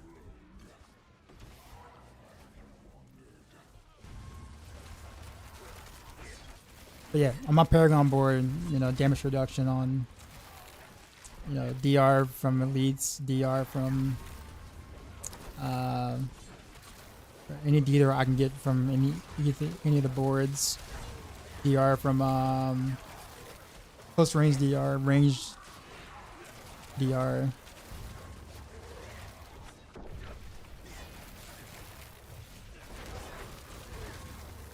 Anyways, I need to finish my range DR on my board.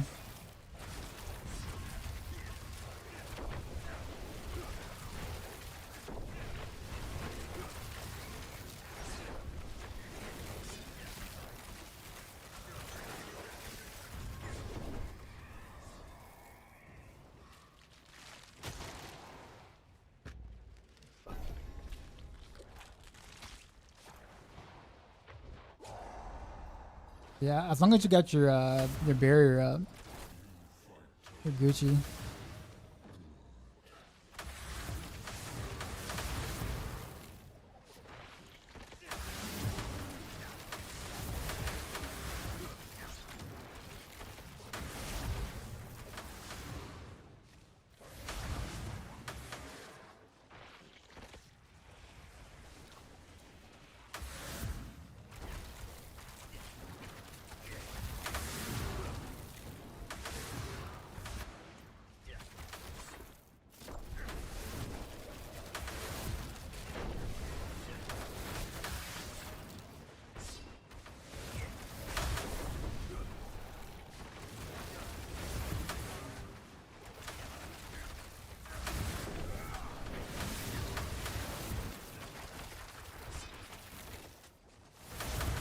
I'm gonna consider my critical strike chances.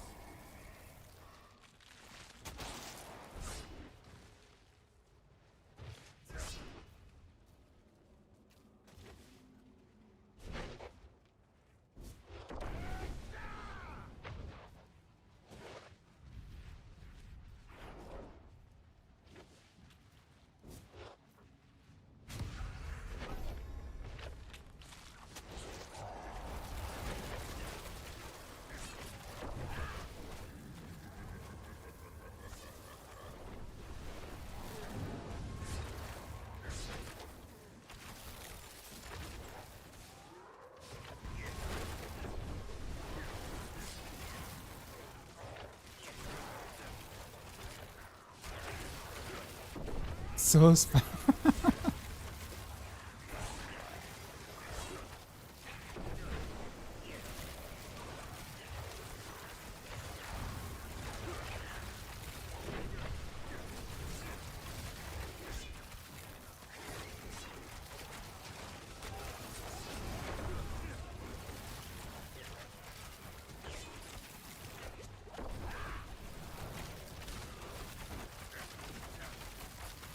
Happy, what's going on?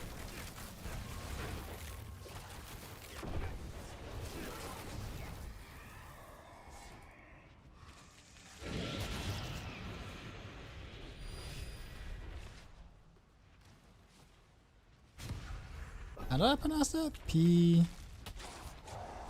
P4ica?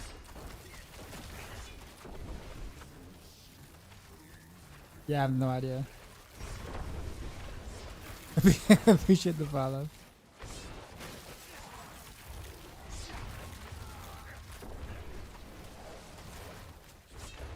P4ica? It's like a kind of like a Hispanic name, or I'm trying to figure out like how to pronounce that. Fortune. Got Forge. Okay. I still don't think I'm any closer, but I still appreciate it. Forge. Yeah, I'm gonna give up. Thanks though. How's it going?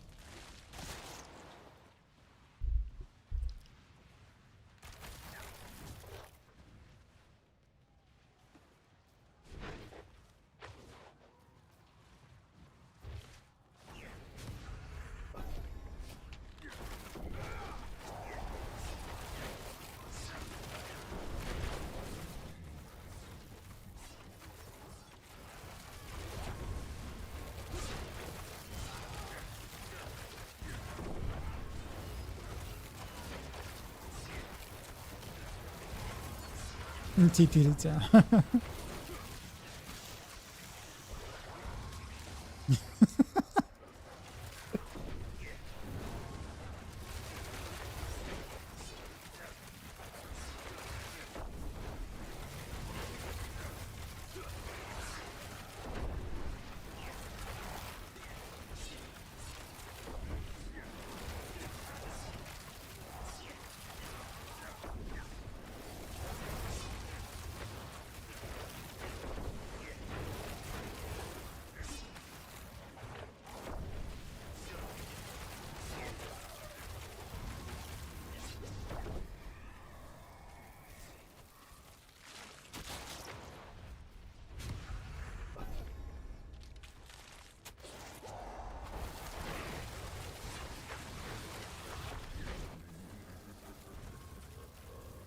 Any meaningful changes for Dance of Knives this season?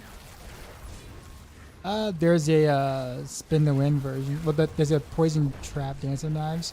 There's some bugs associated with it, according to Ava. I think he's trying to work around it, but it's still a pretty good build though.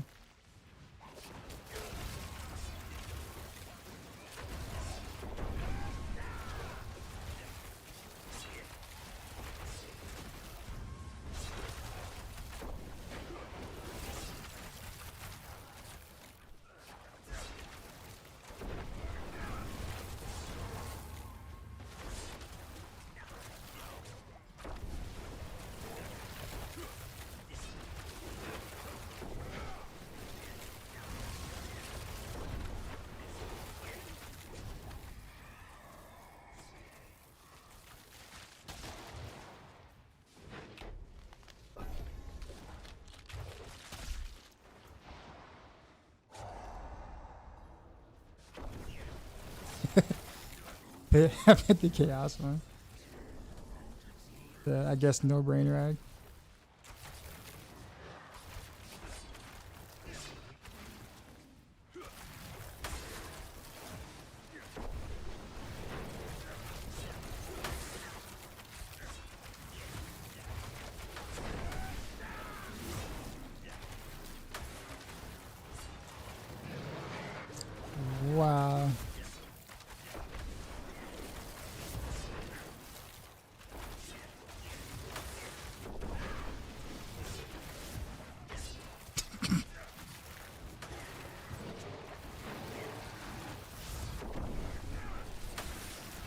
Yeah, overall, the DS9 build is a lot of fun to play.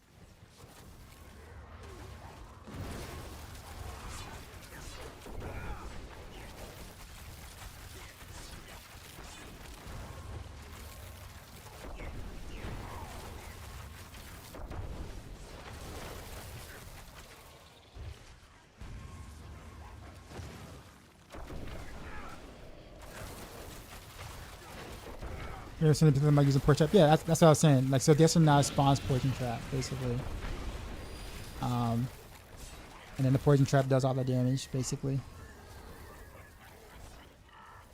It's actually a fun looking build.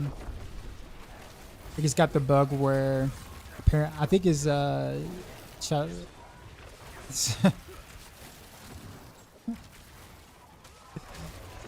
I think it's something with was a shadow clone can't spawn the traps. I can't remember what he said. It was something with shadow clone and like the automatic spawn of traps.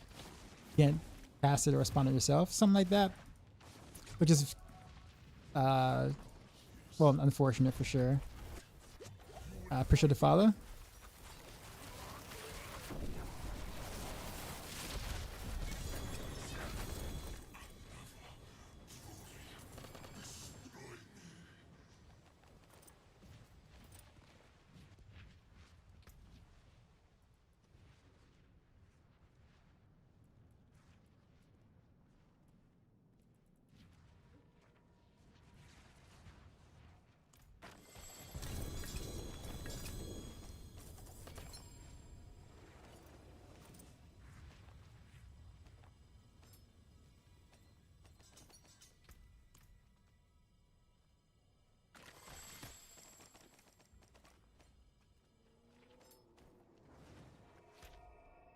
Always something a clone. Yeah, I know. Didn't we just have issues with imbuements?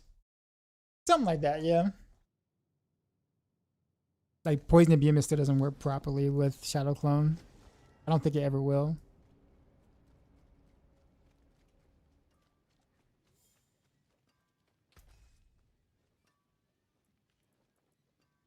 So yeah. The thing about it is that they say like that they fixed it or whatever, and then like every season it ends up just not being fixed.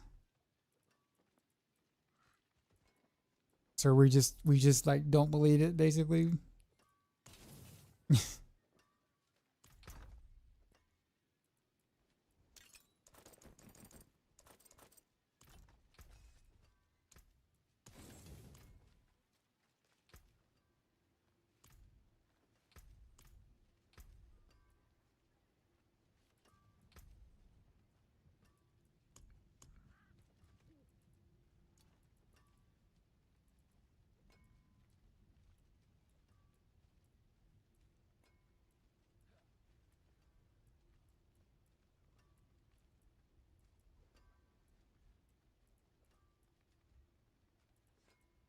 Hmm.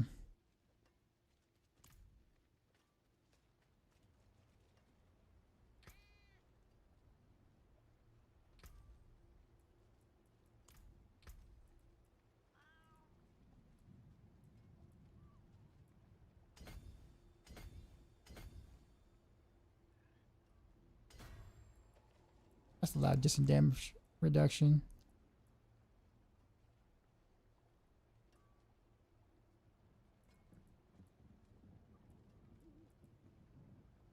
I kind of want to get over there too.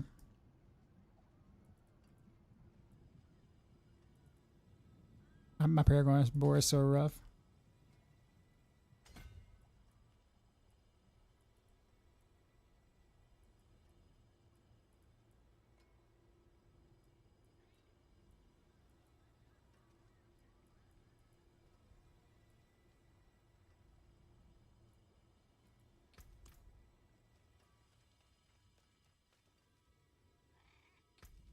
That's such a long name for an amulet, for a piece of gear. Asturian symbol of the rampaging werebeast.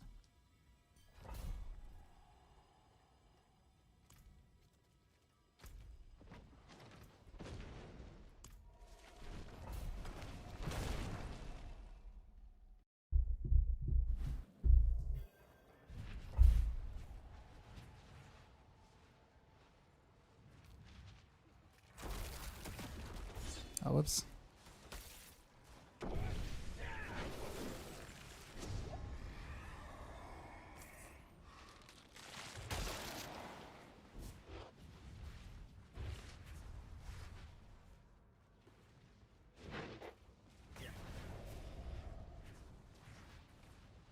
Do what?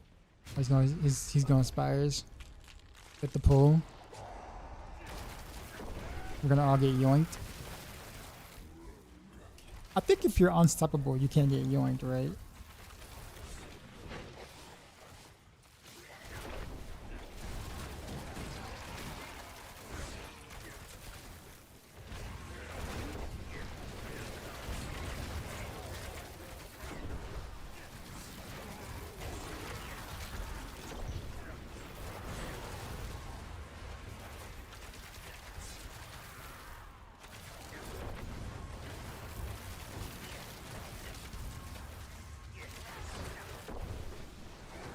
Can't stick around.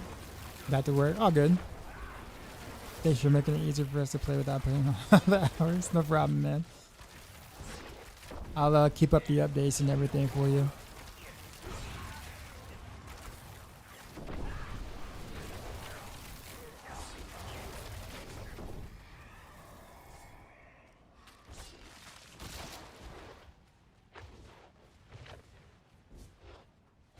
Beyond that, was that, man?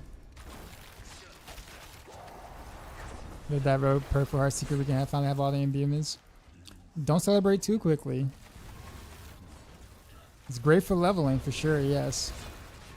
But the moment that you put in cold clip, it overrides the 3 imbues, unfortunately.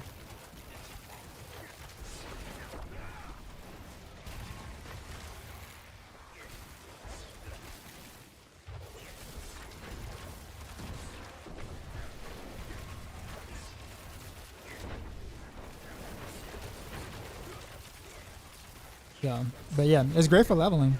It's like best in slot by a long shot for leveling. And before you get cold clip, of course.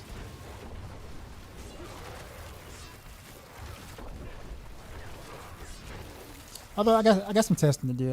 I'll see if I could try to find a way to remove cold clip. But it's kind of hard because your clone gets the whatchamacallit, so it's like cold clip bonus as well. But not the imbuement stuff. If you remove cold clip, you know, the clone just is at that point physical damage. And then, that's bad, I think.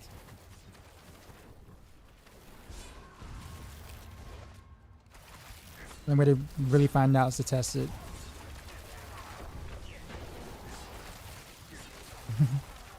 It is really cool though. It's something that I gave feedback to Blizzard on. So like they know about it.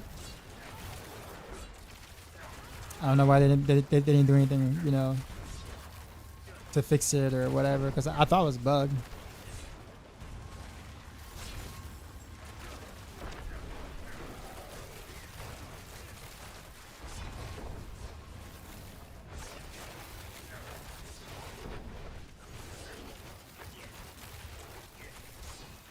How much beer do I have? That's like 7,000. 7,300. I'm wondering if I put, what is it? The sapphires in my armor, which is like what, barrier gen or something like that. Will my barrier actually go up? Hello. I wonder if like Danger knows. I know Danger's listening. No. So no, sapphire is willpower.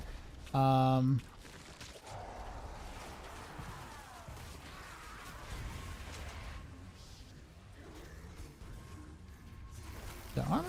I thought something was like barrier gen. Or is that like before? Other perks you're using in the master guide? Yeah. Because for the basic builds, the perks are kind of like terrible, honestly. Outside of Mard Guard and Beast Cornered, like those two are really good. The imbuement thing, I think it helps your clone in terms of the damage is concerned because you are imbued. Like imbued skills deal more damage, so I think that helps your clone. That's the only reason why we still take it, even though we're not getting all 3 imbuements anymore. And then accelerating chaos because we don't have anything else. Barrier used to be Emeth. Okay, not anymore. Okay, I was wondering about that. I'm like, if I can just increase my barrier, I put an amethyst in my armor. But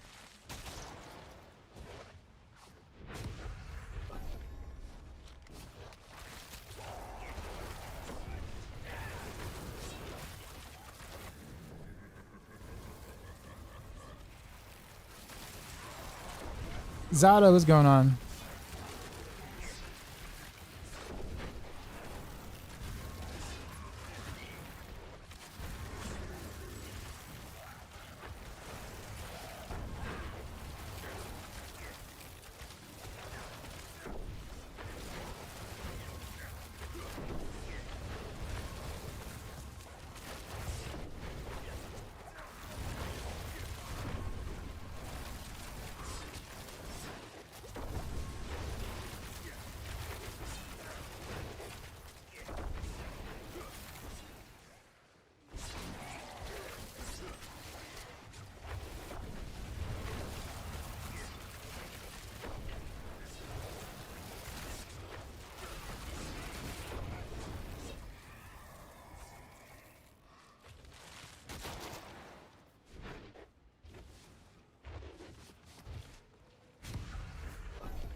We got the Lord Trio.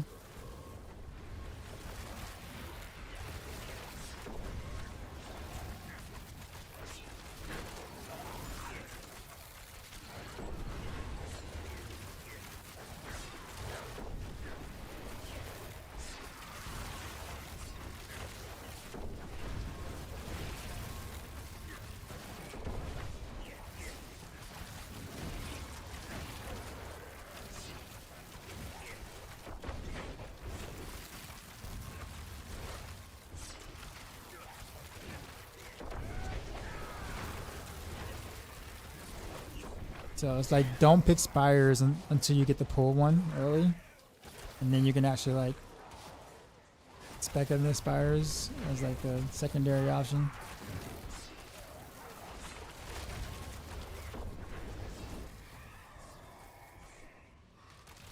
This build variant on max roll. I mean, yeah. I really wouldn't really call it a build variant. It's just close quarters combat instead of Victimize. And I can swap out poison, or swap out poison, not poison, sorry, smoke grenade for flurry for movement. It's like the equivalent of like buying a car, and like one person chooses the package with the sunroof, and someone else chooses like the audio package or something. Like that's basically what it is. It's still the same car with the same everything else. Functions practically identical. How's Heartseeker going? Well, it's going really well. I like it. I'm not gonna really see much of it doing much in here because, you know, 4-man and, you know, the other guys have insane AoE clear. So, but like when I go solo like that, you'll get to see, and it's really nice.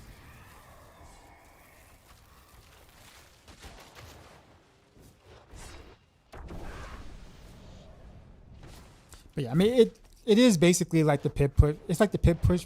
I'll put it this way, Wackity. It's technically the pip push version. Keeping dash instead of poison trap, and flurry instead of smoke grenade just for the movement. So let's decoy to try to build. Heartseeker does really well right now. I've been able to like level my glyphs to so far like level 87, 88, like pretty effortlessly.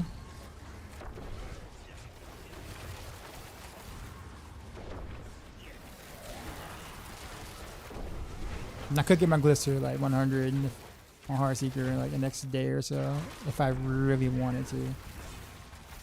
Like if I just like did non-stop hits for like tomorrow or something. So how we did pitch shots gonna be this season? Not as good as it was last season relative to the other rogue builds, I put it that way. Like it'll be better than it was last season, but every rogue build is better than it was last season. So you have to think of the relative change, right? It's not a bad build, but some builds just got stronger than other builds did. What pit did I push to? I don't push pits. I find pit pushing kind of like a waste of time. But it's projected to do about a 112, 113. Sorry, 111, 112 range. Just like the high end with like near perfect gear. If I get another Mother's Embrace, I swear. I freaking swear.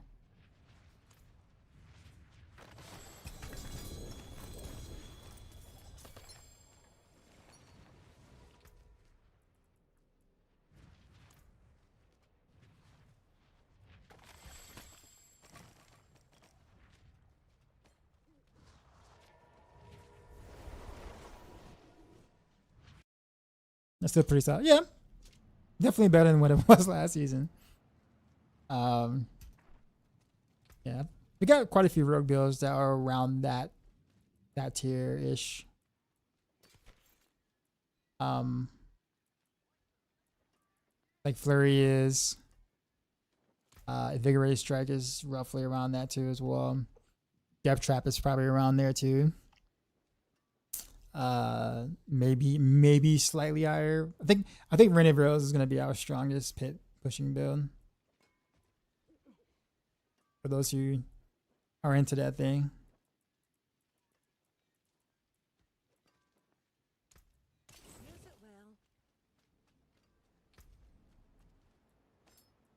Ultimate question, but the ultimate question would be is, you know, would you want to play Rented Rose, right? I don't mind it. I actually like Rented Rose, but not everybody's fond of it.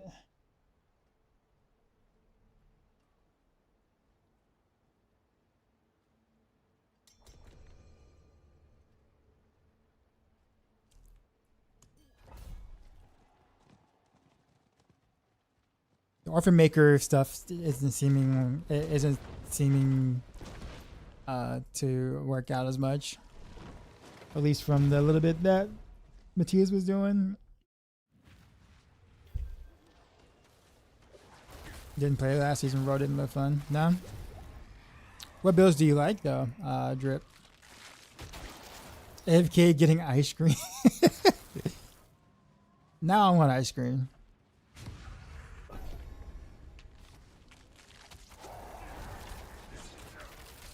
Yeah, bring me some too.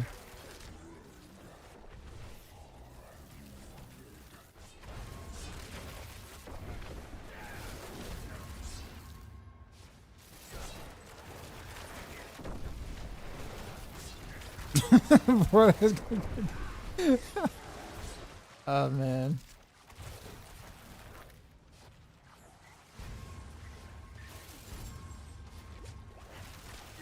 This is not always your go-to. Yes, the Downs is definitely more fun this season than it was last season. For sure, by far. Twisting Blades is kind of hurting. Probably would not recommend Twisting Blades. Barrage is okay. Barrage will do fine. I try to do the Orphan Maker Barrage for the main variant and then the spam variant as the alternative one. The one guy who is playing Barrage came in my chat and told me he really liked it. He really liked the way I put it together on Max Row. I'm like, okay, cool. Looks like we have confirmation that it's actually doing all right.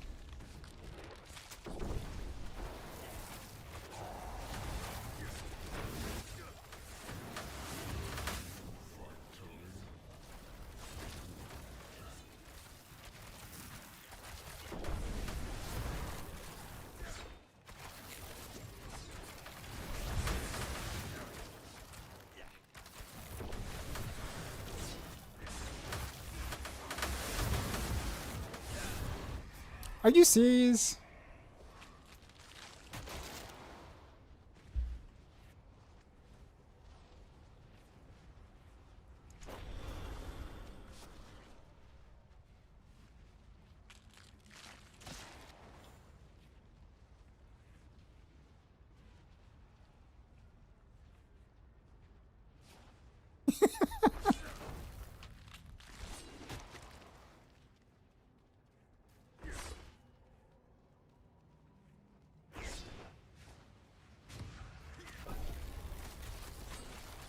Season 2, Twist and Brace holds a special place in your heart.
Mad World of Living where you have 300k off the site and barely any white mats. I think I must just start picking the gold chest now.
Just really happy that Rogue has 4 S tiers on max right now.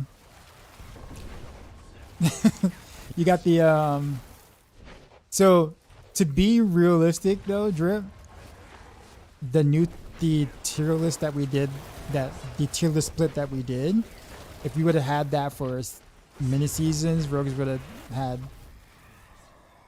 S tier builds and like every season for endgame for sure.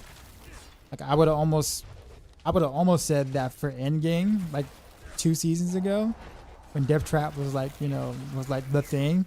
That's probably like the best build in the game for it, like for endgame activity stuff. Like top of S tier.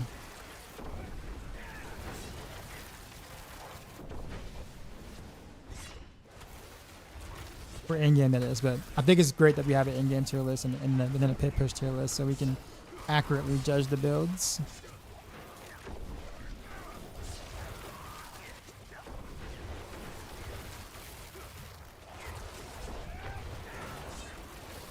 Yeah, for pit push we have 4 or maybe 5 A tier builds.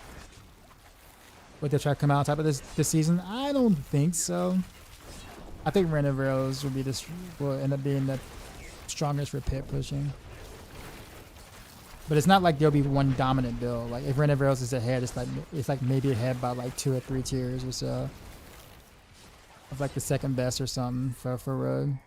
So it's not like you know, you have to play it or else sort of ordeal. What's the most efficient way to farm horde keys? I don't know, honestly.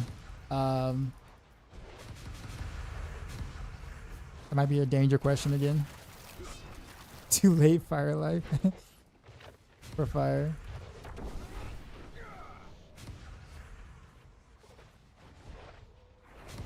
I got most of mine from the seasonal journey. And also from whispers. Because I got the dungeon keys cache or whatever. And that gave me a lot of keys. But I don't know how everyone else got theirs.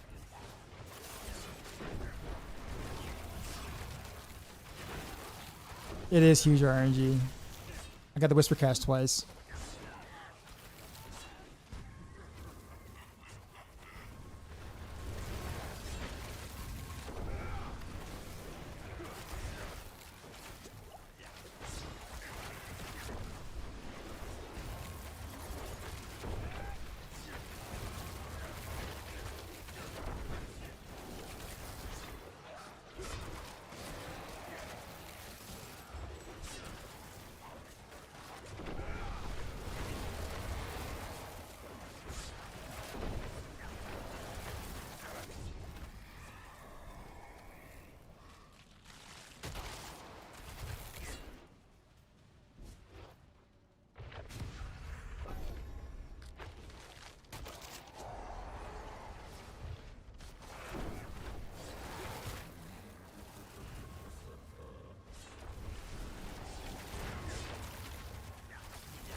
I have so many characters with only Fist of Fate usable for your build. And it's in the wrong slot. Really? Only Fist of Fate is usable? You don't have like 3? Wouldn't it be like Fist of Fate, Grasp of Shadows, and Crown of Lucian? No? Or am I wrong?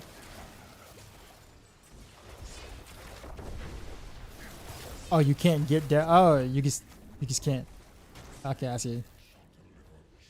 Can't use Lucian with Power Siphon.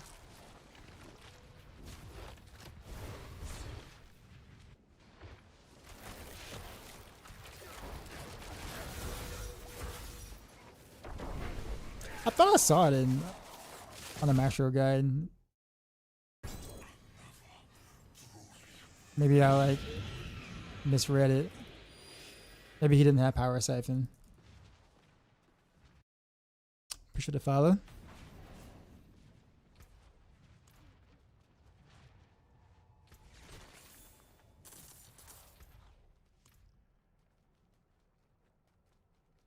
Totally not worth. Really? I got a 4GA Beast Fall Boots. Chaos Unique.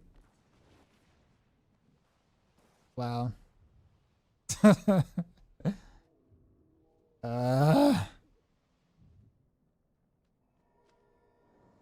It'd been great for Death Trap, right? Now the nameless. Shitty stats.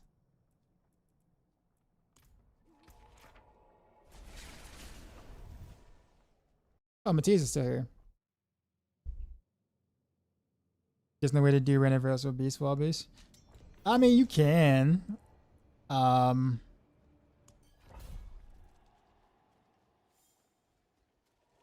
you can. I mean, you can do the 1-to-1 spam, but then you don't really want to do that with precision. You'll be doing it with. I think about it is with beast fall boost, you don't gain anything. And since the multipliers and the chaos armors are like so big, is missing one of them is huge. So like running beast fall boost in general versus running the Shard of Arathia version is like a damage loss this time around. But you can do it on the Victimize version though. So I have it on my I think I have it on the planner. On the guide? I think the Victimize version is on the guide. I think I did. If not, I'll put it there.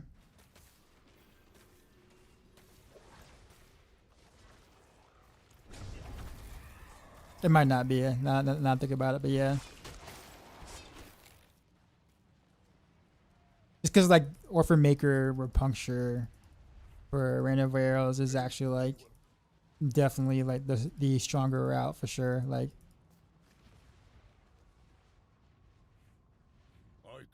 yeah, Victimize 1-to-1 spam is still really good for speed farming. Like hella good for speed farming.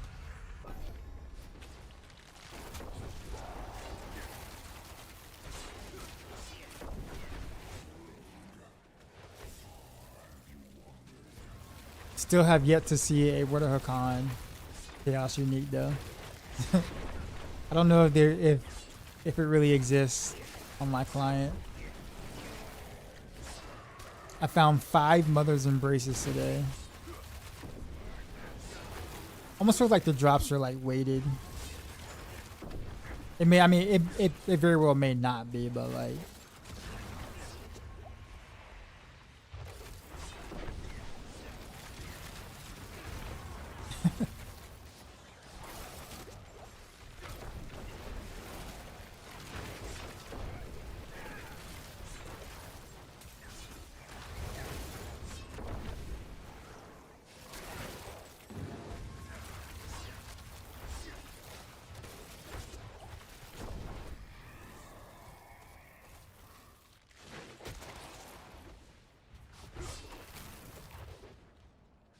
Ava, what up? I used this analogy before. Playing with the druids and Barm here that do full AoE clears feels like being the little brother playing with the unplugged controller and just like watching stuff happen on the screen, thinking I'm actually doing something. It's like I'm pushing buttons and it looks like stuff is dying. Right?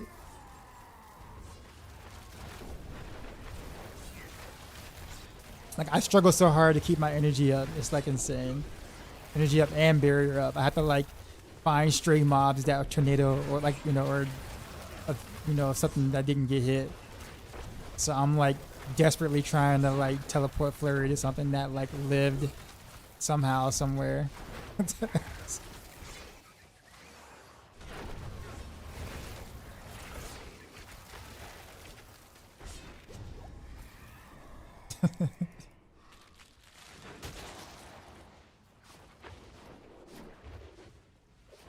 Yeah, I've been doing the horrors with the Maxro Boys for about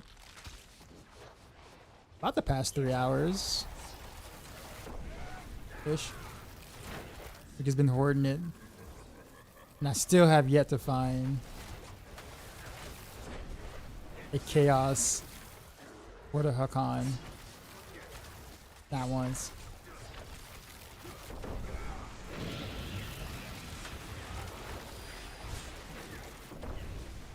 The scraps. For the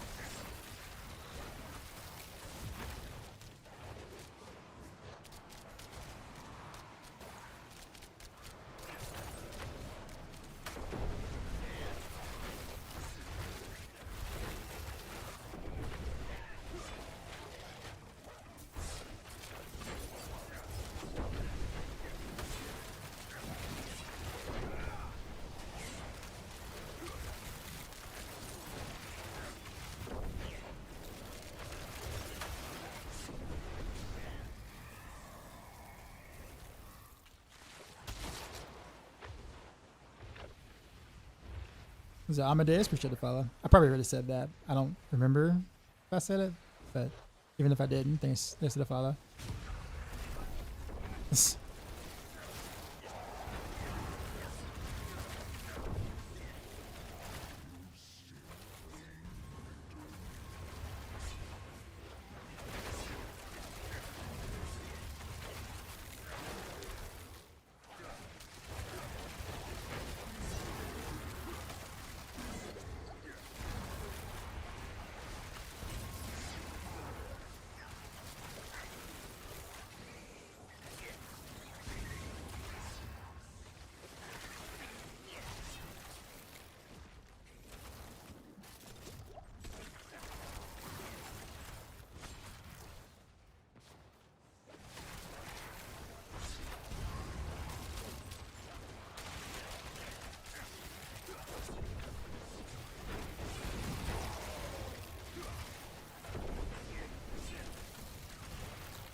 So how's the Orphan Maker thing treating you, Matthias?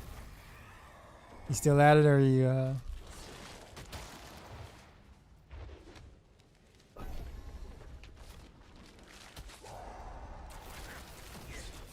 cursed? Are y'all working on it together? Delete it from my stash.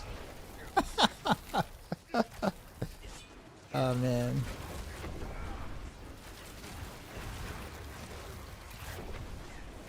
You got the TLDR from earlier. Got it. Alright, well. I did hold up, Evan. I did have one guy. Okay, one guy. Okay, he might be the only Barrage player this season. He came in my chat, right? He said, "Hey, I'm playing your Barrage guide," right? And he's like, "Good stuff." He said, "Good stuff. Having a great time with it."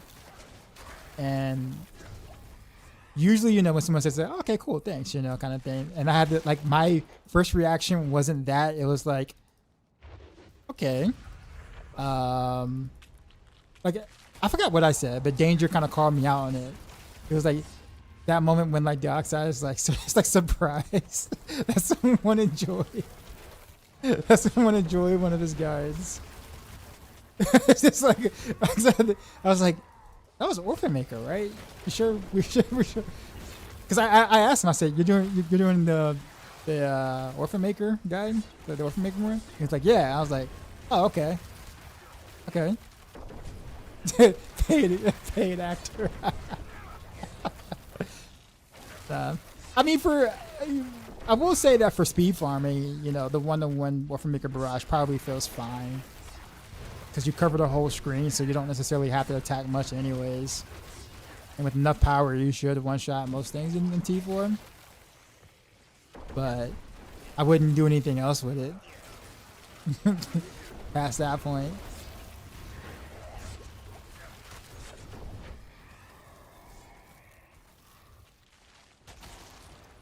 Check cleared. I was surprised though. I don't think I even heard anyone was playing Barrage last season. No one came in my chat and said they were playing Barrage last season. So it's been a few seasons since I actually heard that. So I was like, oh, okay, cool.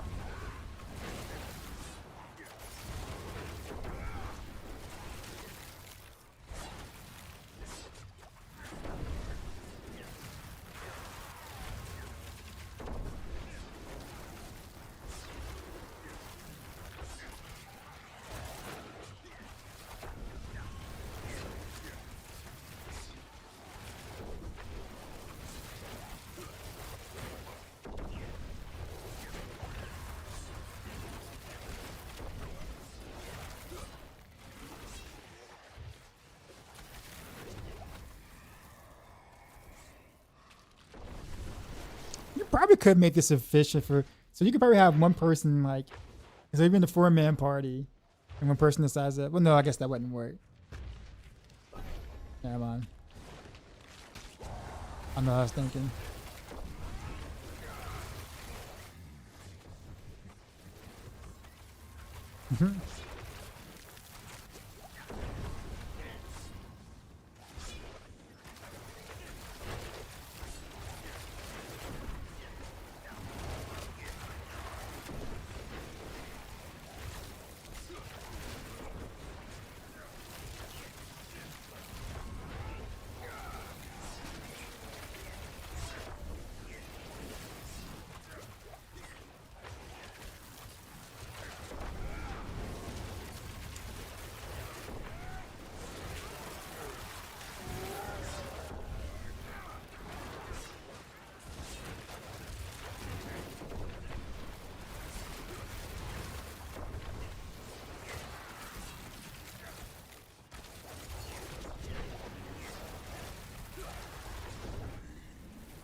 I meant to say 8% barrier generation for war and 12 for grand. Okay, so it's still a thing. Wait, did you scroll all the way up in chat to see that conversation? Or is it something different? Oh no, I didn't.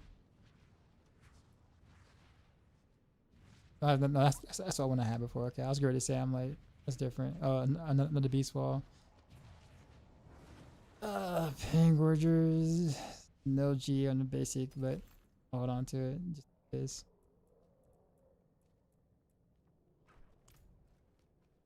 I'll grab equipment. I think I'm still also the only one that has not gotten a chaos unique from the chest.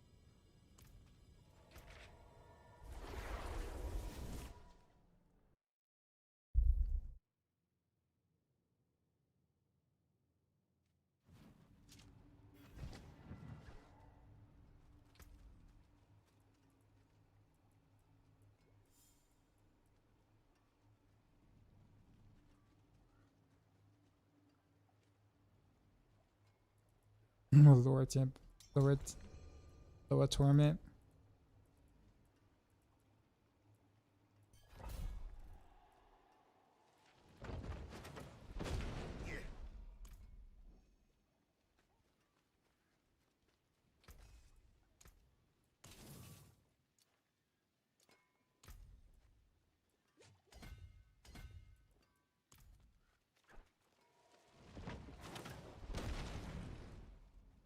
We got a team again. Most fun road build this season. Hard to say because that's always subjective. Depends on what you find fun. What do you like?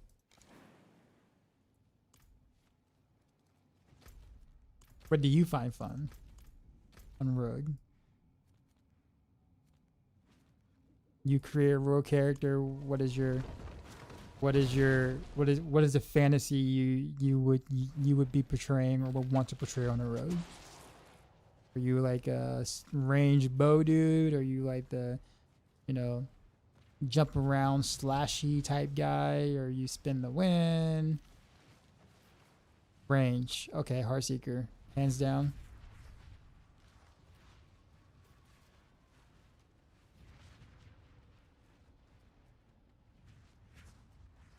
For sure, Heartseeker.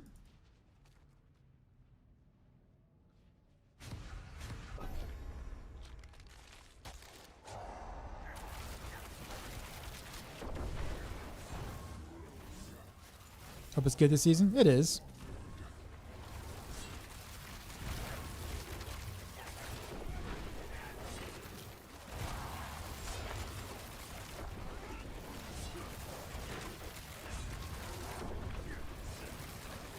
I mean, that's what I'm playing right now, so I'm just using Flurry for teleport. But yeah, this is Heartseeker. Level Heartseeker, my in-game build is Heartseeker. Been able to comfortably farm. I haven't tried to go any higher, but I've been doing speed 85s until I actually get the rest of my setup going. I'm missing like 2 chaos uniques and a mythic, and my chaos pieces don't have the correct GAs at all, which is fine. It's just more damage, just build functions. But not having a air perdition hurts a lot, because not just the more damage, but the movement speed, because that's where all your movement speed comes from. So you go from being like pretty slow walk speed wise to like literally like Usain Bolt with one item. And when you're speed farming, that matters a lot.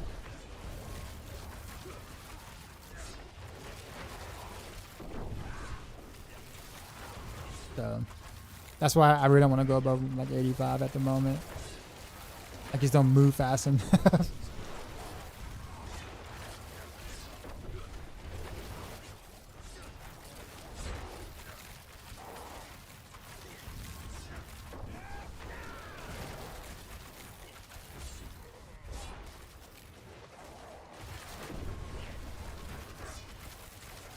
Yeah, you'll be able to like level your glyphs to 100 pretty easily on Heartseeker.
It's worth fast for leveling. Yeah, it's pretty fast. I won't say it's the fastest way to level, but it is definitely up there. And the fun factor is way higher. Leveling in hordes. Or, you know.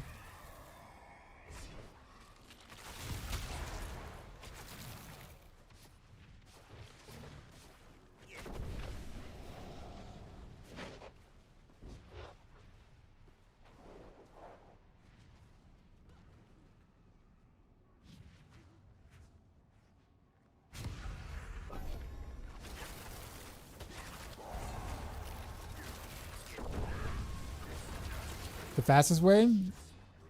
You really want to know?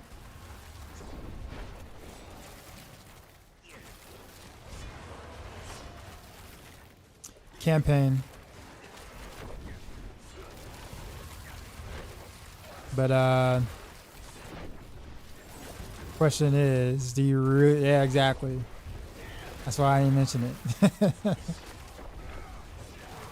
Yeah. I mean, you could still level in like 3 hours, roughly three-ish, 3.5 hours by doing hordes and strongholds or whatever, and some nightmare dungeons in between leveling. So it's not like you're slow by any means. But campaign is just, you know, the actual fastest.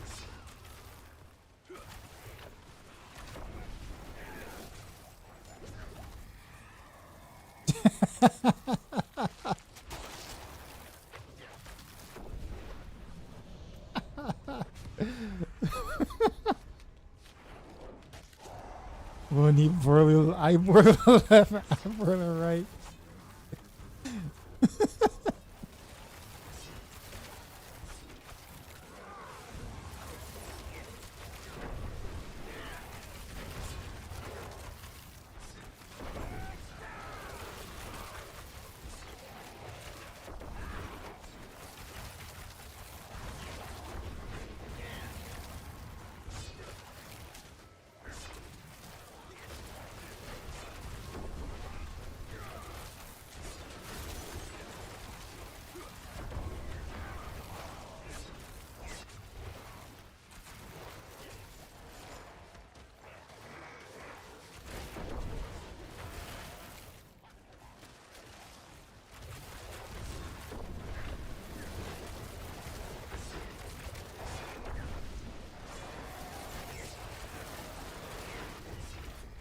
Am I still using vulnerable damage on weapons? Yeah, you have to with Heartseeker. Because Pain Gorges doesn't scale with critical strike damage. Like the additive. So you pick vulnerable. This critical strike damage does nothing for it. Pain Gorges is where a lot of your damage comes from. Whenever the Shadow Clone hits a target that's marked. So you have to kind of build around what works for Pain Gorgers.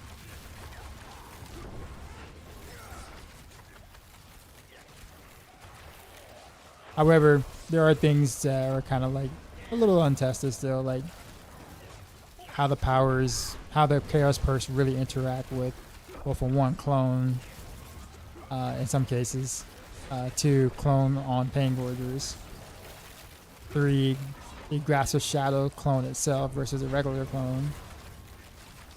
So there's a lot of like moving parts to it, and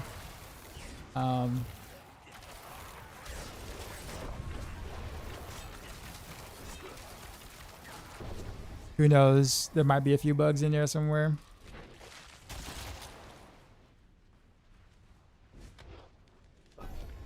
But so far, the math is has mostly checked out. So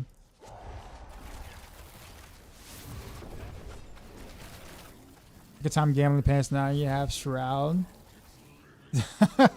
You're 2 on 2 on mythics from gambling already. Jeez, didn't you get a Starless Skies last time? And then you were asking me about it earlier in this chat.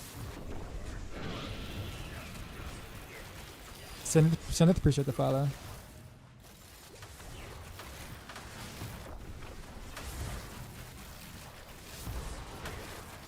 Pants is the glitch. Like, is there like an actual glitch, or are you just saying that as it, it worked for you and like that's like your like rabbit's foot?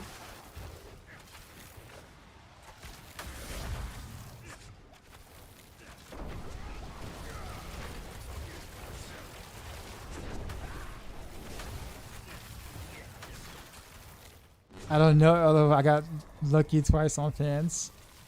Alright. You heard it. You heard it here, guys. 2 mythics from gambling pants. In one day.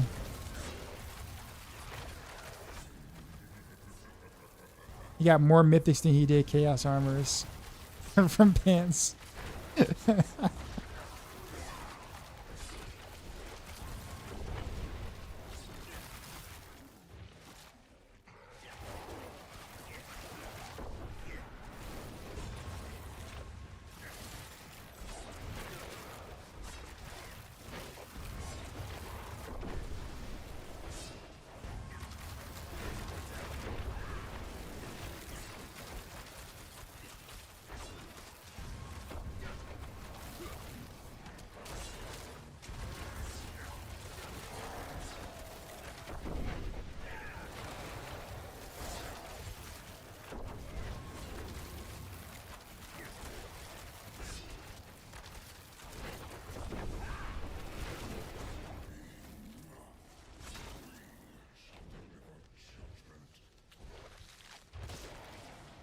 You know what's funny though? I could actually use a Word of Hakan for like the Heartseeker build right now.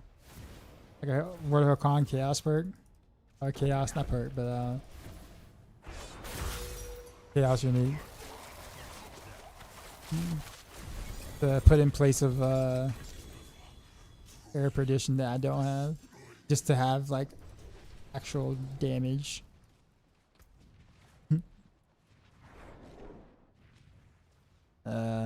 This is actually better than what I have technically. I might have to use that. Who knows?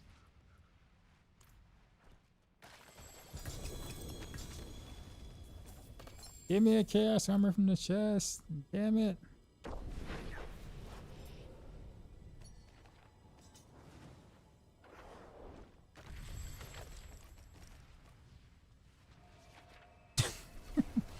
Look at all that aura coming from Snail. You jump back in, just a bunch of aura. It just spawns everywhere.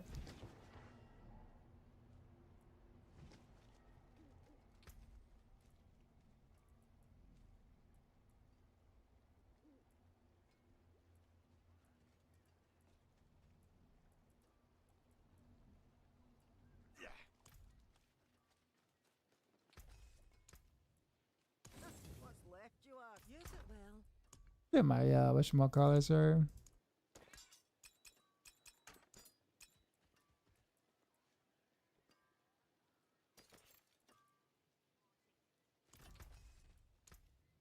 Better than starting from nothing.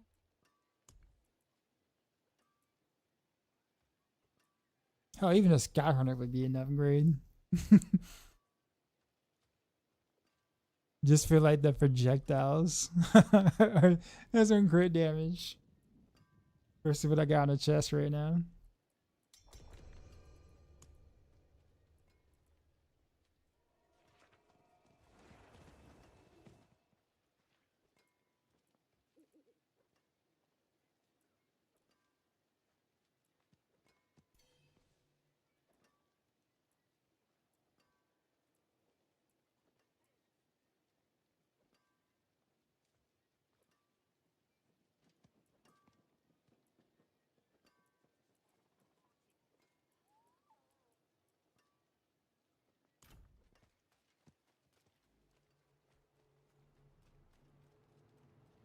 Yeah, I'm missing a Fist of Fate Chaos armor as well. Actually, no, I have one. One dropped like an hour ago. But I'm trying to figure out how to fit it in with the rest of the stuff I have right now because I have to move things around. Or now I'm running with a non-ancestral Fist of Fate. Got Match Unica fix, yeah, but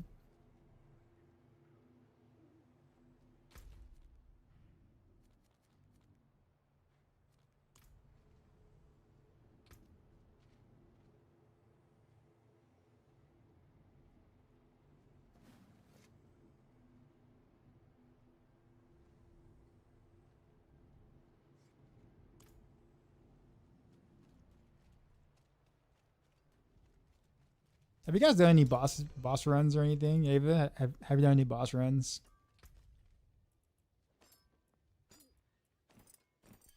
Cause it'd be rough out here with no air.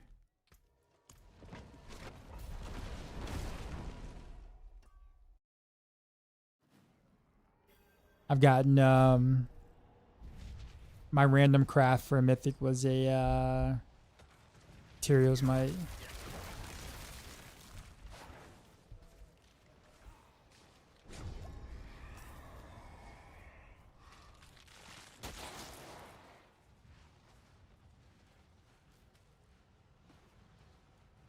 Not it. You go fiends, right?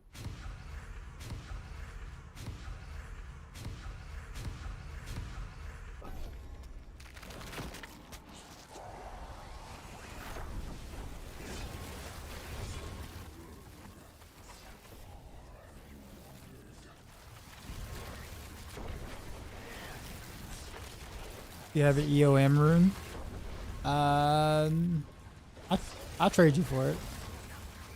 Or if you got some gold. What's the EO or what's that rune for anyway? Is that like for what recipe?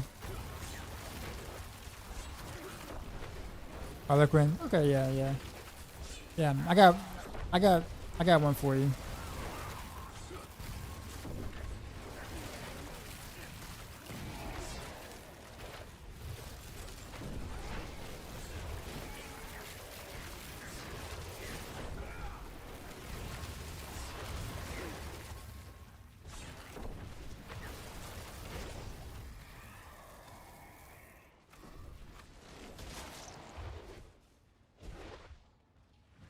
Okay.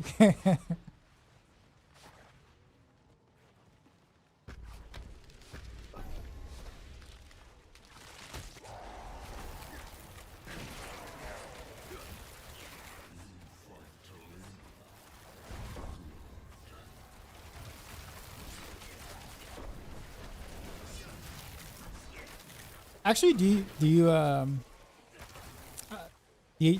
a Vex room by chance?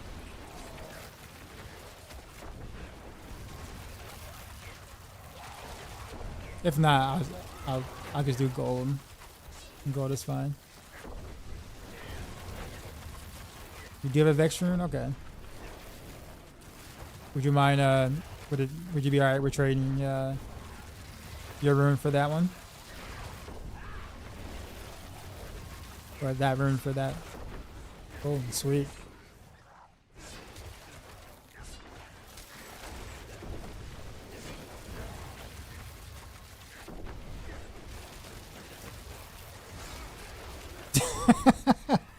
Second there's like, yeah, but it's on the mule and D2. Timus, what's going on?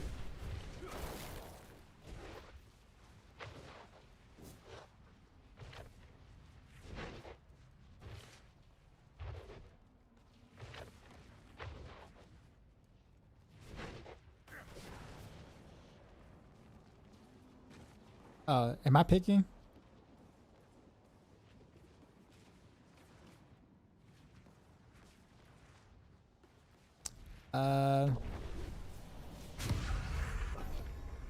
Yeah, I guess I'll pick that one.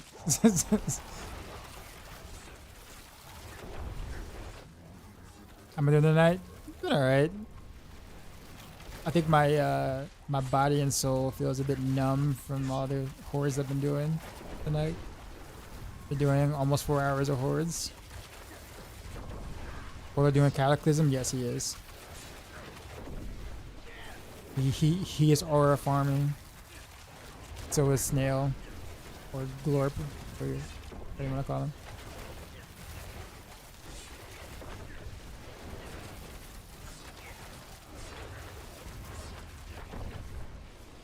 Yeah, my mama said them hordes would do a number on your back. Yeah, this is a max roll party.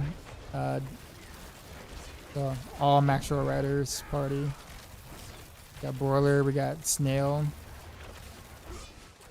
and Danger.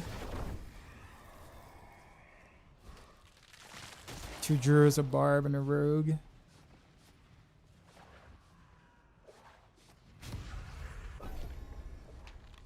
Yeah, I was gonna pick that.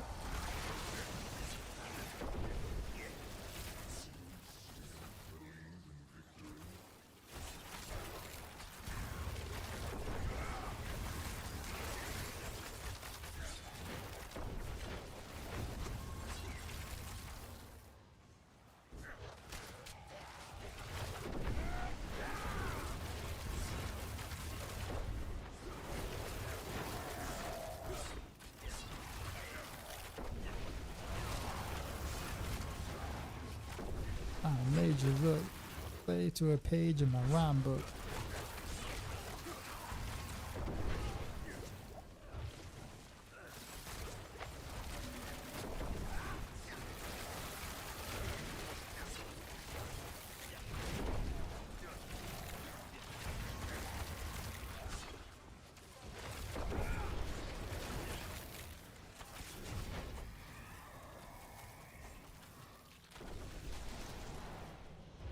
Being that I never actually filled out that command. I should have did it though. But it's basically my my gamer tag. Hashtag 1987.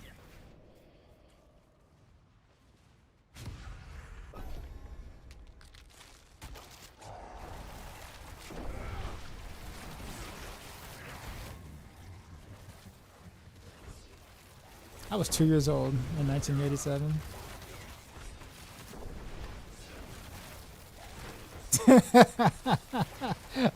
I picked the first 2 though, because like no one was like walking around, like no one was doing anything. Everybody was waiting. I was like, I guess I'm picking. I don't know. And then we got to the 3rd one. I was gonna pick the one to right, and someone else clicked. So I guess I'm fired. For the rest of the time being. Told you it was above my pay grade.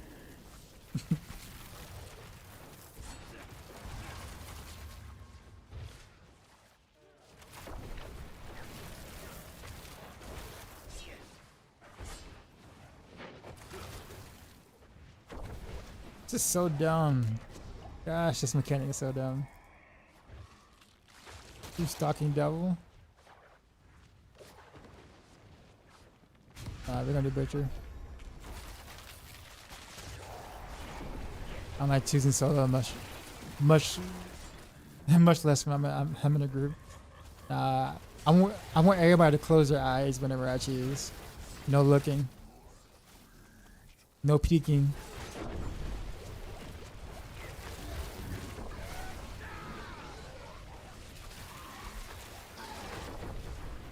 Why is Varathio max resource triple masterwork to sustain the basic attack cost? To sustain the cax the cax room cost. You won't be able to without well, it'll be harder to maintain the resources when using cax room if you don't masterwork the resource. Just keep in mind we don't have beast fall boost anymore, right?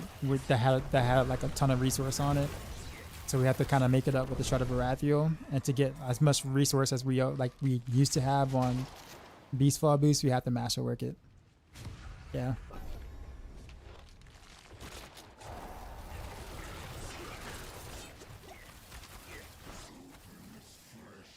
Keep in mind though, we were relying like the couple of Renovero theory crafters were relying on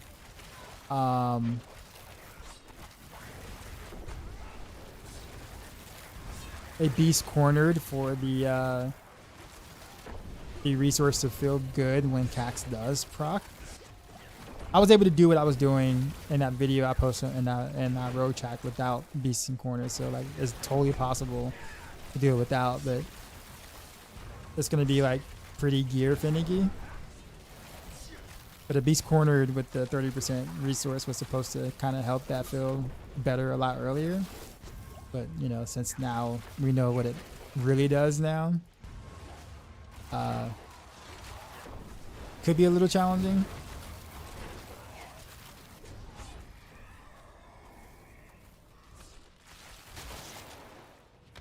MJ said build.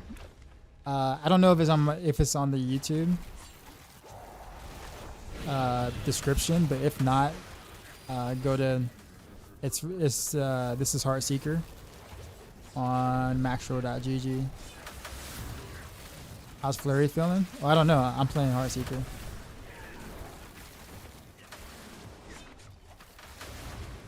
Matthias will tell you though. From what I've seen, it looks like it's doing great.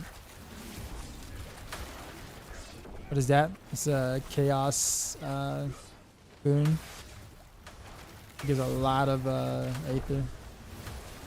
But it's pretty dangerous. Or it can be.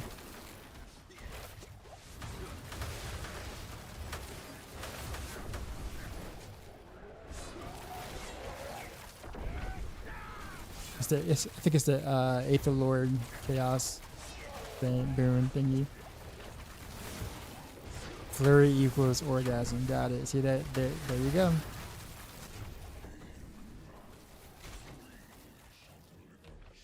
I bet I thought I saw a flurry. I mean, yeah, it's there, but it's for teleport. For speed, like for ultra speed farming.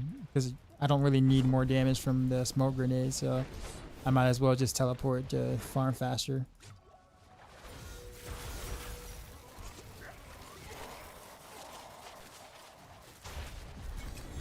But it's the same build.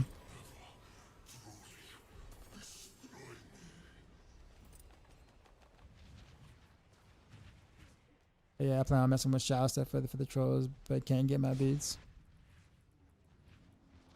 I wouldn't even say it's for the trolls anymore, man. Shadow stuff is legit.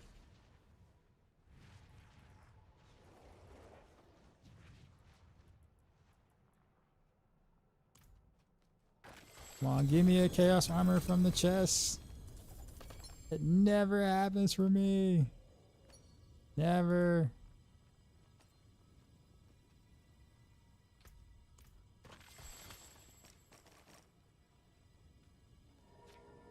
What's your unstoppable? Shadow clone. I'm perma unstoppable with Shadow clone.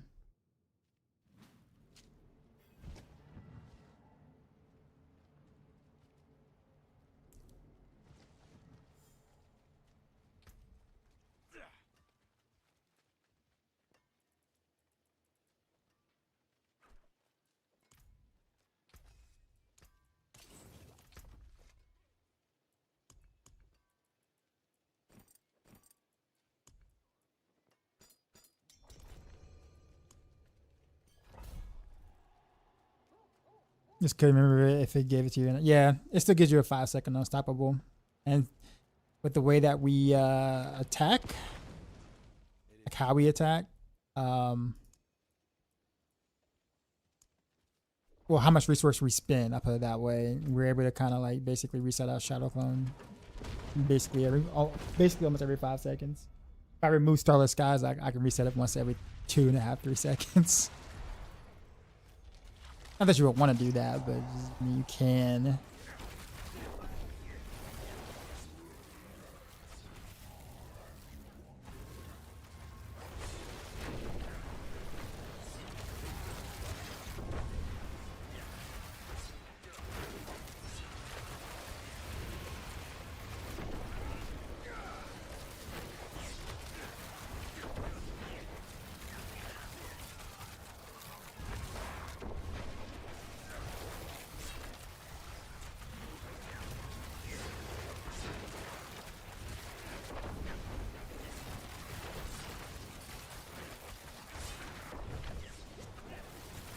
Alright, is Heartseeker good again? Haven't looked into any builds this season.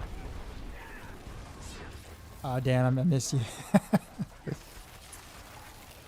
Oh yeah. I'm sorry. Yeah, I'll get out of this one. Did you send me a friend invite? Yeah, did you send me an invite yet or no? Not an invite, but a friend's request.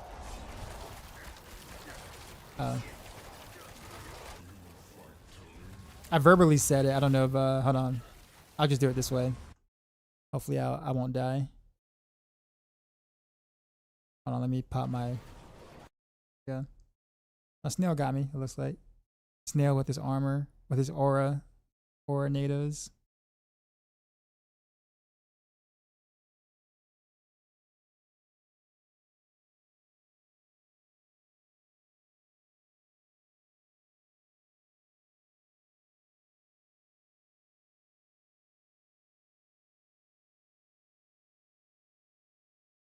I do not danger. My bodyguard has failed me.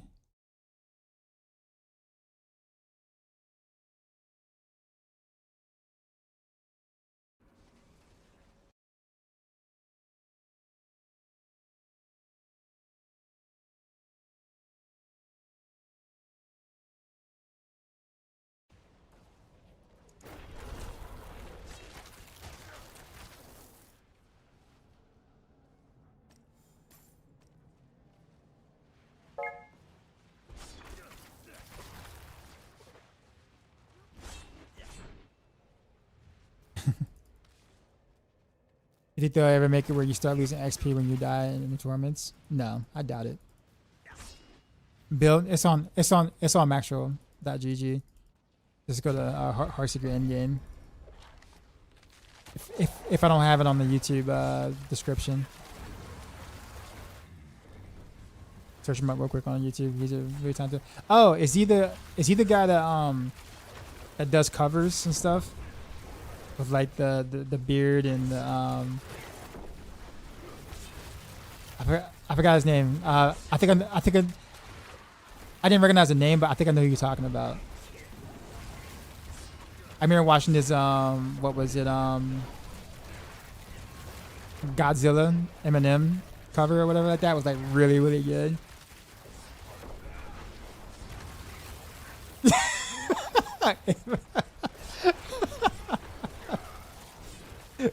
You know, the guy with the face and like the teeth and things. He also has like lips and stuff. If I'm not mistaken, like there's sweat. Like sometimes he sweats. That totally narrows it down, right?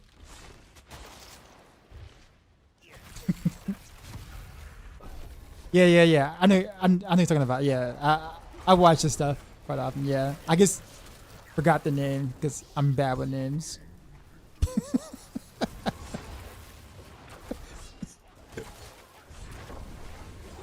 See, that was enough of a description. Danger got it. He's like, oh yeah, the guy with the beard. Yeah, I know who you're talking about.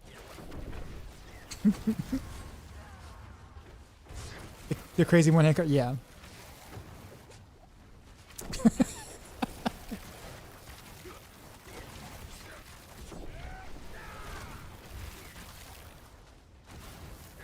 But yeah, I mean, back to like the other thing too as well. Like Heartseeker, the thing about it is that like Heartseeker's been better and better each season. It just gets overshadowed by like some of the stronger builds that that just do better in the higher pits.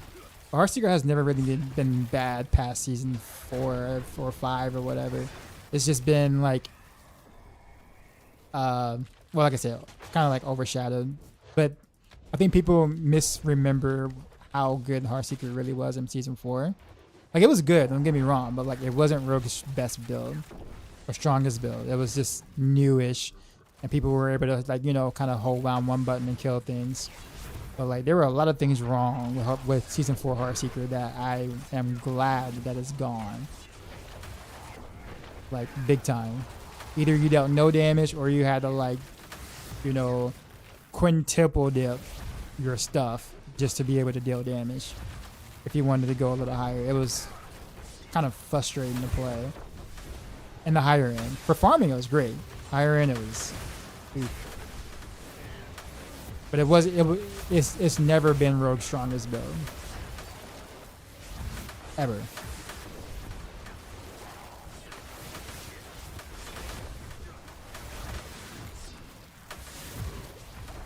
So Heartseeker's never really been bad past that point.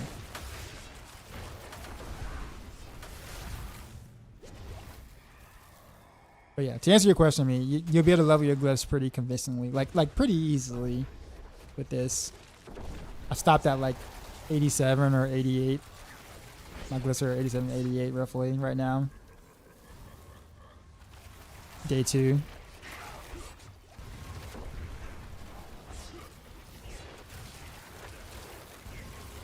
He's otherworldly, yeah. Use rhythmic chops are also very good too as well. It's not like, you know, I've been playing since I was 3 with some bad technique, but able to kind of like, able to, get them out. Type sloppy technique. Like it's actually really freakishly good technique.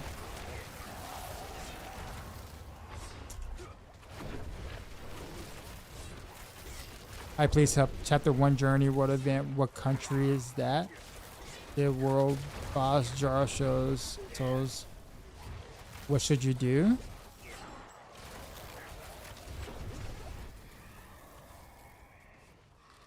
I'm not sure I understand the question. Sorry. I've been using low cranes on my head slot tonight. Seems like it functions okay. I have it on my chest because literally I have not found a better chest. Chaos.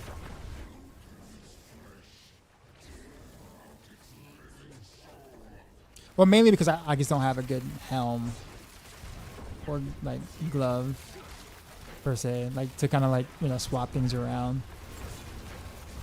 So I'm kind of like forcing it. Now, if I was to drop a freaking Word of Hakan, I can actually use it for both Random Veils and Heartseeker for a decent damage bump.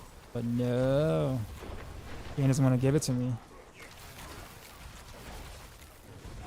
Because right now, since I don't have like that much additive damage, that ultimate damage from the Word of Hakan would actually be quite nice. Plus the damage versus distance, so you're looking at what? Somewhere between like 80-85% more damage, considering my gear level at the moment. So it's like, that would actually be nice until I get air perdition.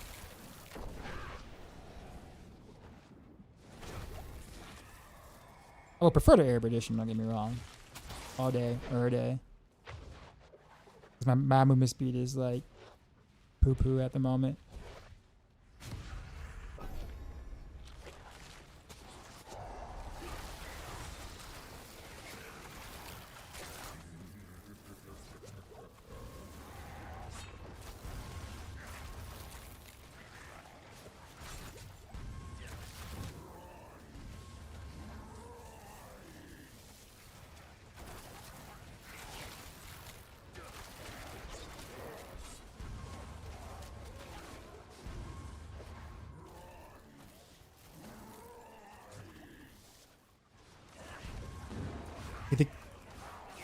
You think we got enough spires this run?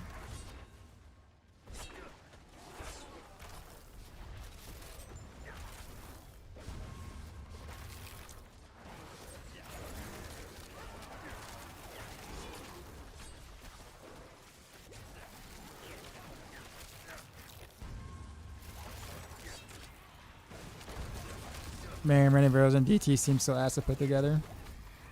Can be, yeah.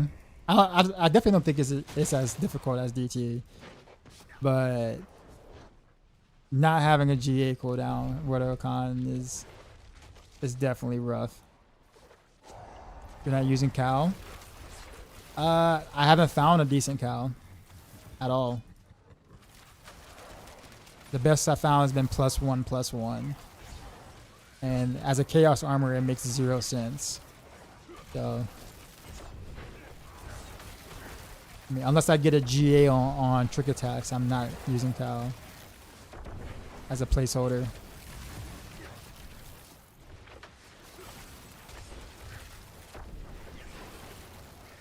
I gotta pick up a box. My backpack, yeah, I forgot.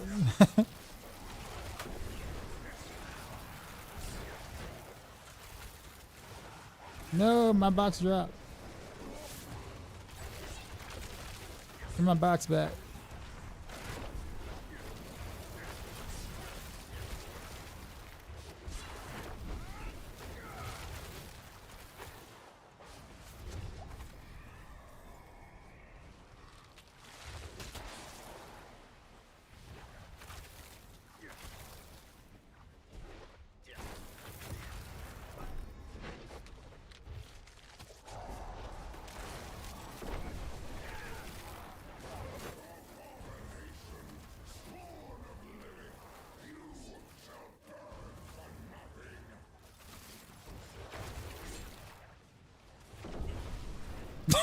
Nice box stage.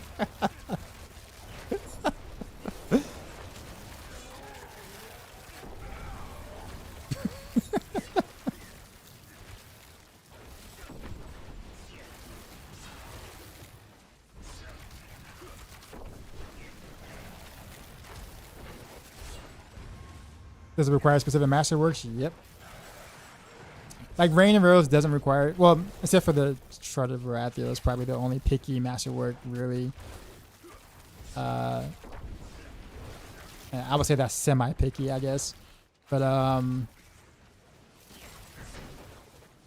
yeah. Other than GA on cooldown or whatever con, the masterworks don't really, you know, it functions just fine with. Masterworks aren't required, it's just more damage.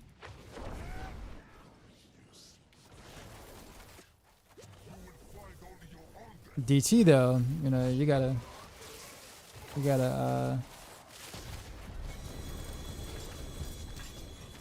whoa! Look, what? Was that the chaos armor thing or whatever? What was that? That's like every drop was a chaos armor. Is that how did that happen?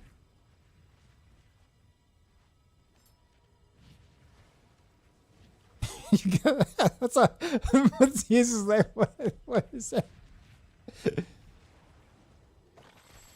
Now if I don't get a Roto Hakan on any of these right here, it's totally rigged. Alright, Combination Dagger. I guess I'll hold on to that. Pain Gorgers. I already got one on chest. I'll still take it though. Enduring Faith. Trash. Orphan Maker with Exploit instead of Marksman skills. I'll take it because I don't have one.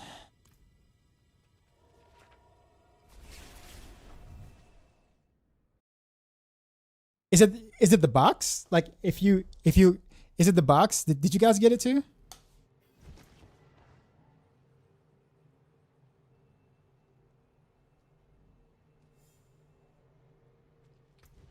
Nika, what's going on? Where was I at? Orphan Maker.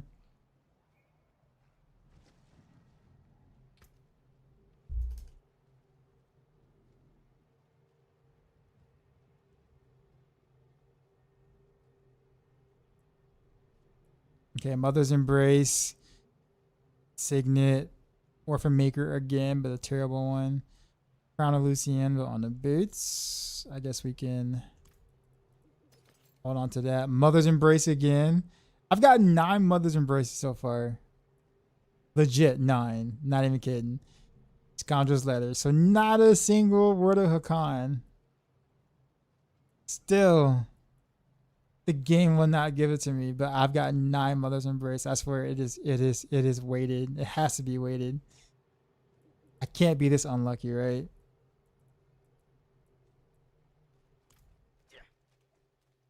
Well, should I record? Yeah. Sorry, I forgot. I'm caught up in. I'm in awe of my my RNG, or lack thereof. Well, RNG definitely, just not favorable RNG.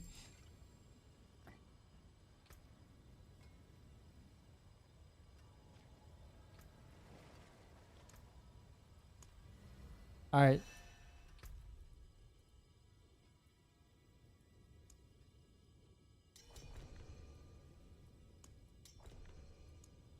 What potion do you use with Heartseeker?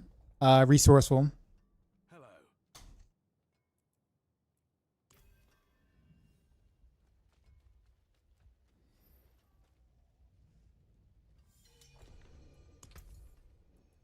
Because of the adaptability, you have to go resourcefulness. Now this is a real trade. A rune for a rune. I'll take Vex. Thank you very much. Let's see, Project Pass a preacher now. Yeah. That happened a while ago, right? But yeah, interesting how that I would have never guessed.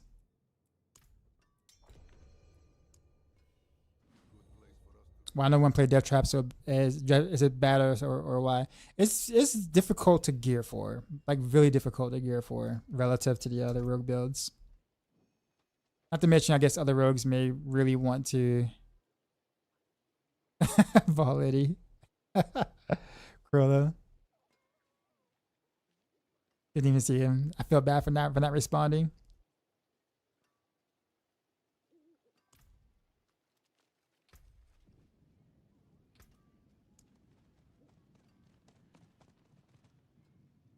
Thanks to Plasnara Sigurdsson. I'm just shocked that I cannot get a Word of Hakan. I swear.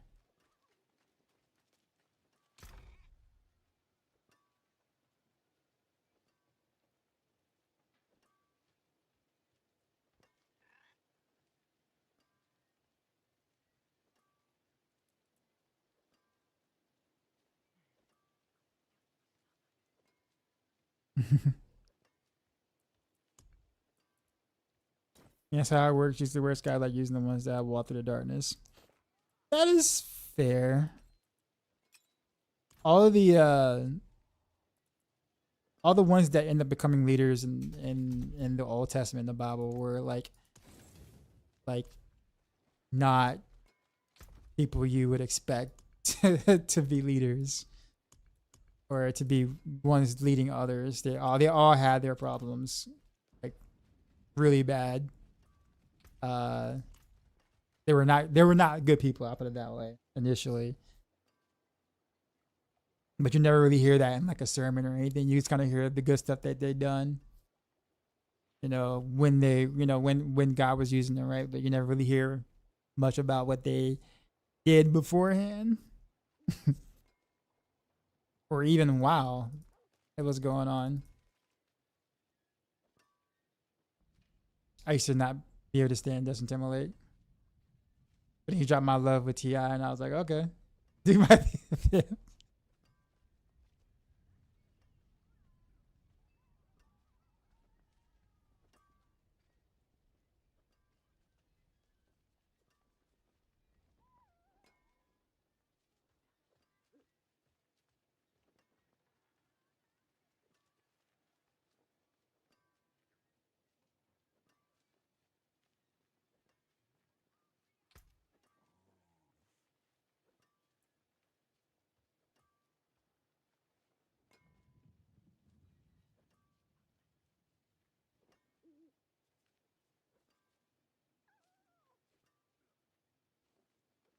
Yeah, exactly. We don't get taught the real stuff. We get taught what it.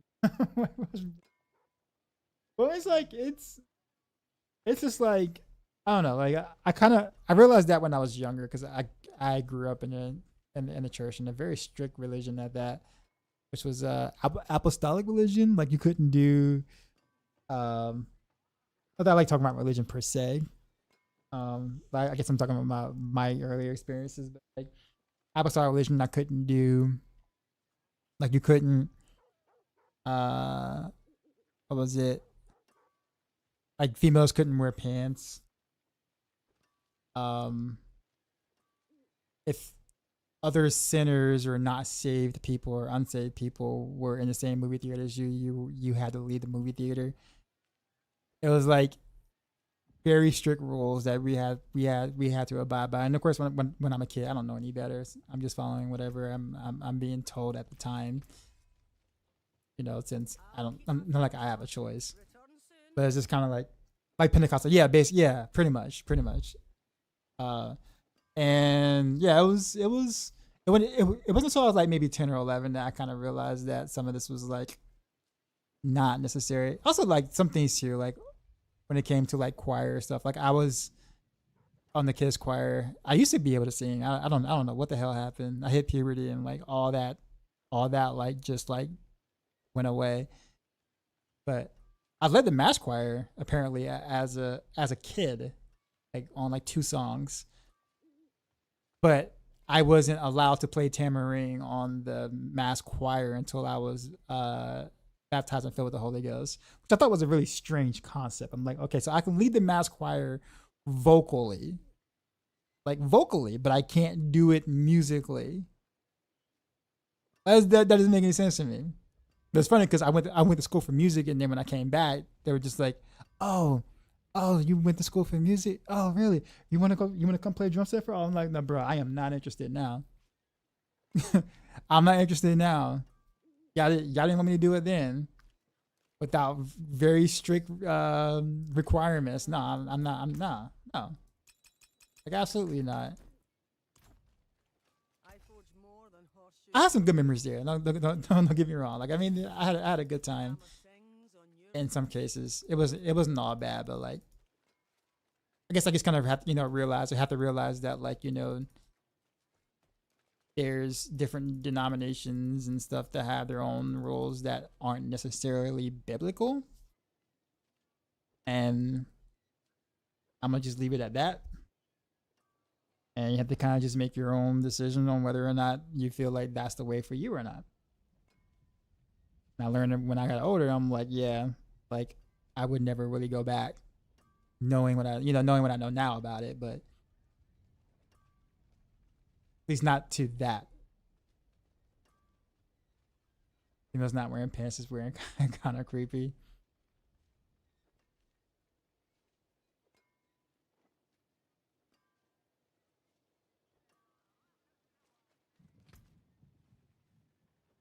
Greg whisper on sock. Got it. Like I said, I mean, no judgment on on anyone doing anything with that, but I think I became more spiritual and less religious over time, personally. But I don't want to go too far into that, obviously, because religion and politics are not a topic we talk about on stream. But I respect anyone regardless of their religion they choose to believe.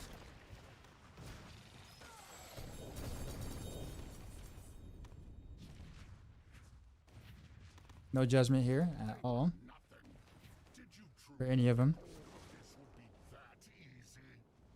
No. You're fine. It wasn't you. I chose to kind of to speak on it a little bit.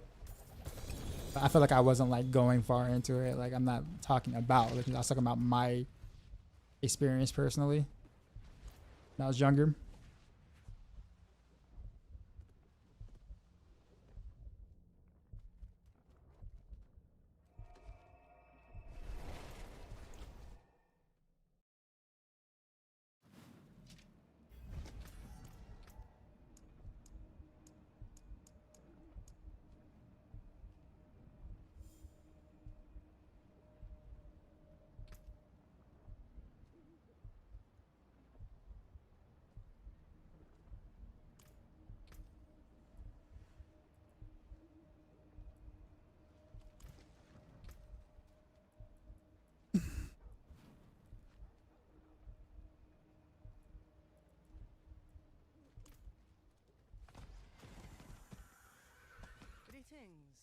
shall I gauge my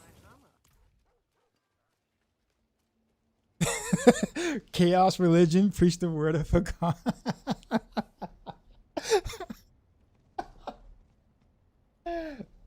I mean, I wouldn't mind being a part of for a little bit. What I gotta do, Chief?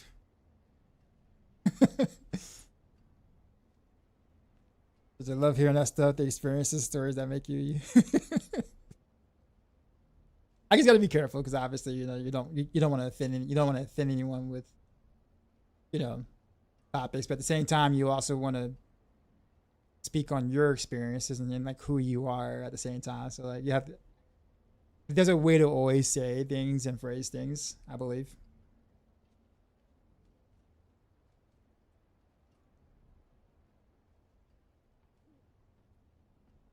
I work with psychedelic. I work with somebody that was like that. I won't mention like the topics or like that, but like there was me and the friend of mine that we used to work together. He was the front ensemble instructor, and I was like the director, percussion director, battery guy, or whatever. And like for indoor, like we were like the perfect pairing. Like we were like I don't say slaughtering per se, but like the group that we taught. Like our dynamic as instructors was so good, like so good. People say that we were like the perfect pairing for like indoor percussion and stuff like that, but we were totally different on like the opposite spectrums on like a lot of different topics and things. And we were never bothered by it. Like we knew, obviously, but we were never like. It was one of those things where it's just like, I don't have a problem with it, and vice versa. And it was probably one of the greatest like team partnerships of, teaching that I've ever worked with.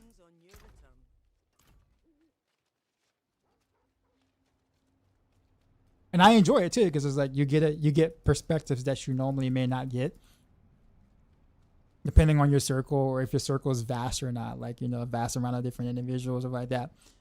So I oftentimes like to, hear things that I'm not always in common touch with or common, surroundings with. Because you can't really learn more things or, get a better understanding of things if you're not around it. Other things. I might have to draw the line at the KKK though, because there might not be a lot of things I understand about them, but like, I don't think there will ever be a mutual, kind of sort of thing. Just saying. That might be where I have to draw the line. Slightly joking there.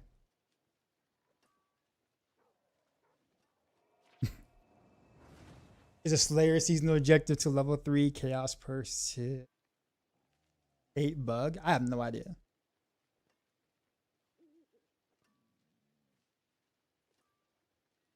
Actually, speaking of which, I don't know. It's been a while since I actually told the KKK story. You guys want to hear it? Or anyone here remember me telling the story? Like how one of my friends was actually a KKK member and I had no idea. But like not an in real life friend, but like it was like online sort of thing. So, all right. So I won't say his name, but like what was it? I think we met in Warcraft 3, The Frozen Throne, like online. I think we were just kind of like I think we got into like a random team or something like that, 2v2 random team or something like that. I think we got on the same team like a couple of times, and then like he hit me up saying, hey, we should be AT partners, which is a range team or like that. So we should like play together as like, like a team. And so I was like, hey, yeah, sure. He was an undead player, I was an orc player. I didn't think much of it at the time, right? So we were a team. We actually did pretty good together. Like we gelled together, like played together, and like we became like partners for like a while. We're talking about like a couple of years. And we were posting the forum, because apparently posting on the forums were actually popular back then, right? Like we're talking about 2004, 2005, 2006. And So we were posting on the forums and whatnot, and like I was kind of known for like Shadow Hunter shenanigans and Spirit Walkers before Grubby actually did it, but no one's never gonna know that because he's pro, he gets all the credit for it. But I would do a lot of Shadow Hunter, like Spirit Walker, docs and stuff like that. Gross. But it was like, but he knew because he knew I was African American because like people would like kind of like we would have like casual conversations on the general discussion forums or whatever like that. So he knew I was African American. It wasn't like I it was boil raided my a stream secret. with 36 Yo, viewers. Dark Side, we just got Oh, I gotta do raided, the raid son. dance. What up, boiler? You know how we do. Drop my new beat for these new viewers.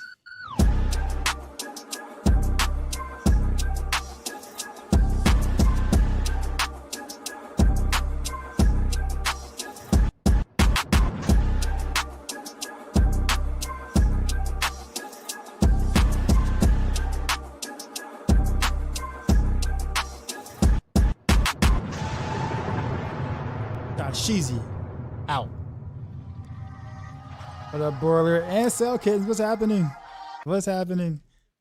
Sorry, I was like in the middle of the story. I was telling my chat about like how one of my friends was online friends that I used to game with a lot was actually a KKK member. So I won't go too far back on the story though. But yeah, we so when we became partners and then like in Warcraft 3 and then we would post on the forums, he knew I was an African American, so it wasn't like it was a surprise, right? But he knew I was African American before I knew he was a KKK member. Like, so it was like I didn't know all this time, but then eventually we became Facebook friends because Facebook was actually popular at the time. And again, I still didn't know, but he friended me on Facebook, and I was just like, oh, okay, cool, we were cool, whatever. It wasn't until and then after that, I was learning how to like build computers because I really wasn't that great at the time, but he gifted me like one of the best Radeon cards at the time in 2009. It was like, I don't know, it was like a $400 or $500 graphics card like that. He just gifted me because it was like one of his old ones, and mine like pop, weird out. So he actually like sent me one of his and it worked and it was fine. Kind of crazy. Again, like we were cool. And then probably like about a year and some change later, I look into his Facebook profile, like because he was posting some interesting things on Facebook that I was like, it's kind of strange, a little different than I guess what I'm used to. But I noticed that like the way that he spoke to me was different than other people that he would speak to on Facebook that wasn't white. I'm just gonna put it that way. And I looked at his profile and some of the groups he was part of, and that's when I found out. I'm like, are you?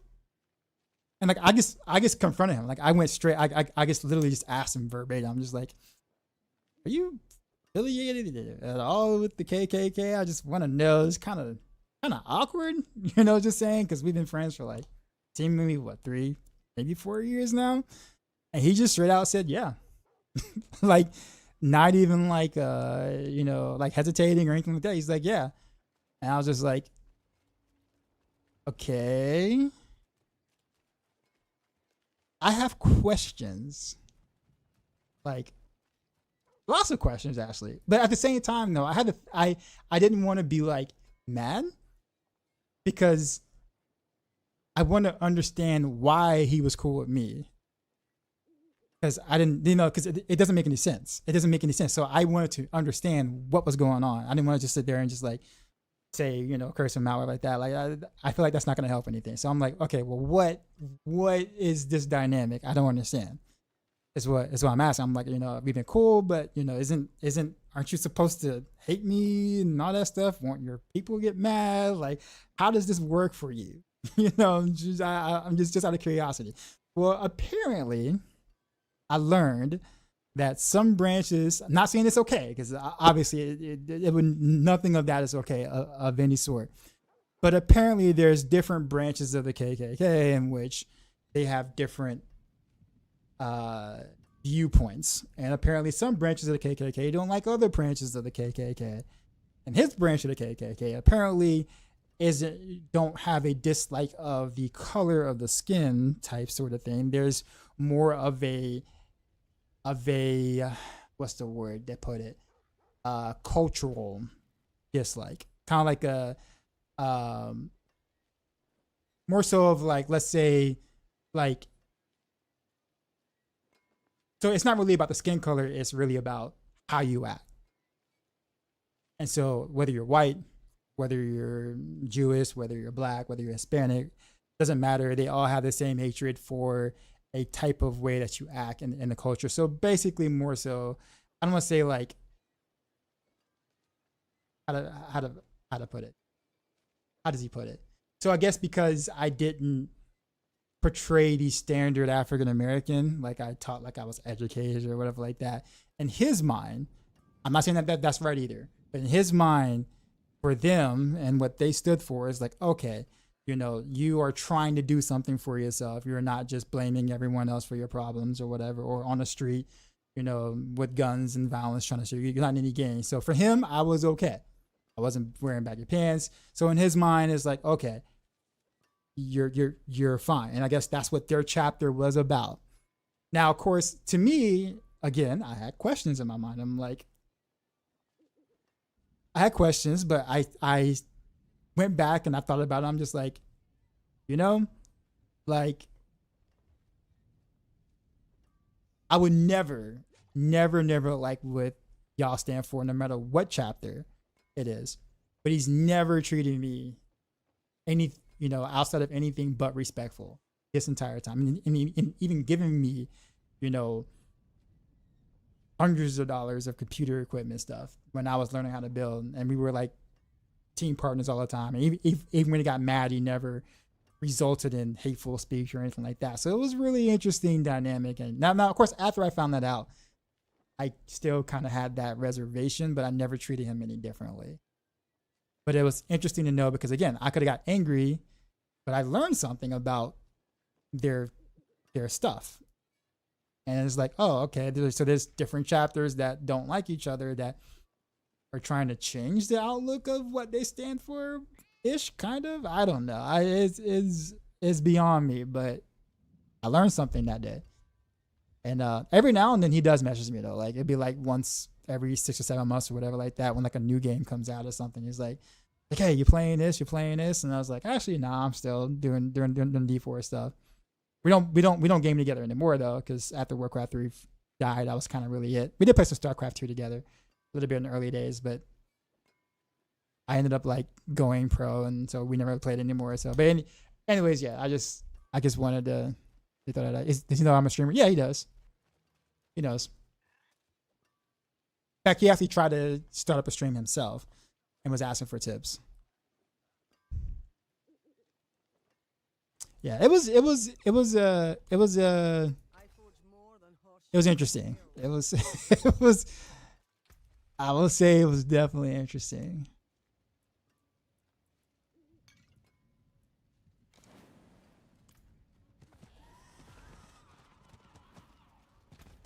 Yeah, but like I said, to this day, I don't hate him. I highly dislike what he stands for. And no matter how they might want to word it or you know, whatever, but I will never, like, I've only gotten anything, you know, I've only gotten good things from him in general in terms of our friendship before I even knew that.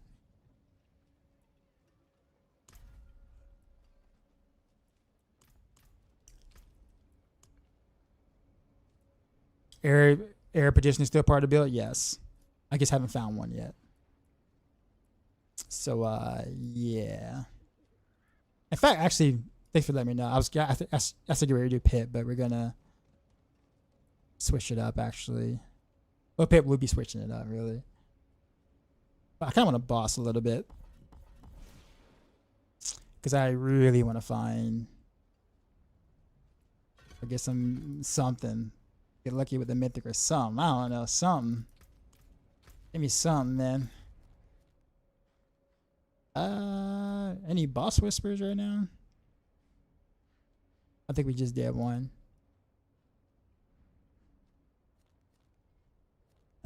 Let's see what my boss mask look like.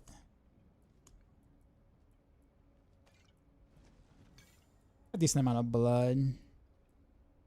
Got an okay amount of malignant hearts.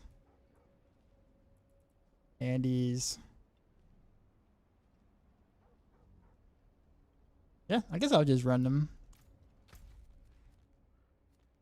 It doesn't really matter whether I do them solo or in a group. So it's like definitely bizarre.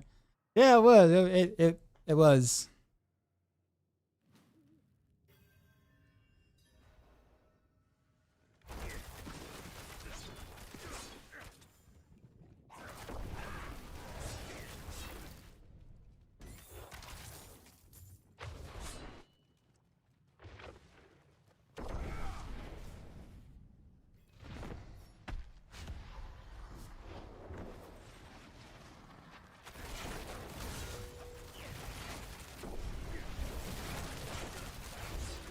That's a thick barrier.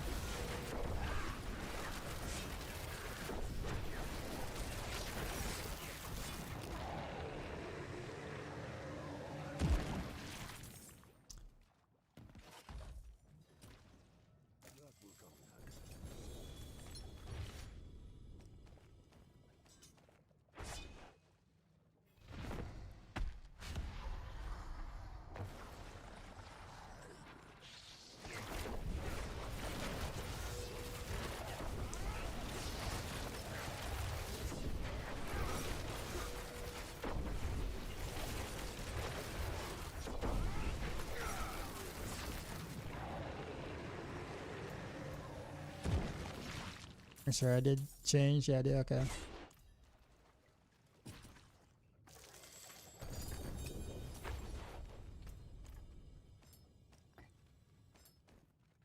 Got a guard.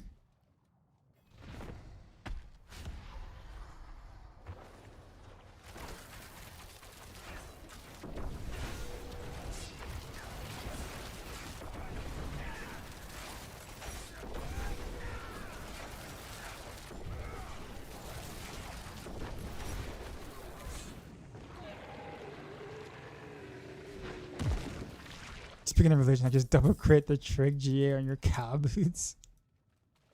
Nice. If I get like a, you know, an actual good paladin nameless, you know, chaos armor, like let's say on the chest or something, I'd wear it. Okay, so it's just Rashawn's barrier. That's actually pretty tanky. It's like a little extra tanky.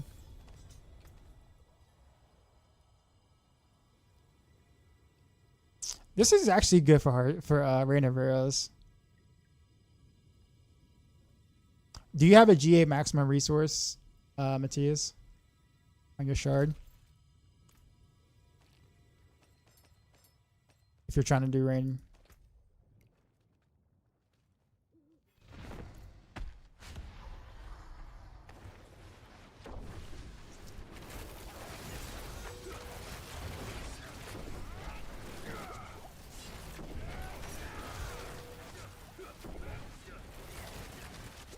Not going for it. Too many pieces missing. All right. Yeah. I said, bro, if I can get a vertical con chaos armor, man, the game just will not give it to me.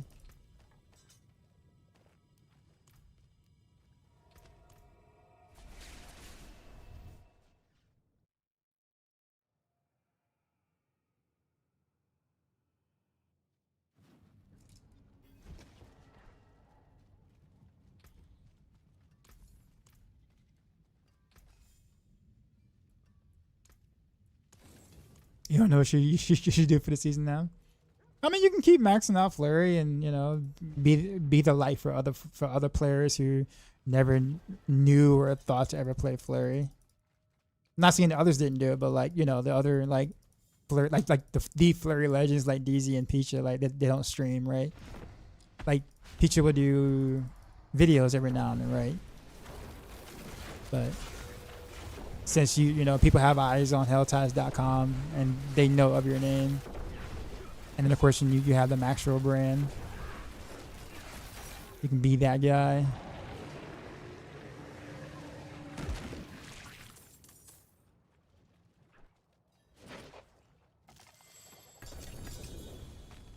Or not. Your thing. Spokesperson for Flare.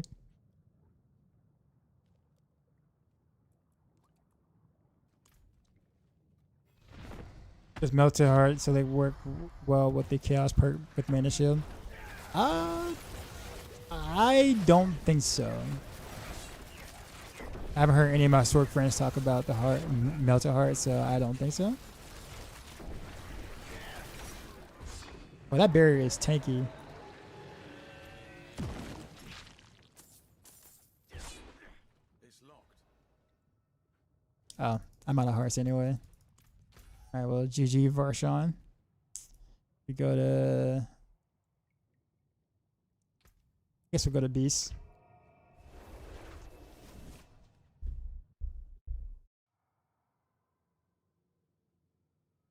Cousin graduated med school, and for now, for my summer break, I'm at the stay with her. She got invited to this party, and we thought it was casual, and get there, everyone's dressed as formal.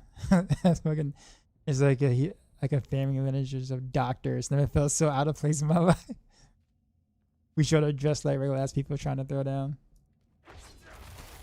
I don't know, man. To be honest, they probably want to be more like you. But since you know they're doctors, I kind of feel like they have to dress the part and look the part, right?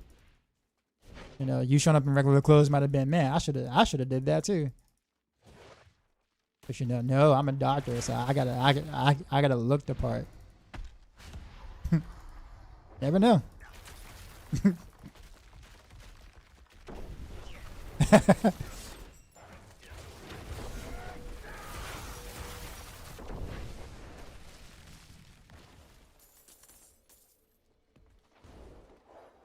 I like people who have their doctorate that you don't know that they actually have their doctorate. Like you sit there and you cool with them for a while, and it's like you had no idea they had their doctorate degree. Who was it? That's someone in my chat who was like that. Oscar. Oscar.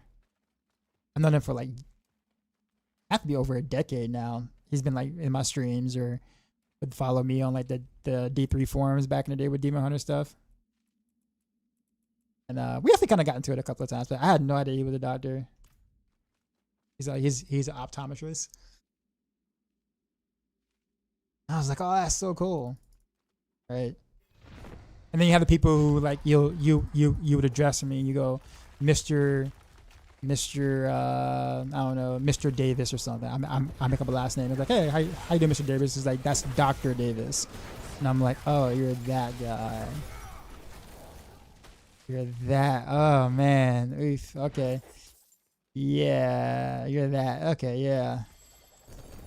We will never conversate past this point ever again. That's all I need to know. That's all. That correction was all I needed to know about who you are.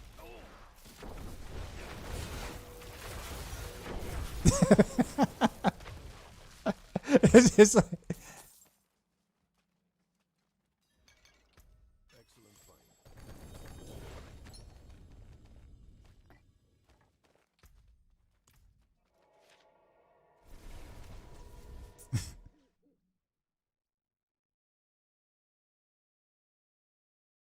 He's 16 and drinking with a bunch of doctors. Oh, you were 16 at the time?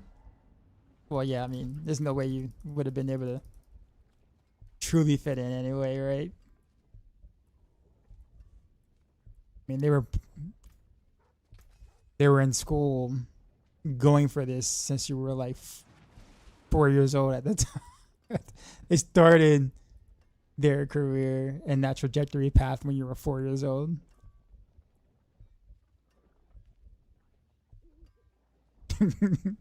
So like,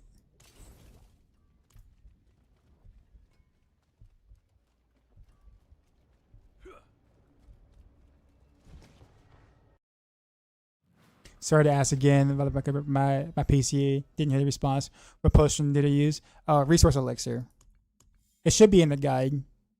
But yeah, elixir resourcefulness is what you want. It's literally more damage because it gives you 25 maximum resource. Hey, yo, Dad, aren't you tired of playing Heartseeker season after season? I mean, I play multiple rogue builds season after season. So I will always play the builds that I'm responsible for on Maxroll, and that includes Heartseeker.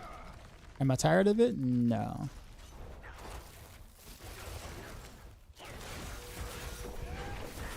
Not at all. I am tired of some things in the game, like some just like specific stuff in the game, but I'm not tired of the Heartseeker build.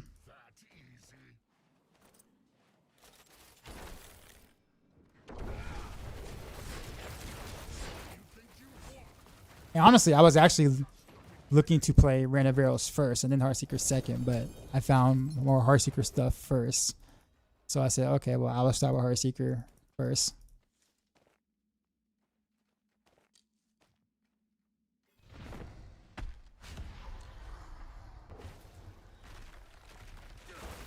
Yeah, I've never seen it. Psychedelic.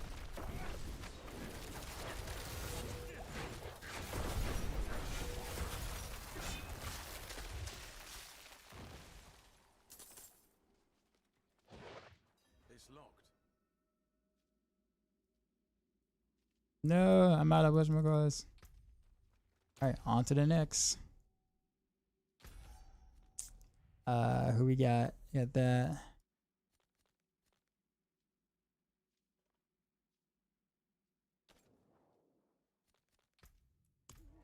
So we go Zir. Or to hand them on is nah.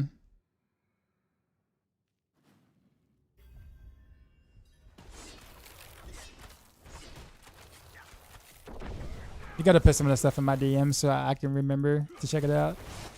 Because usually I don't remember anything when I get off screen.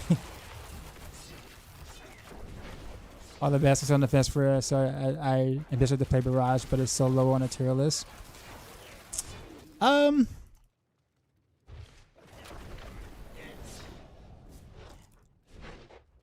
So for T4 stuff, it's Barrage is fine. Like Barrage is good. I will play Barrage at some point. You may or may not enjoy the Orphan Maker version of Barrage. So far, one person has vouched for it and they like it, but again, it's only one person. But the Spam Barrage one is super fluid and easy. Like the Spam Barrage variant. May not be as strong, but it's but it definitely feels really good to play in T4. Like fantastic to feel to play in T4. I did some of that on like the PTR, especially now with the buffs to sword. I got a Doombringer. At least I can salvage that and try for another random mythic and hopefully maybe get what I want. In fact, actually, let's do that right now before I waste more mats. We'll see what we got. It's a comedy, but they make fun of just BS laws and history and like to do parody songs and stuff. Okay. Okay, cool. Thanks for that. I'll give it a try. Which version? I also don't know, but we'll see. Yeah, I would try both. I mean, a lot of them share the same equipment. Paragon board might be a little different, but they share similar equipment, so it won't be a waste to go from one to another.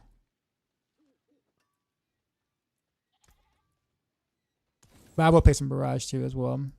So when I get to that point. Alright. Random mythic time.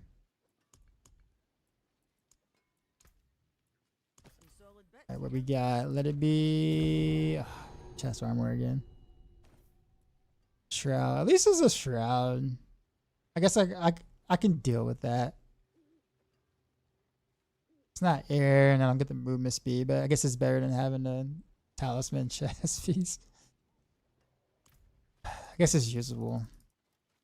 It's kind of weird that that's how I'm thinking of the shroud right now. Usually you'd be like, yes, I got a shroud. What? Let's go. Let's go. In this season, I'm just like, well, you know, I guess I can use this.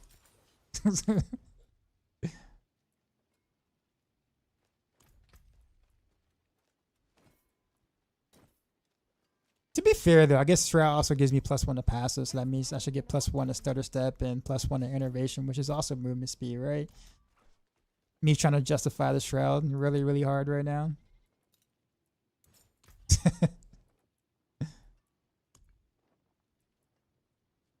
A Hookax. Okay, Cervex is what I had here. Actually, I should do Cervex. Here. Not Cervex, Cerce.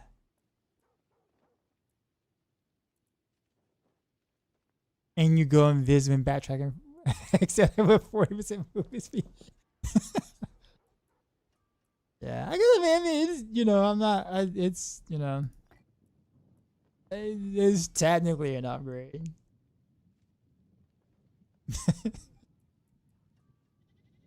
Okay.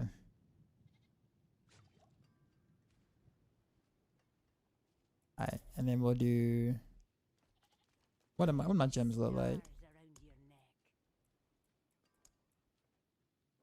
Okay, I can do 4 emeralds. Except it's gonna drop on the ground, like right now.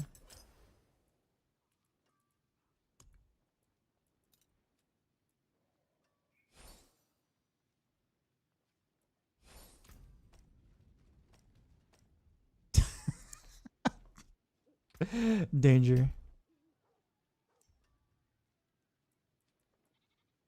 Yeah. I guess I'll hold on to that chest as a just in case. As a just in case, I'll never use it again, which is what's gonna happen here. All right, so I'll do that.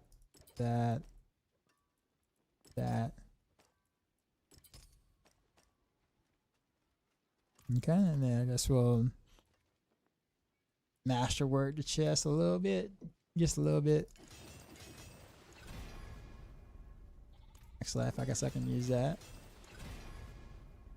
Resource generation, I can use that, and not use that. We'll leave as is. All right, so if I got now let's take a look at the rest of the stuff I got. If I got a Fist of Fate.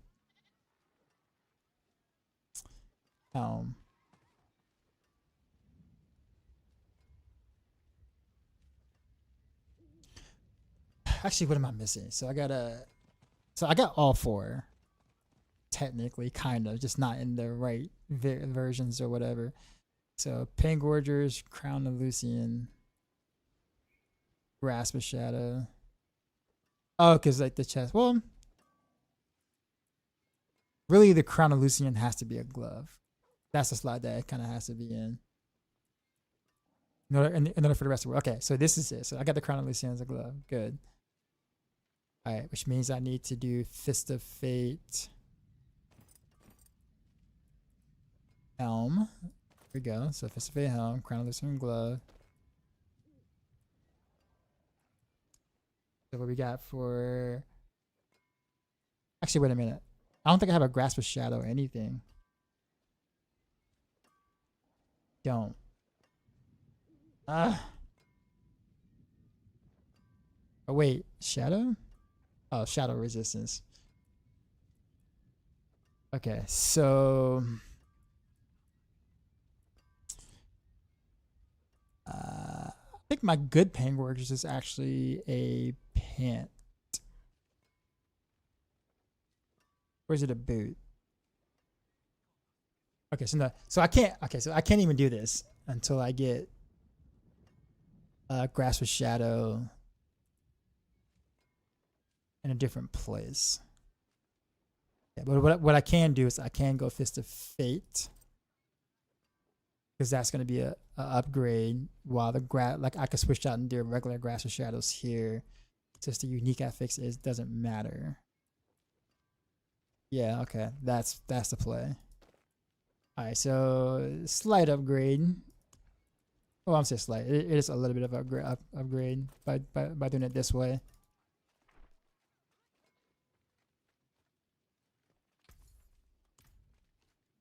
There is power in these. I feel like it's been too long, psychedelic guys.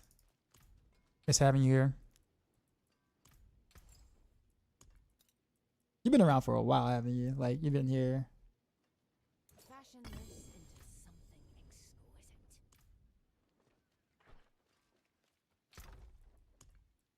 exquisite. Let's do.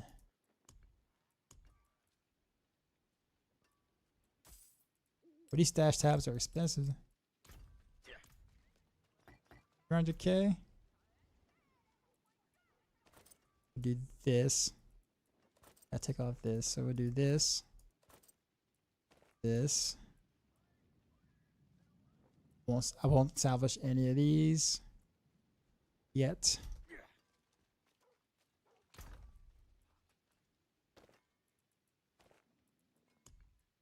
Put it here. This is all my chaos stuff. Not the masterwork. My hammer sings on your Don't really need to be anything special on either one of these. What's the best rogue build for hardcore in your opinion?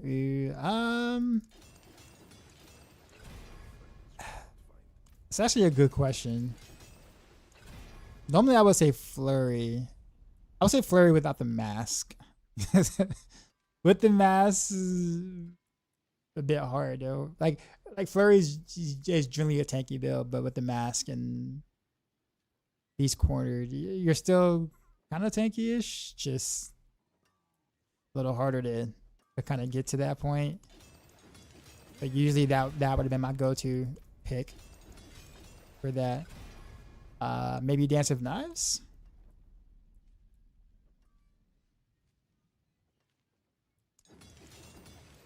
Because you're like always spinning and you don't have to get that close. So maybe that might be my pick. Heartseeker is a 10% life build now, as most other rogue builds are. I would suggest that at range with Victimize, but yeah, I'd probably say Dance of Knives to be honest. Cersei, Ahukax.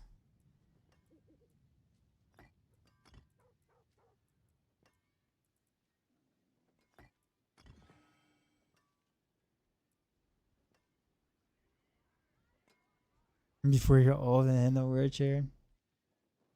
Got the dang screens.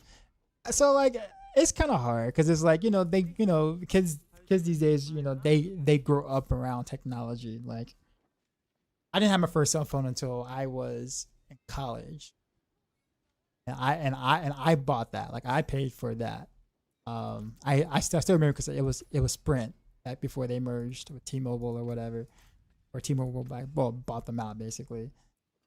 But yeah, Sprint had the lowest down payment back when you actually had to do down payments for a cell phone thing. But yeah, that's all I could really afford at the time. So but it's like,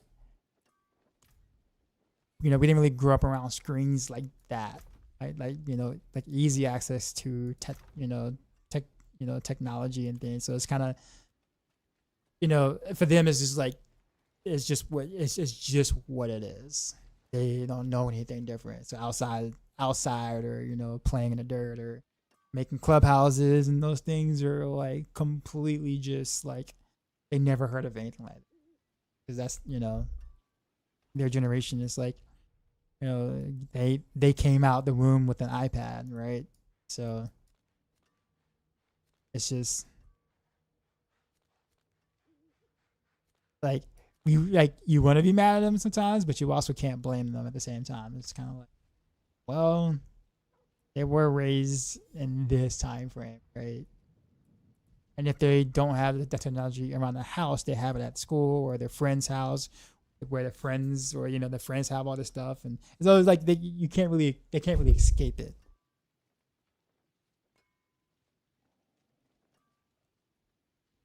I told him it's going to take 30 minutes to an hour to connect to the internet. If it even would connect.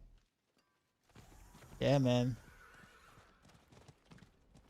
He said, what did you do? Play outside in the sun all day? We're like, yeah, that's exactly what we did. In the sun, yes. Where the sun exists, yes. That is yes. Oh, my weapon isn't fully masterwork. I forgot. It's like 8 out of 12 masterwork. I guess I could finish that off. I'm live. Oh well. Alright. I should feel a little stronger since the last time I did new riffs. Hit stuff. I'll keep it at 85 just to see the reference.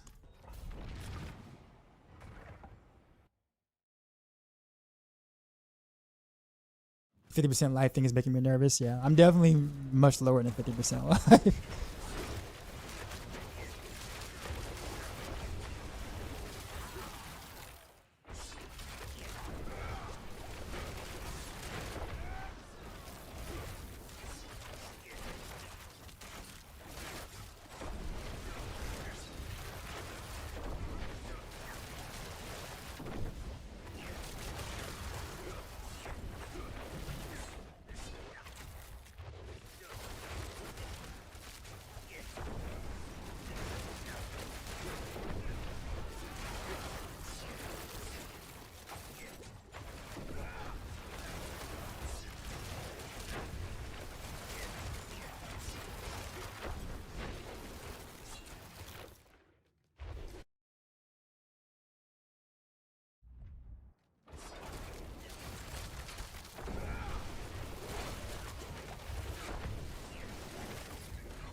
I was in the lead over here.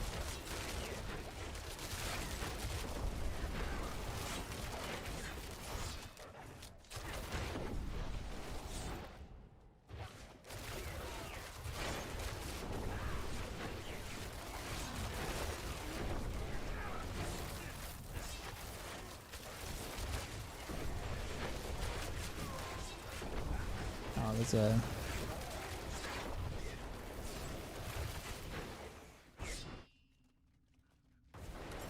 movement speed.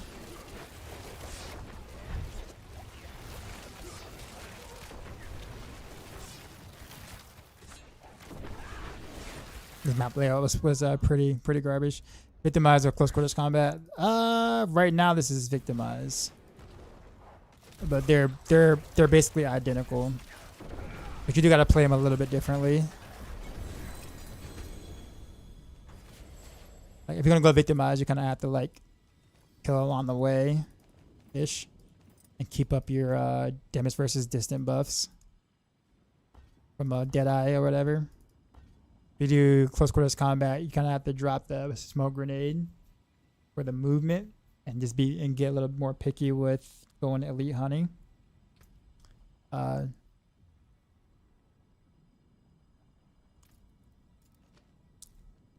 they both pretty much yield practically the same results. But if you like to play a bow rogue and you want to play like a bow rogue, like from further back or whatever, then you want to do Victimize. If you want to jump in and be like more assassin-y-ish, jump around, then play close quarters combat.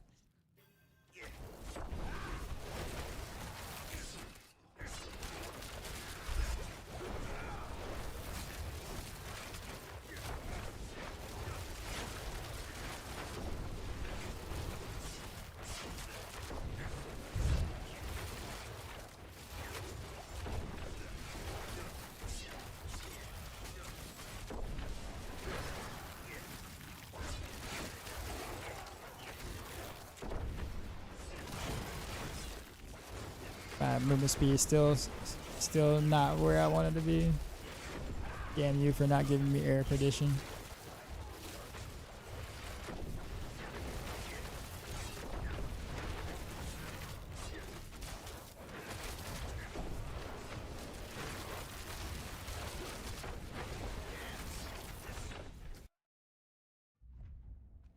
So I switch up sometimes though. Beyond. Like sometimes I am feeling, you know, I feel like playing like an assassin or feeling assassiny. And other times I want to like pew pew from a distance like a true bow rogue.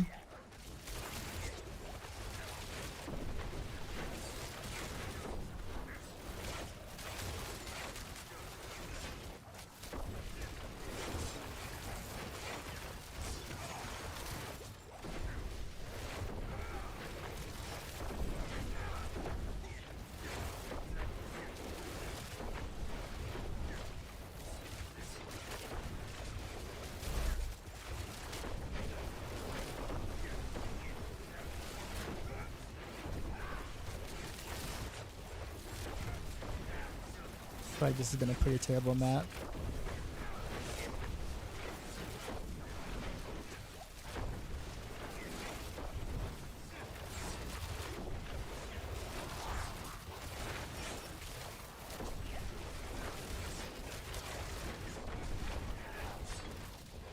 It's getting good towards the end, but it started out really bad.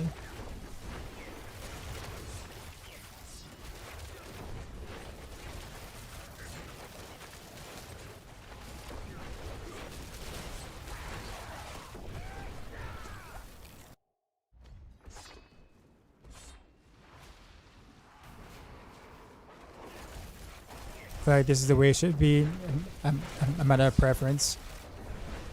Not night and day difference in terms of damage. Yeah, agreed. I agree. But even like the Giga Push variant that drops dash and does go with close quarters combat because you will be gathering and it'd be really difficult to like stay at a distance or like that. Like even that is like not even like a full pit tier better is like 20% ish, 18-20% better if that. So even if you try to stretch it to the limits, it won't guarantee you a full pit tier.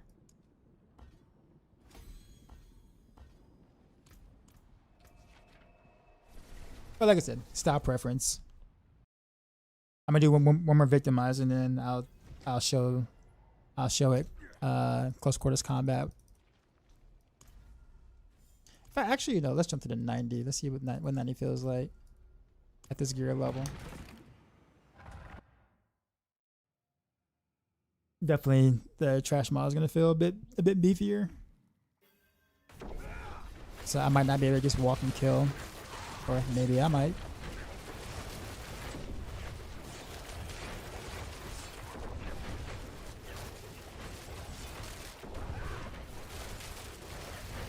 Okay. All right. Well, 90s it is.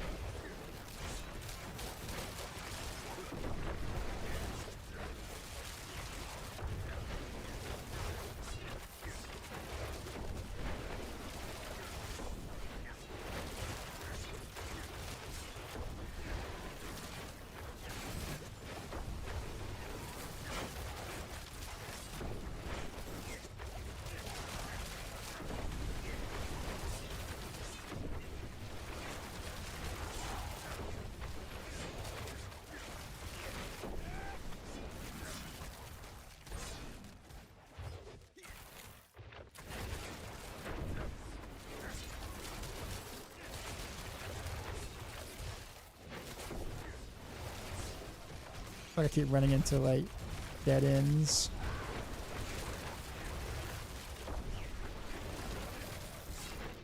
Okay, yeah, this actually feels good. Like I really don't feel a big difference between 80, 85 and 90.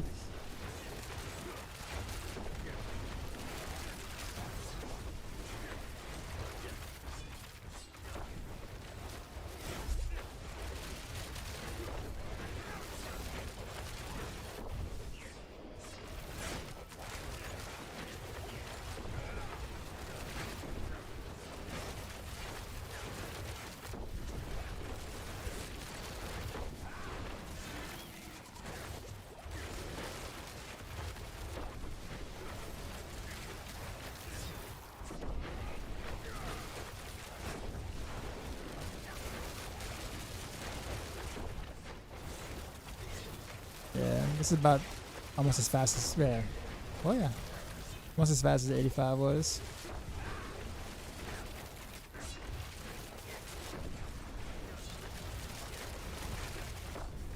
Although I will say the trash mods are a little beefier. Might want to spend a little less time on them. I just don't have the movement speed from Arab Edition yet to like just walk past efficiently.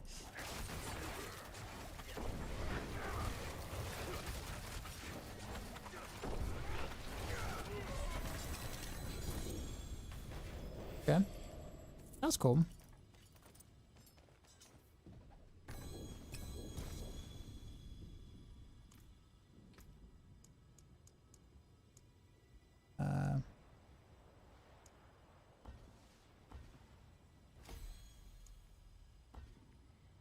Wow, 370% fails. Being on Xbox when it launched, but I'm glad I played it in first person on the PC now. Red Dead Edition 2. I've actually never got a chance to play it. That's one of the games I wish I did play, but never got a chance to play. It's an interesting bow. I'll keep it.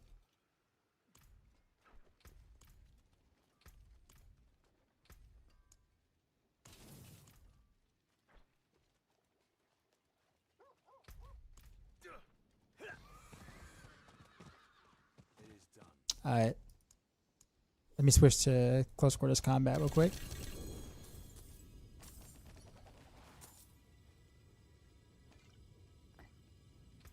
So super easy change with what I have on the Paragon board right now.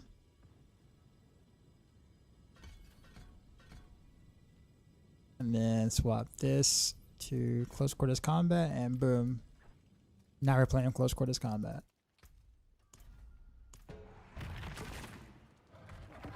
Well, you love your Heartseeker builds. How's it this season? I'm most interested in speed farming. Good. Good. Really good for speed farming.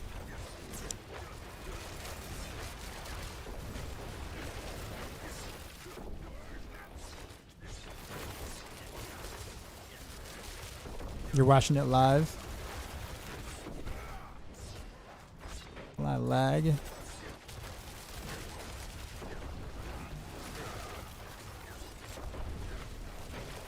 Oh, what just happened there?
So like the movement is considerably better when I go in close quarters combat and the flurry dash. That feels very assassin-y.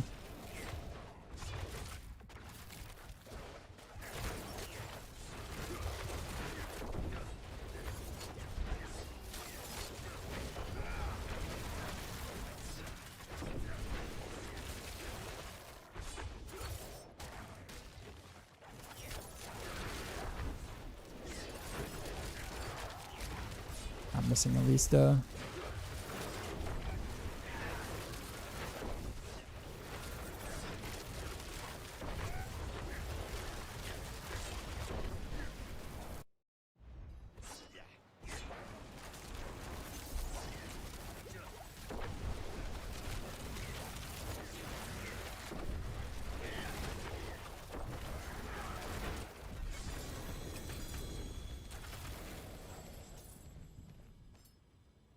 I haven't heard this in a while. So, let's roll.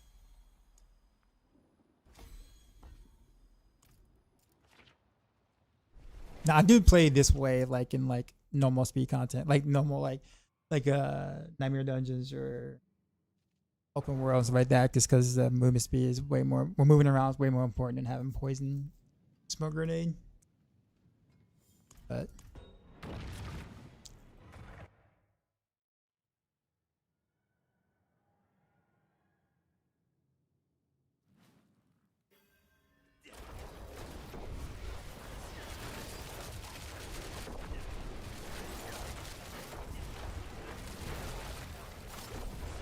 oh, this is a bad spot.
Oh, come on. Okay.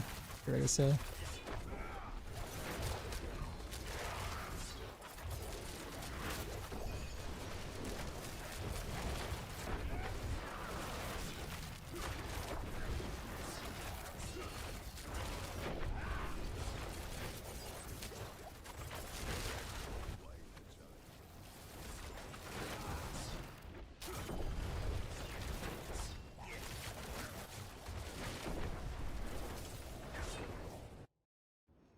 That felt weird. This felt like a weird run.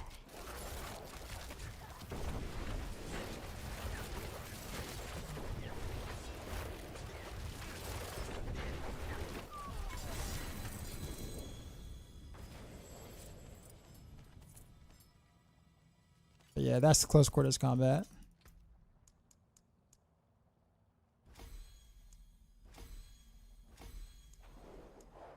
And that stuff gets a little harder. Obviously, you'll stop dropping, or you'll drop some movement speed stuff. You'll drop the flurry dash and stuff, and when you start getting to like the 7-8 minute mark, then you'll drop dash as well for the poison trap. Just kind of walk around, but then it becomes a little less fun then. But it is what it is. Let's go with the Victimize real quick.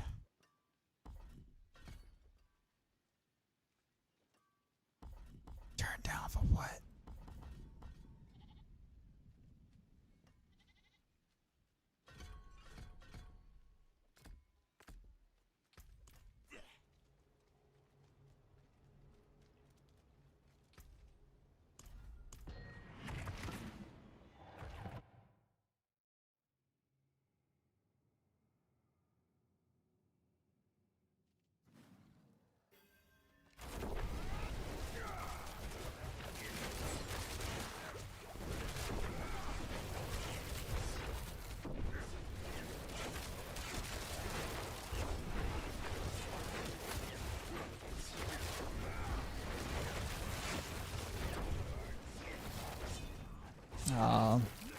dead end.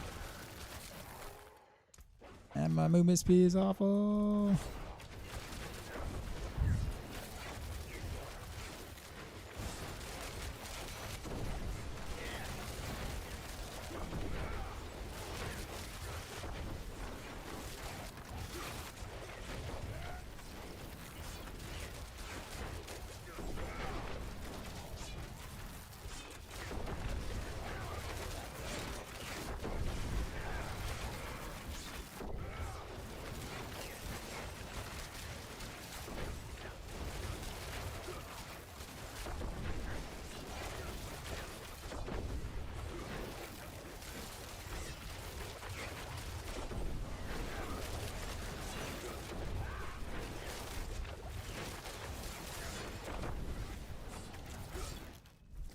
Used to be some weird maps, bro.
Delete.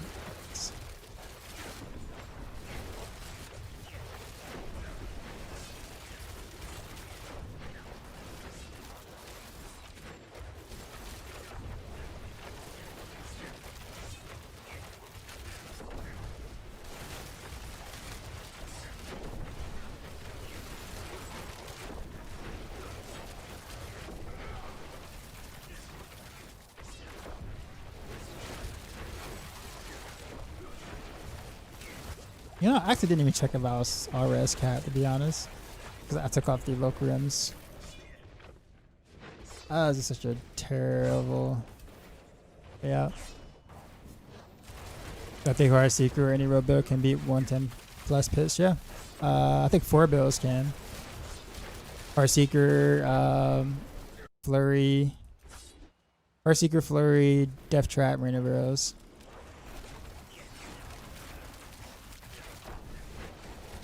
Maybe Invigorating Strike, I'm not sure.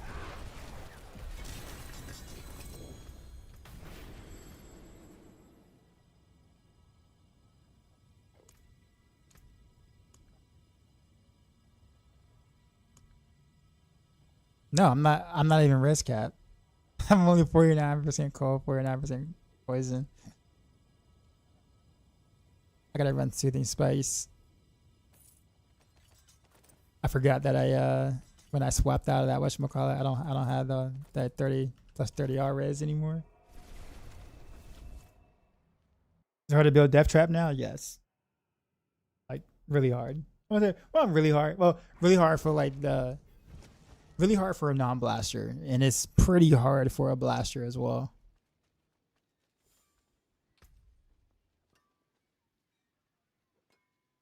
Let's fix our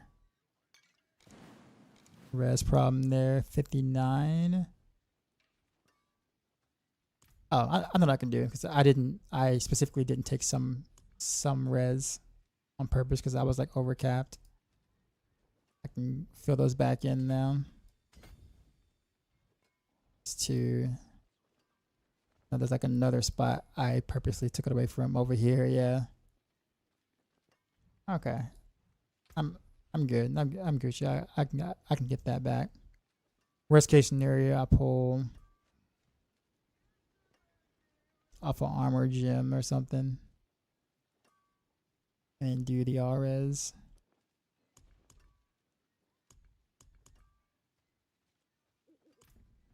Worst case scenario. I didn't feel squishy. Like I wasn't close to dying. So maybe I'm fine, but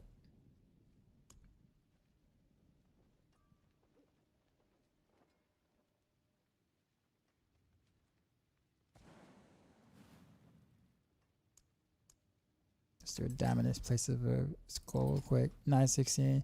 Actually, rather be at 916 armor, to be honest, than the whatchamacallit 74. Get a couple of things. I know there's some armor nodes I didn't pick up yet, so I think I'll be fine. Like over here, I haven't gotten any armor over here yet. So there's that. Yeah, I'll be fine.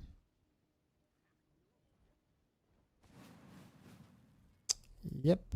Oh, also the 2 res nodes here. Yeah, I'm good. I'm good.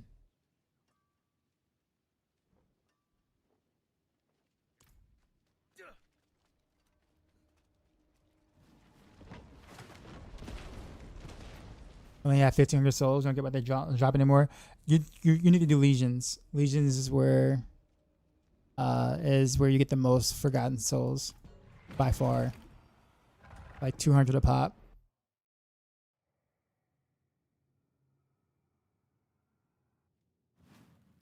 I'm with you. What planet am I on? The moon hasn't moved in hours. Let's see.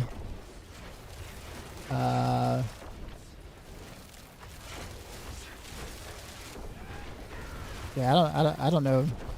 You guys have like, you guys don't have permanent night over there? Clear skies, permanent night. It's been like this on my balcony for decades now, man.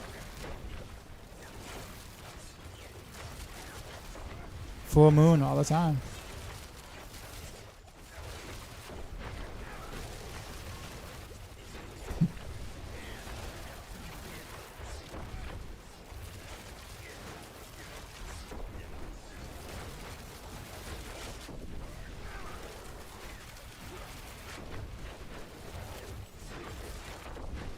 Yeesh.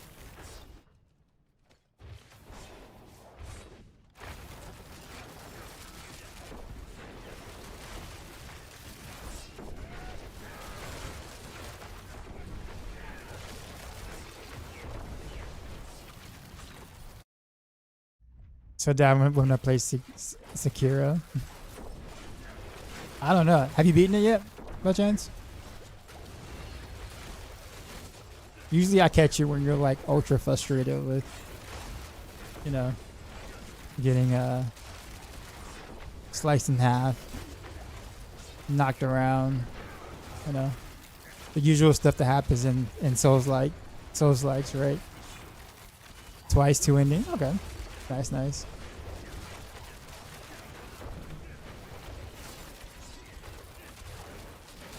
I gotta catch the Hades 2 launch.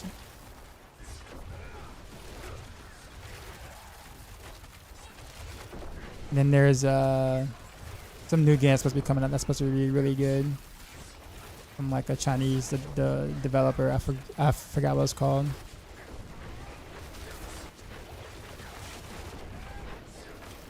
But there's a lot of hype behind that apparently.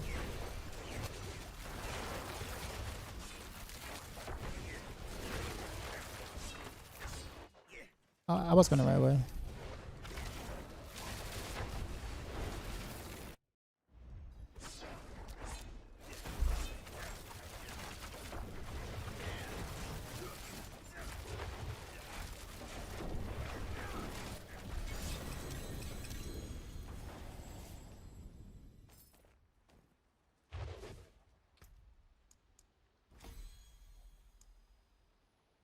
GMN, what's up?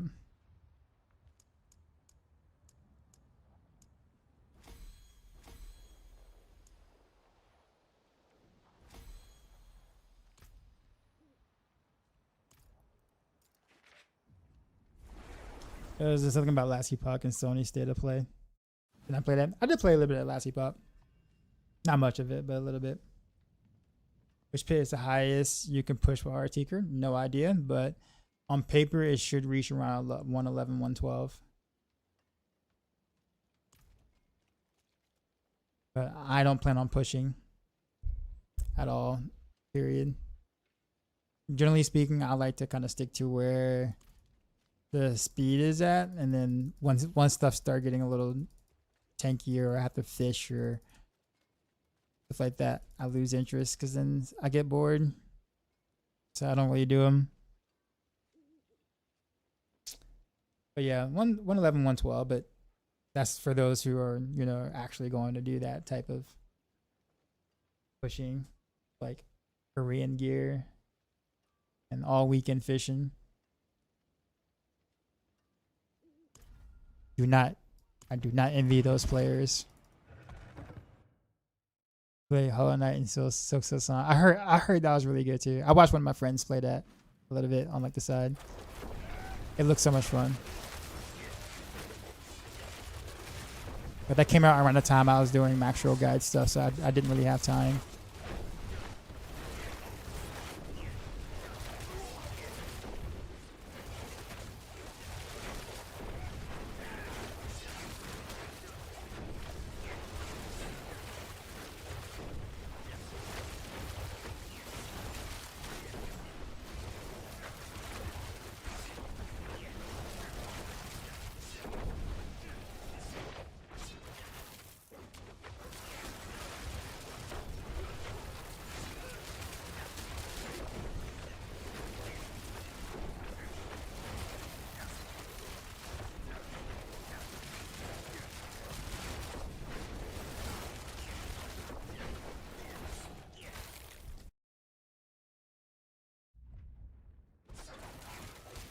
I'm 90-second pit 90. Yeah, I don't have the movement speed for that at all.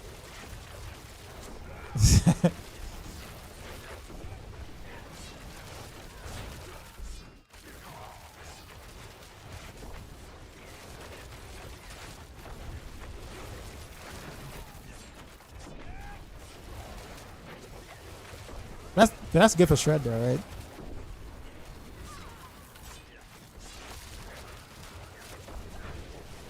That is what you're playing, right? Shred.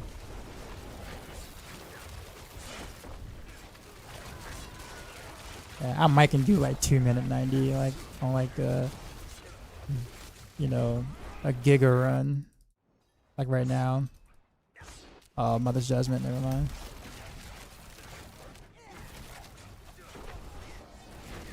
Or maybe. No. It's like almost right at the 2-minute mark. Oh, I forgot to salvage. I got a Chaos Helm of some sort. Pain Gorgers. I think I have quite a few of those. You know what I don't have? A freaking World of Hakan. That's what I don't have. Game. Have I played Hollow Knight before? The original one, yeah, I have.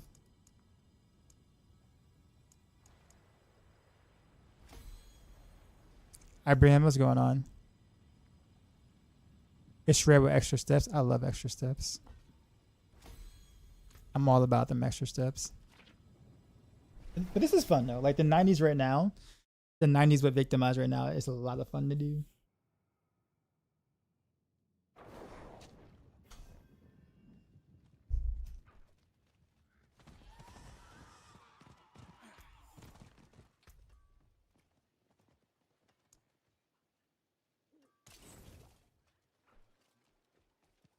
Alright, so budget of 95, that's gonna, I know I'm not gonna, it's gonna be quite a bit, especially quite a bit slow, but I'm gonna feel it, and the fact that I can't move past trash mobs efficiently, it's gonna affect my clear time, big time.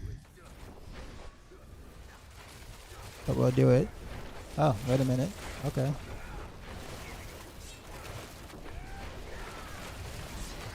Okay. Actually, not as bad as I thought. It's just 95, right?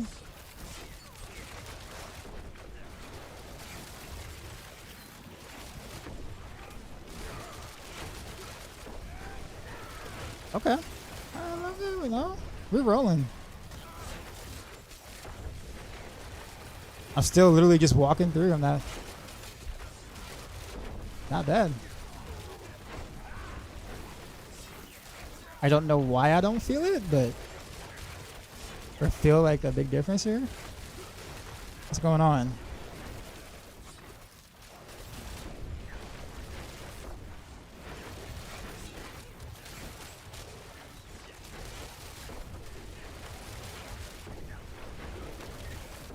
Okay, he did become unstoppable though, so I'm like reaching that threshold where I'm playing with fire.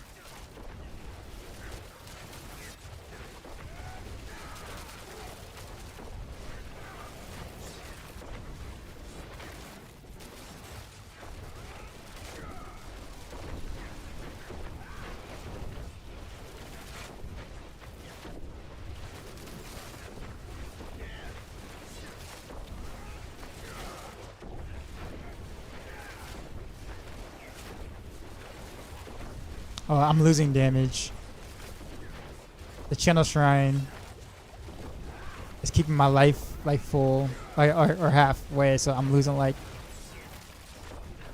4 tier multiplier, 4 tier multiplier when that's up. Okay, don't take that shrine.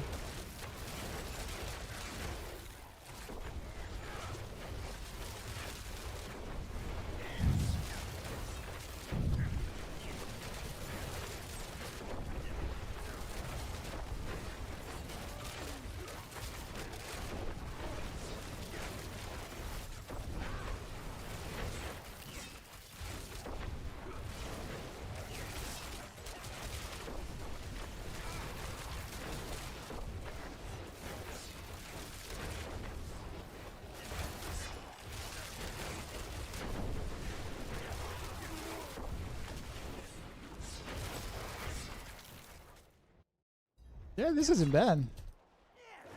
I had that one little hiccup because I took the shrine and it messed me up. I forgot.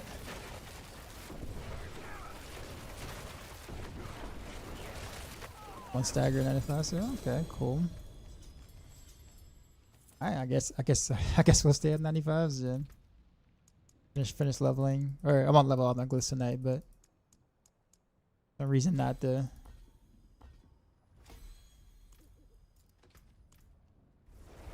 You have to play Silk Sound eventually, yeah. Yep, for sure.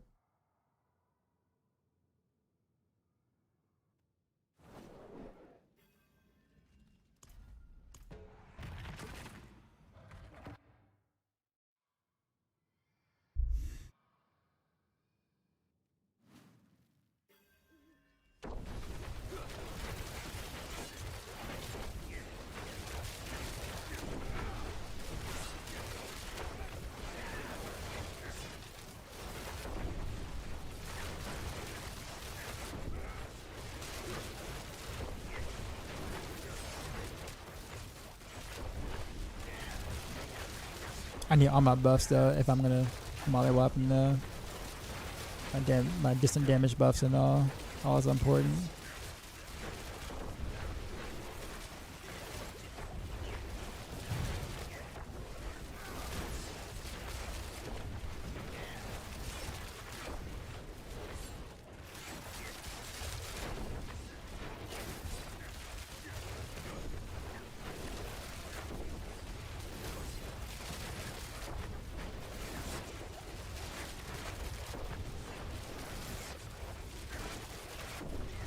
This is a bad pack.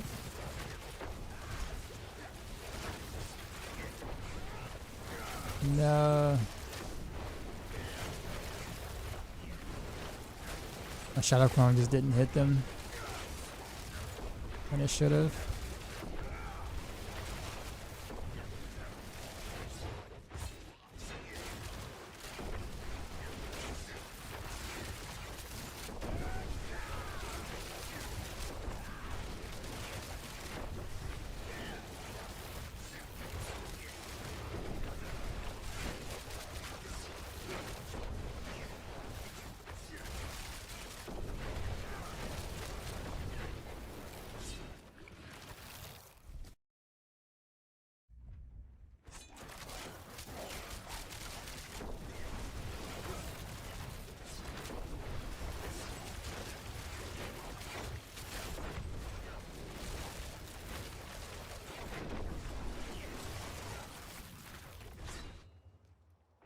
Blast wave is good.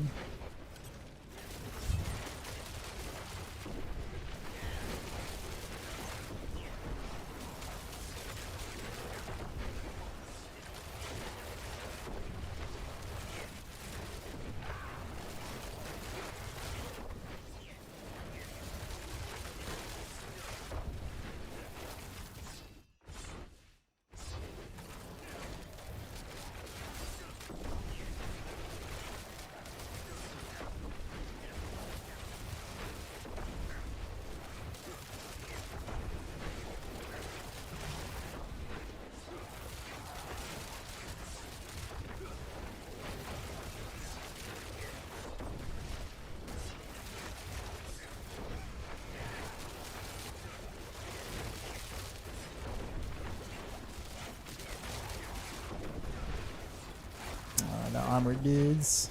That hurt.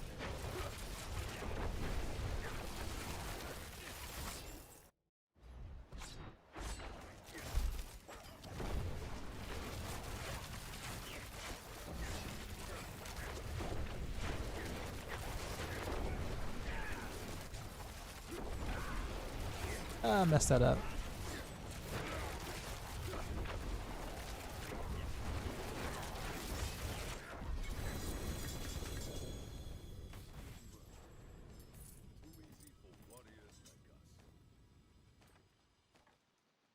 Can you tell me what the barrier is generated from?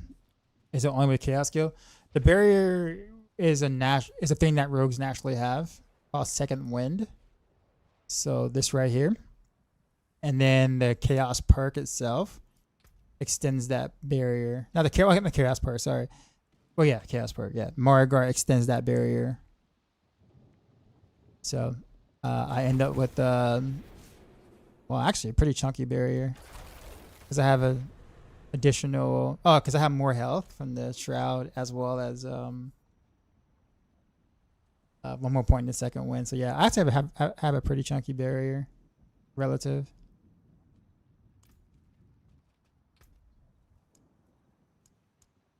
It's all 60%, huh? Or 70%. I keep failing them.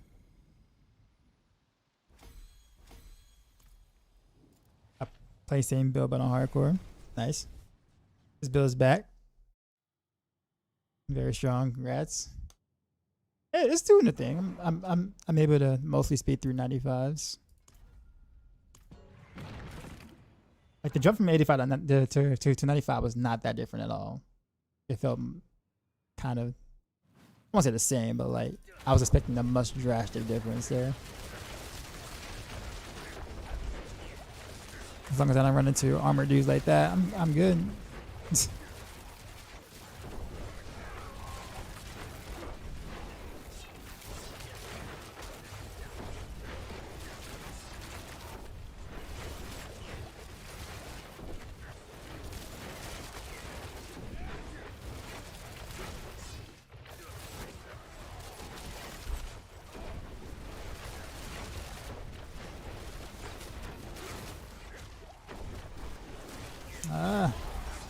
This is a very bad map to be on because my Heartseekers hit walls.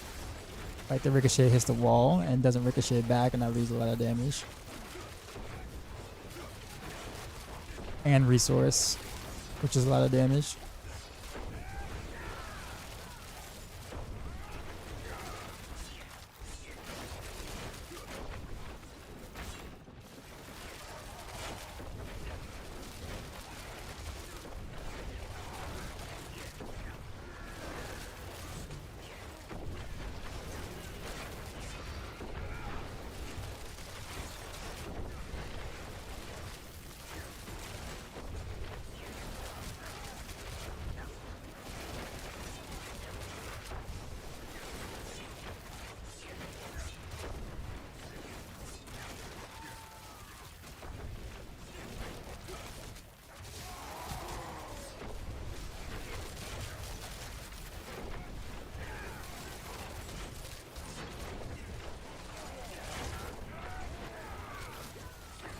Like this map is so bad. No butcher anymore? What do you mean? Feel scary? Only at first. You're actually pretty tanky.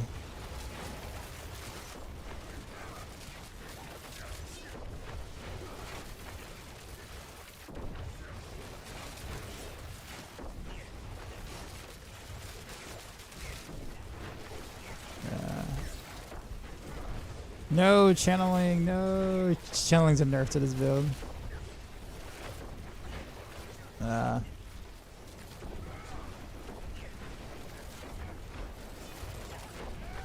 Literal 4 tier pits of damage gone. The channeling.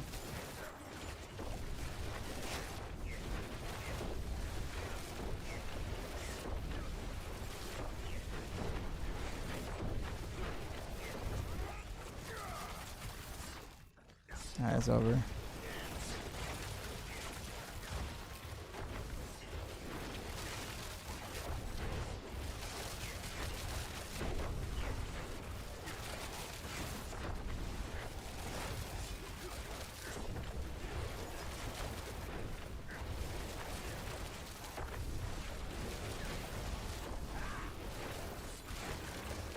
I struggle a little bit more this time around than the first time I did. I was right at 3. Right under 3 actually, the last run. And it wasn't that great of a map.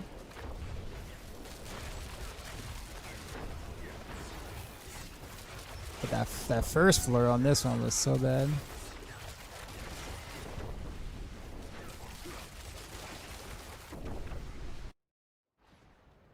Not like in the new changes they made the Still Spire Horse. Me neither. I don't think any of us really care for it.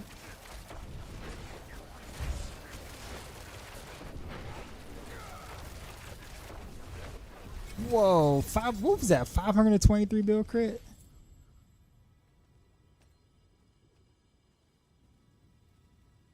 Okay. We'll take.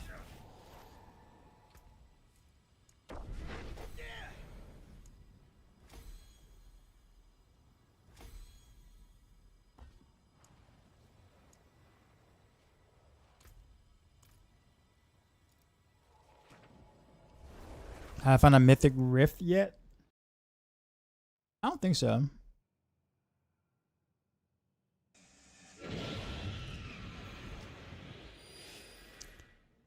Yeah, I don't like this. I don't even mind having to be in the circle as much. Musician, appreciate the follow. I don't mind being in the circle as much.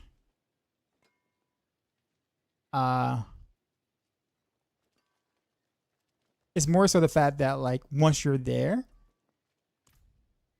like nothing seems like it takes forever for mobs to follow you or even spawn inside a circle. So you're just sitting there for a long time. So like you do what you're supposed to do, right? And then once you get there, nothing wants to reach you. So you're just standing there for like waiting 4 or 5 seconds and stuff. And depending on the build you run, it might be kind of hard to, you know, not accidentally kill them on the, you know, while they're trying to come to you. Like if you're minion build, you're screwed. Or thorns. Well, thorns should be fine. But like anything that like, I don't know. And like with rogues, for example, I gotta keep attacking to keep my barrier up because I have like no life at all. Like no life. So if I'm sitting there just standing in the spire waiting, trying not to attack, I'm probably gonna die. Use it well. That's the spirit. Give it a go. And like that's not cool.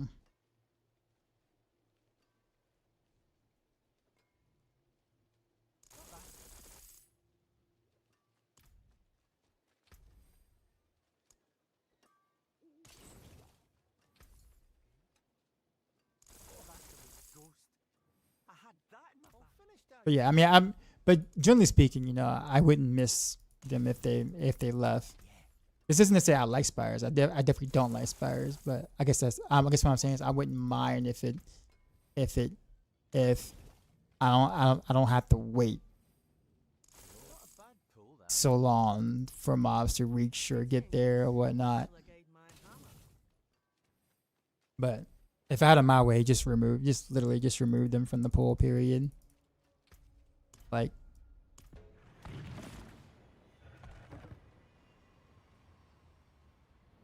Playing Heartseeker again this season. Nice. Heartseeker's fun.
No.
Artillery shot, that's it.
Kind of get all my glyphs to 95 real quick.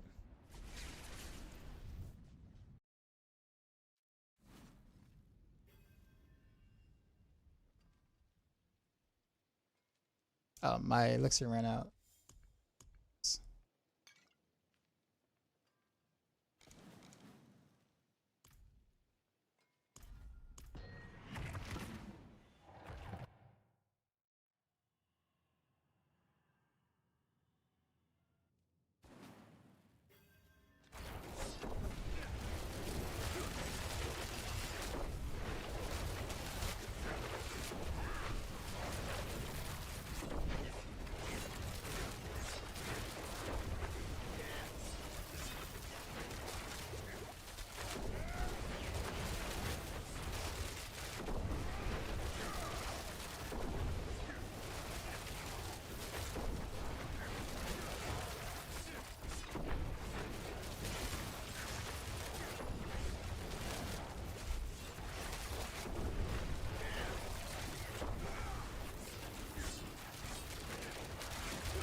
Might waste time on that dude.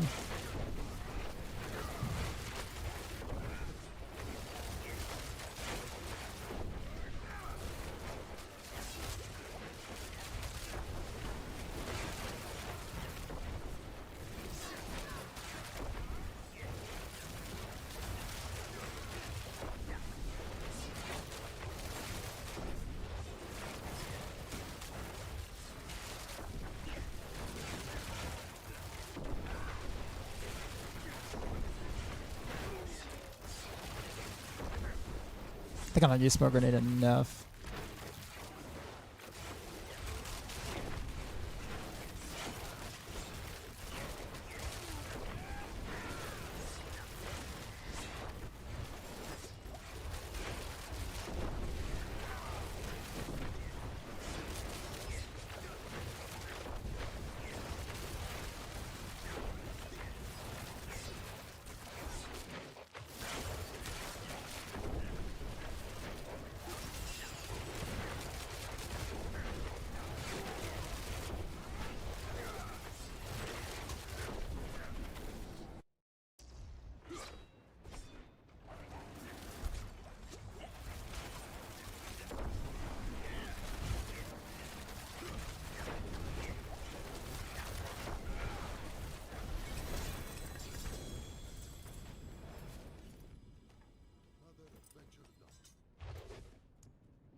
Really? I keep feeling all these 70%, man. I'm gonna try to do serve Vex now and then like rely more on the smoke grenade for the proc. It means I can't miss, that's the thing. If I miss I lose a lot of my damage.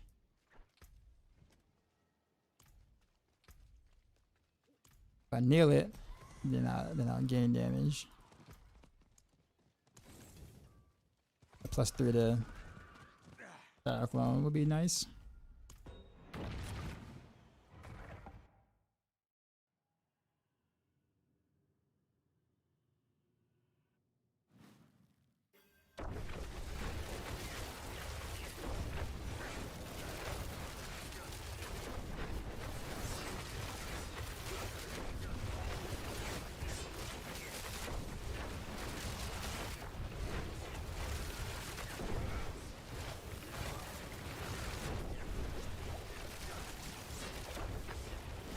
Freaking knights. Be a bad run.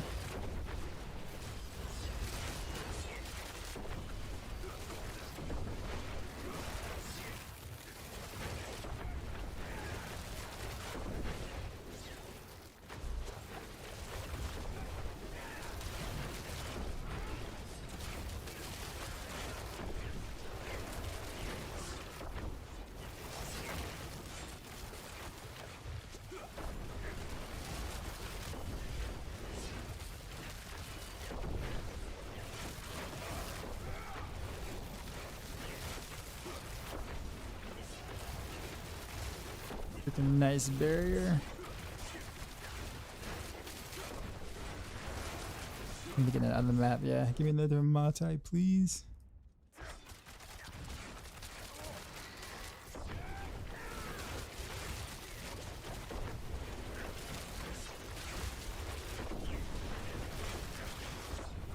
Still with the barriers.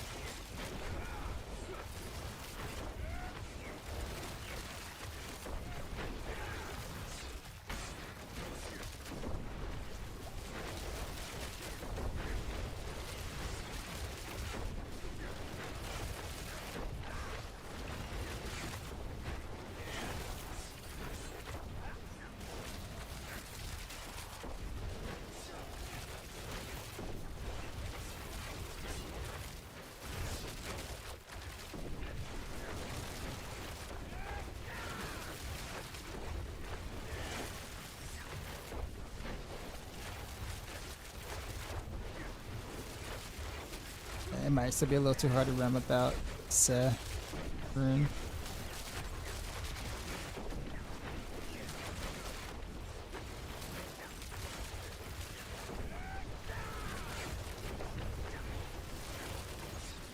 Either that or I just got really unlucky with the barriers this run.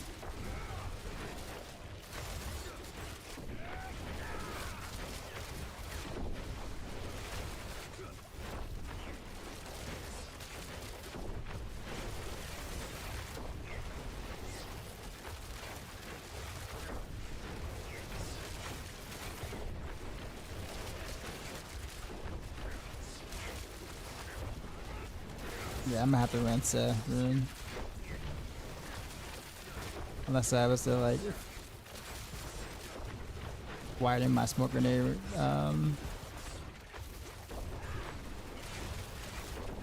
AoE.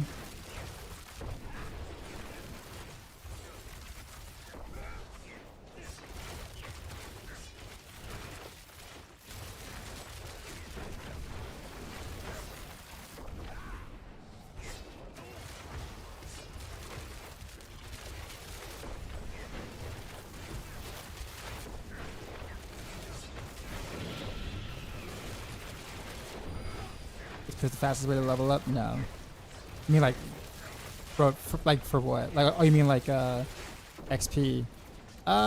Yeah, but not high pits. Like, you really want to be doing like 80s or something. And try to do them in like a minute or a minute and a half. Like that's what you want to do for if you're worried about like XP. Right now I'm trying to glyph level, so I'm really not as concerned about like XP as I am about just leveling the glyphs.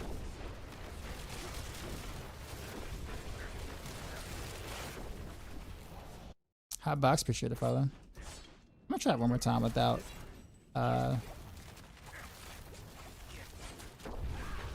set room, but I think I might have to go set.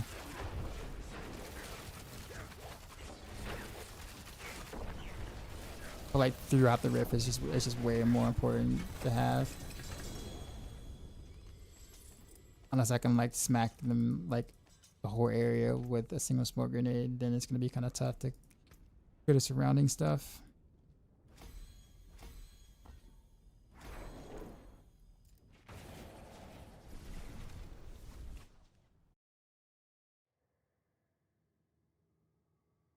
Just fine before where the other player had to be in the circle for the kills to count. Yeah, I think it wasn't supposed to work that way. So, but they kind of Blizzard just left it alone because they knew that they were gonna do a rework of Infernal Hordes. And I think that's kind of how we got what we ended up getting.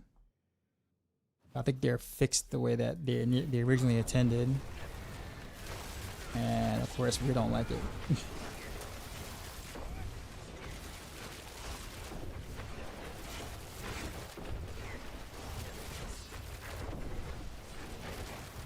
This is a terrible start already.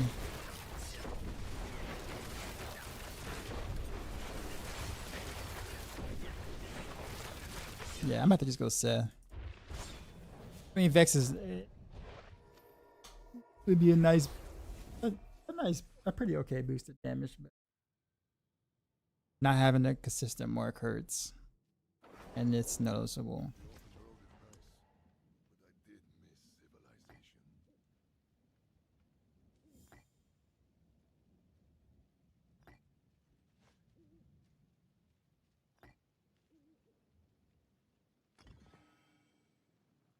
All right.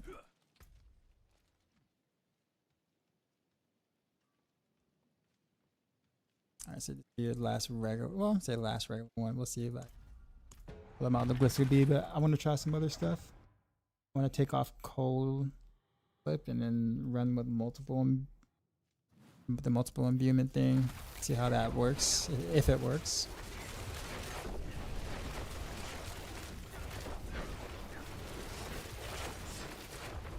So pretty awful map, awful start.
693 billion is the highest I've seen so far now.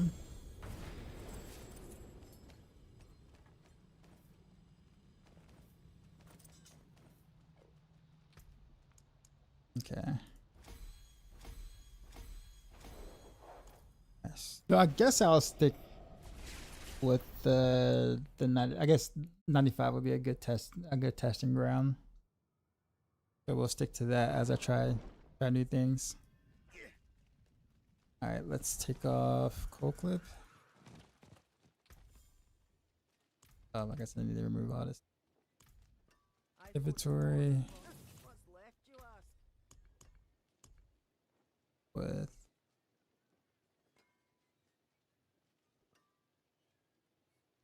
I use a terrible. Actually, what about lightning on that? Should I get some RS back?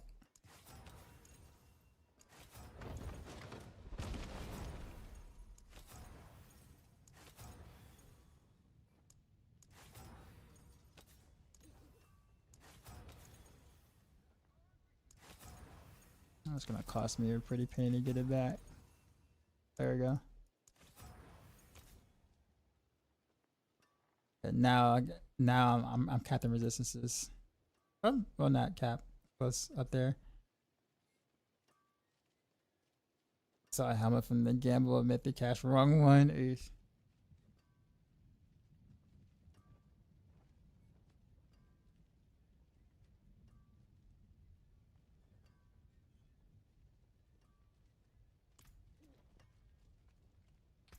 Let's do this has got to be in the playlist. It's a classic for different reasons. What was I gonna do? Oh yeah.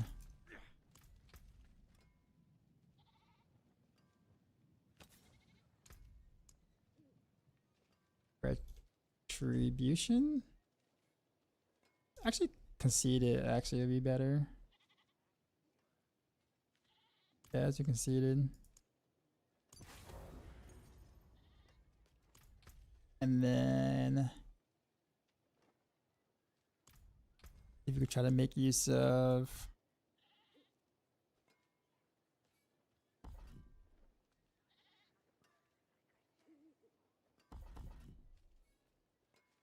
shadow imbue, shadow imbuement.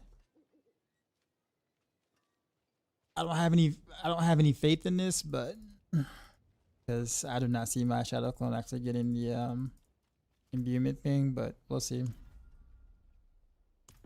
I'm sure Crest is still betting your look. Yeah, oh yeah, absolutely. You're running Heartseeker, right? Then you can use the max resource for extra damage. So that works.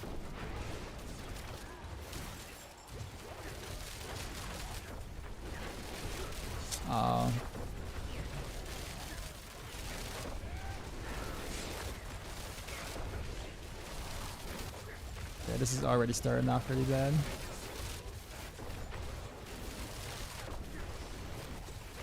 I do not think it works. Just like I thought. Yeah, because this is taking way too long for them to die.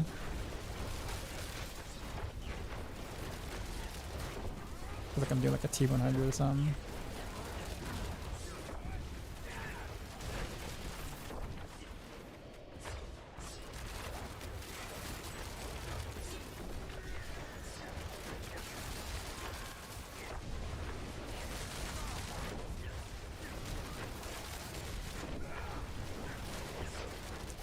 Doesn't help that each pack has had an armor guy in it, or 2 armor guys in it. Yeah, it just doesn't work, unfortunately. All right, well, nice try.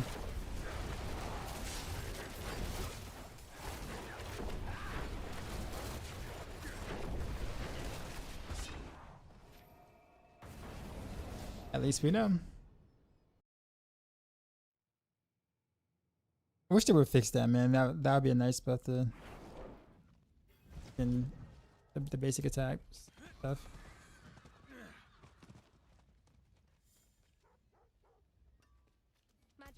I'm at the quick clip. Nor evil. How may I help you? Sublime. All right, what was the other thing I wanted to test? Probably won't be able to do it now though. Now. Guess in place of that, let's just do finish up boss runs. And then I'll probably call it. I think we definitely got stronger today.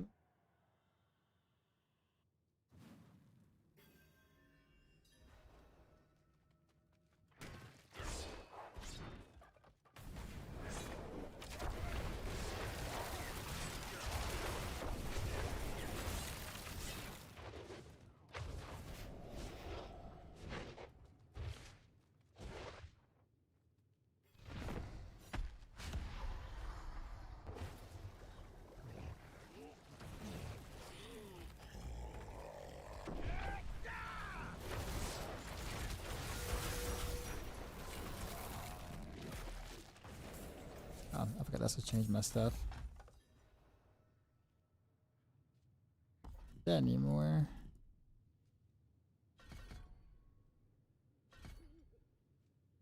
And I think I put a point away from something, but I don't remember what it was.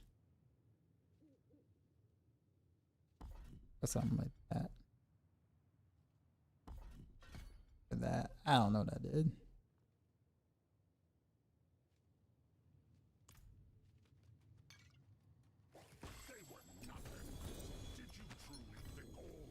Boots, Pang Vergers.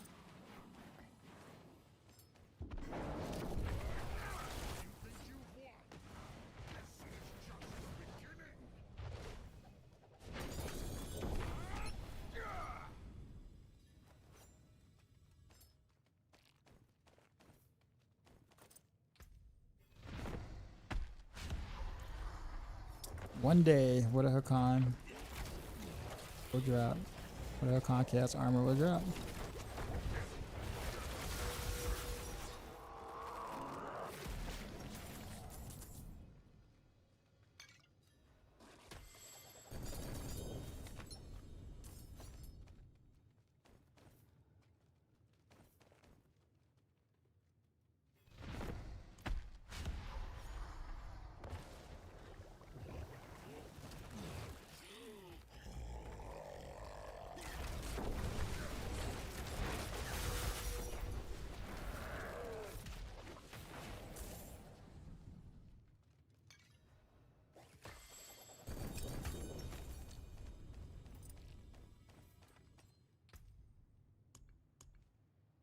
I got plenty of blood. I must have plenty, but decent amount.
Whoops.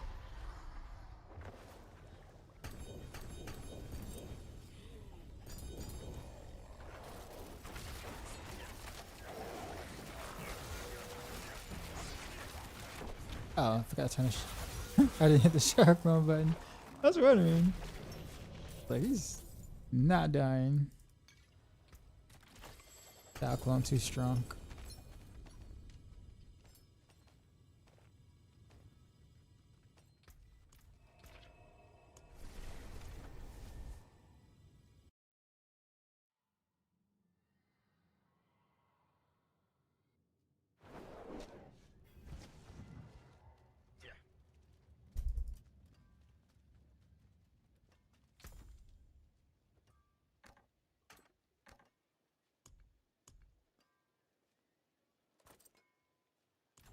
I forge more than horseshoes and nails. What you need? Better than starting from nothing. Got enough of 'em.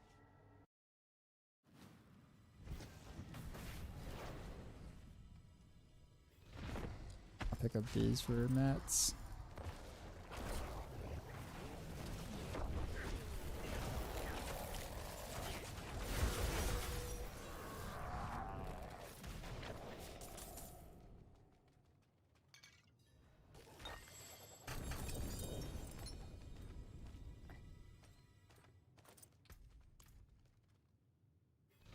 I have enough for one more.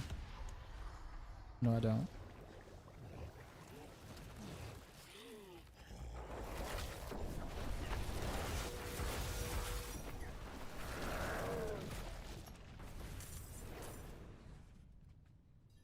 I knew it. Alright. Okay, we do this. Intent. Let's do intent. Actually, let's do this for the whisper.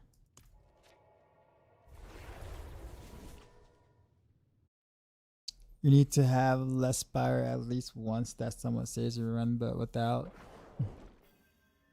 Okay, are you spawning in?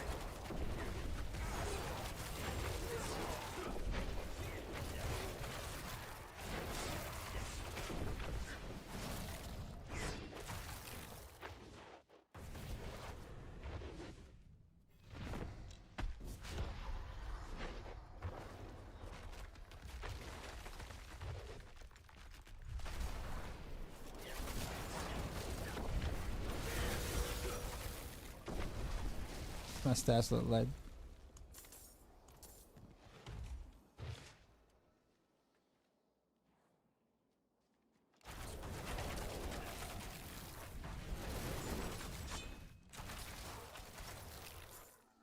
Just shot in the back. I don't think my crit chance is maxed out. Yeah, because I don't have the air perdition. So I actually have to like think about crit chance right now. Even with the GA crit chance on the amulet.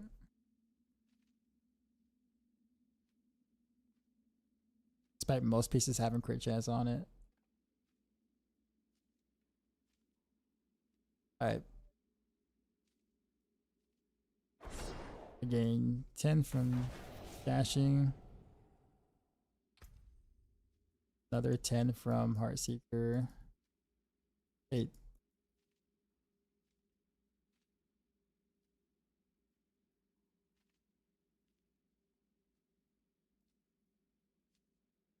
That's attack speed, not. No critic. No. Good chance. 50%. Yeah. So okay, I'm 82 and 297. So 97. Okay, I'm pretty much there.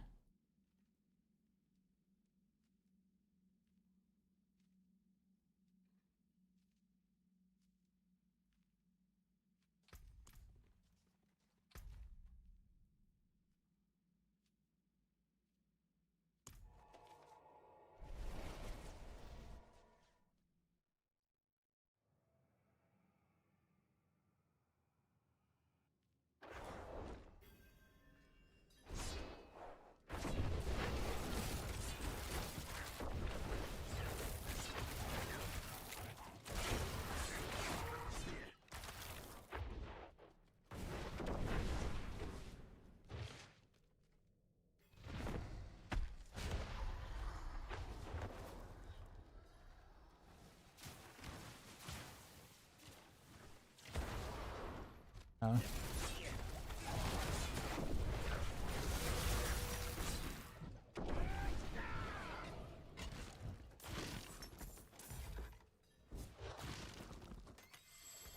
How many limit stoves do I have?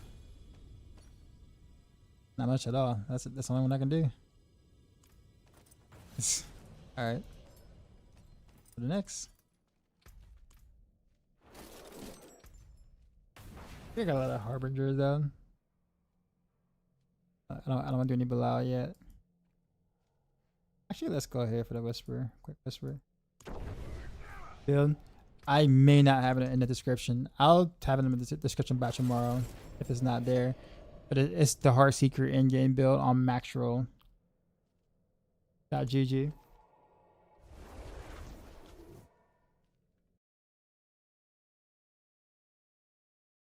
I got you, sir. Give me a sec.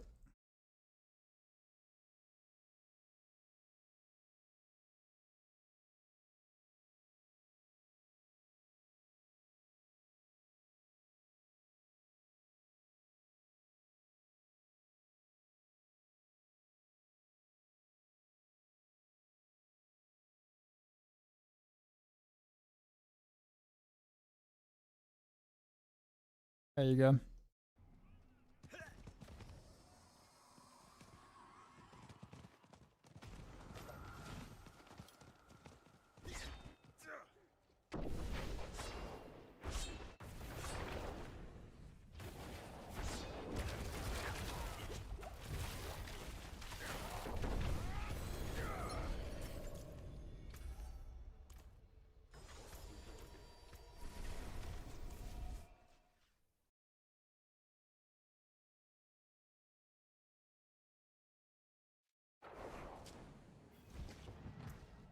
Tier 5.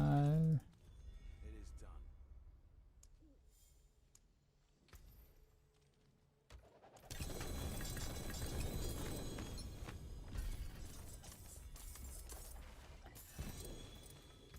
Okay, that's pants. Okay.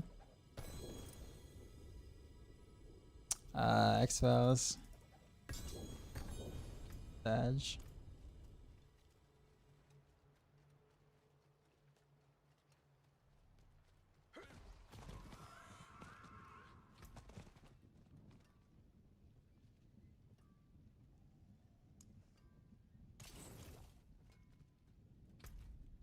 Toss another quick whisper in the here.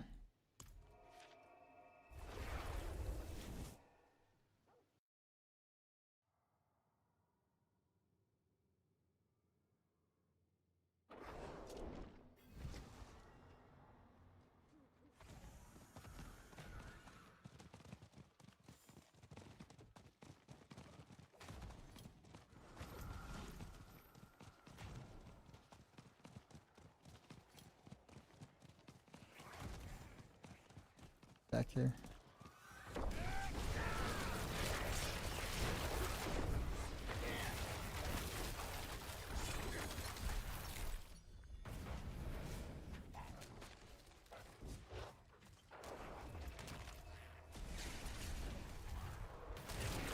Really?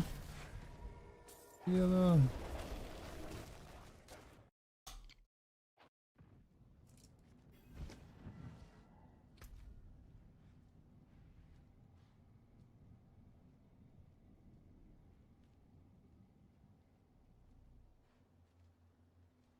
Yeah, the whispers and real quick. That's a world boss, but man, it's like far away because I don't have the waypoint. I wonder if it's still going on.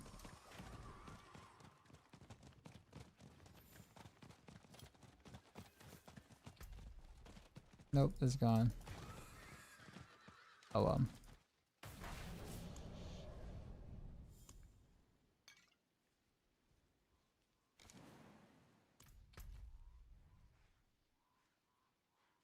What was I gonna do? Dario. Harbinger, let's do Harbinger. Hopefully I should be able to skip all his mechanics.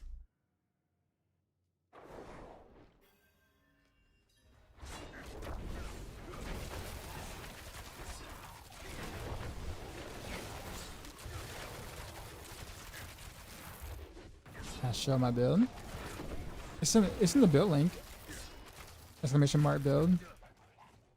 Heartseeker endgame guide.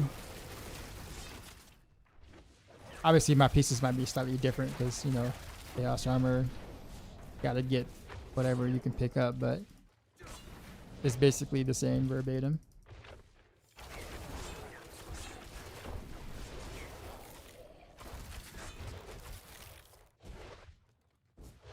Yeah, exclamation mark build.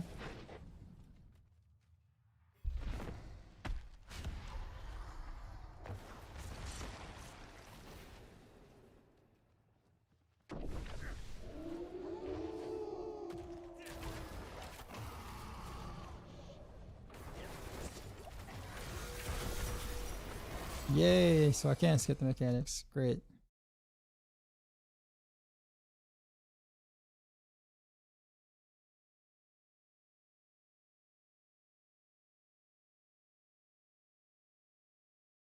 There you go.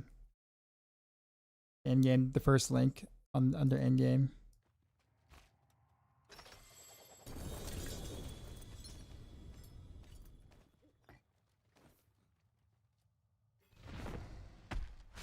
How many of these do I have? As a mats are concerned. I got a that's a different one. That's Ruby Wire.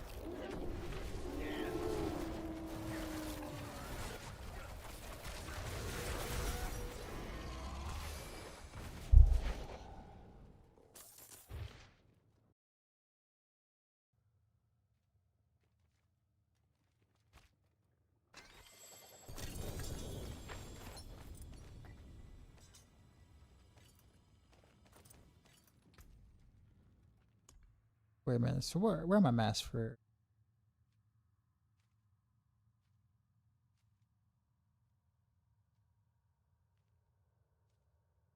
Like I'm just like not seeing it. Not it.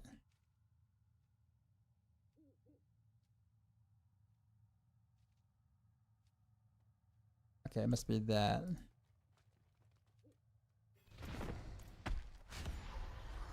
I don't think I have enough for another photo. Whatever, we'll come real quick. I'll do Andy, Duriels, and Bilal tomorrow.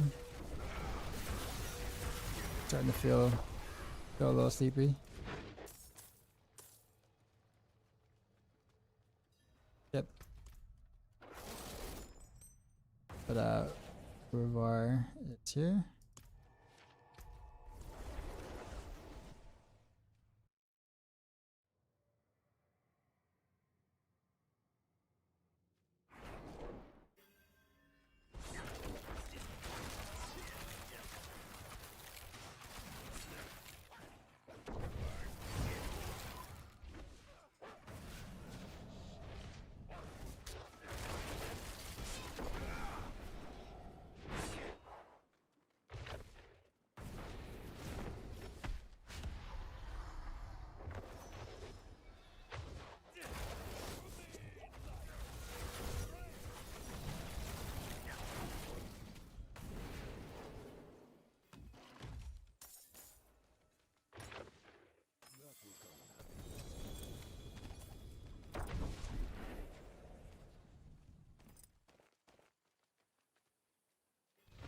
The effective objective for day 3 glyphs where it says complete events.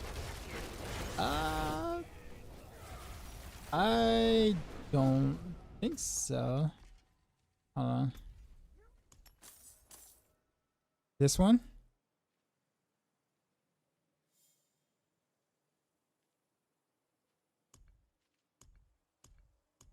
Yeah, is it that one? Oh, the drains is the second one. Completed events. No, it's there.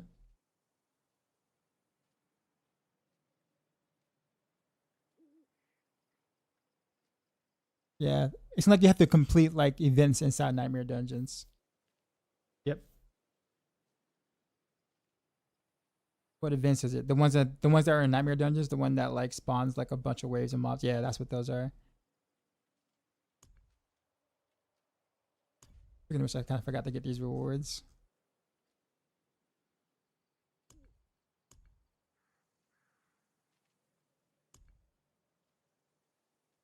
4 out of 6.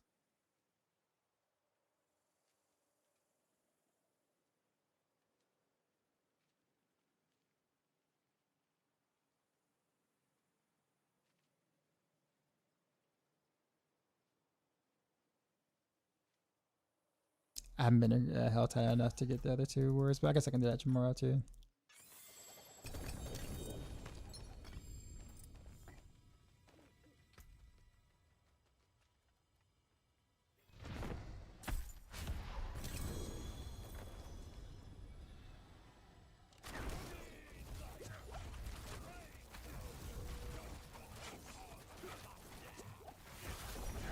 Oh, I forgot to put my shit. I didn't hit the shadow clone button. That's taking a little while.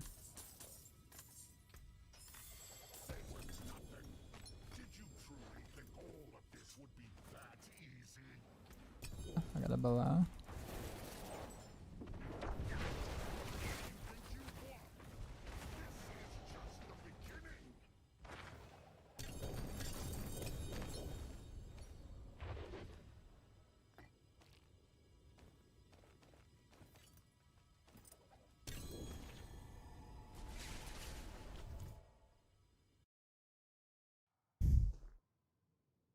You're clearing this entire thing. Yeah, it tells you though. Like when you look at the seasonal thing, it like tells you the stuff. So like Chaos of Hell. So this is like complete following task during Helltide event, right? So I go to here and I go to Infiltrated Dreams. Use sigils to delve deep into Nightmare Dungeons and complete the following tasks. So that means you have to complete these tasks in Nightmare Dungeons.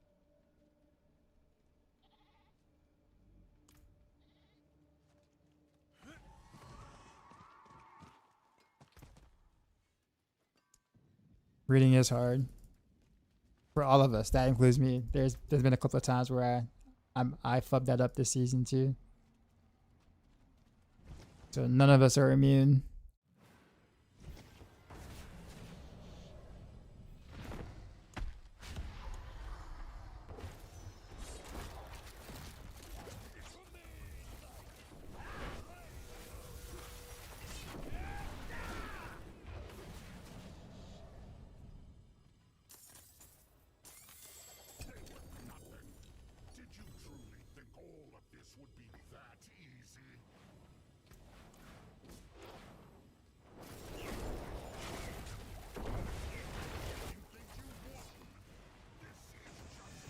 Reaper, appreciate the follow.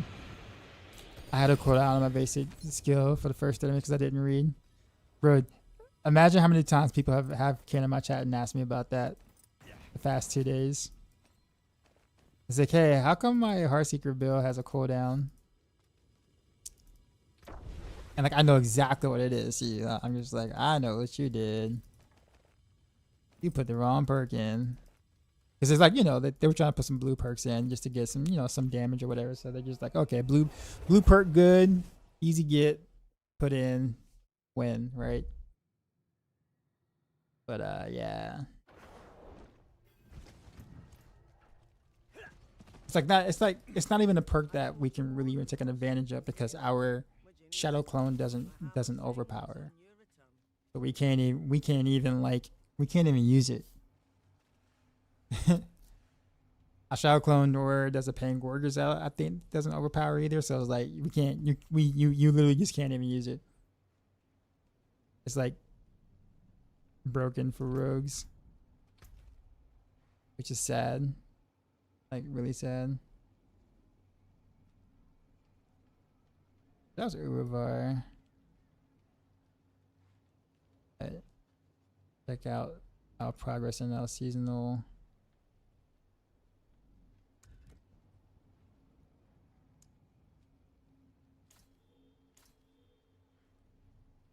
Where is that?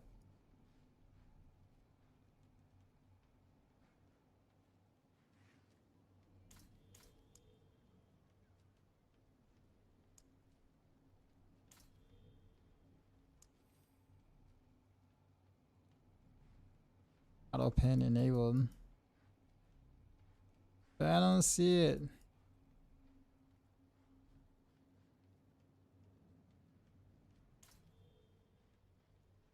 I'm sure it's this town right here, though.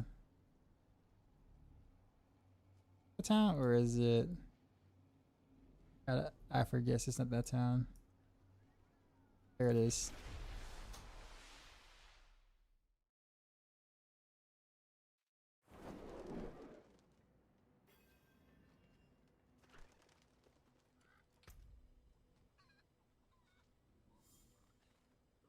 Okay. So I heard there's a trick in getting whatchamacallits.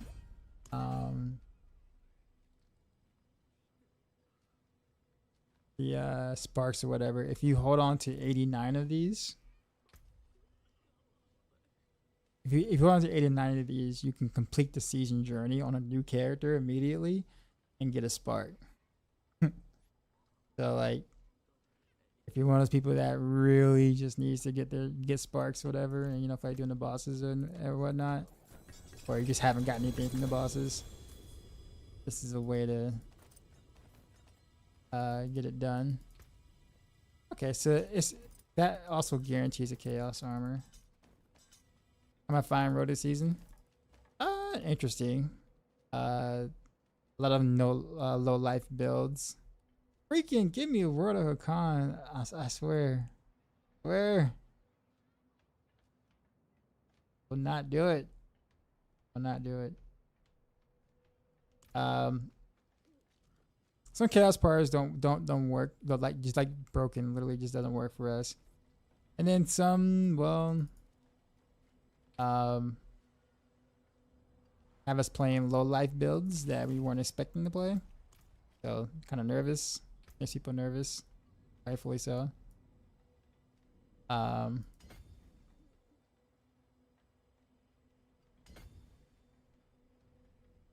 Amongst a few other things, but I would say in general I'm having fun on Rogue.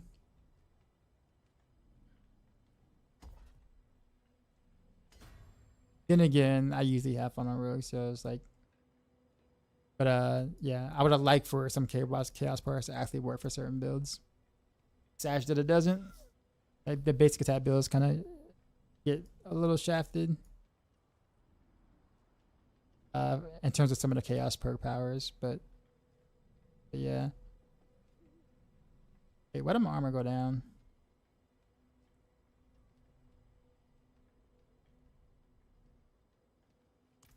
Must be because I'm in town.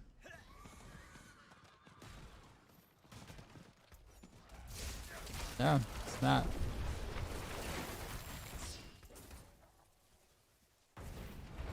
I was at 916 earlier and now I'm at 736, even with the seeding spice and action spike. Or no, actually no, I had the seeding spice up last time. I didn't have it. There it is, 916. Alright. I think this is a good spot to stop unless I find a super easy whisper real quick.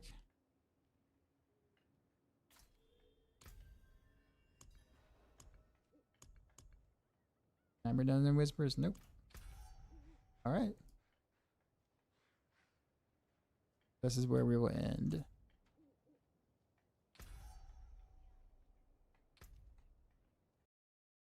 Hit pushing viable.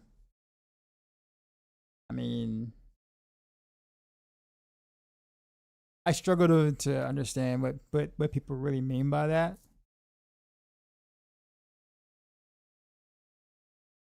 Like if you're trying to hit like 130 plus, then no.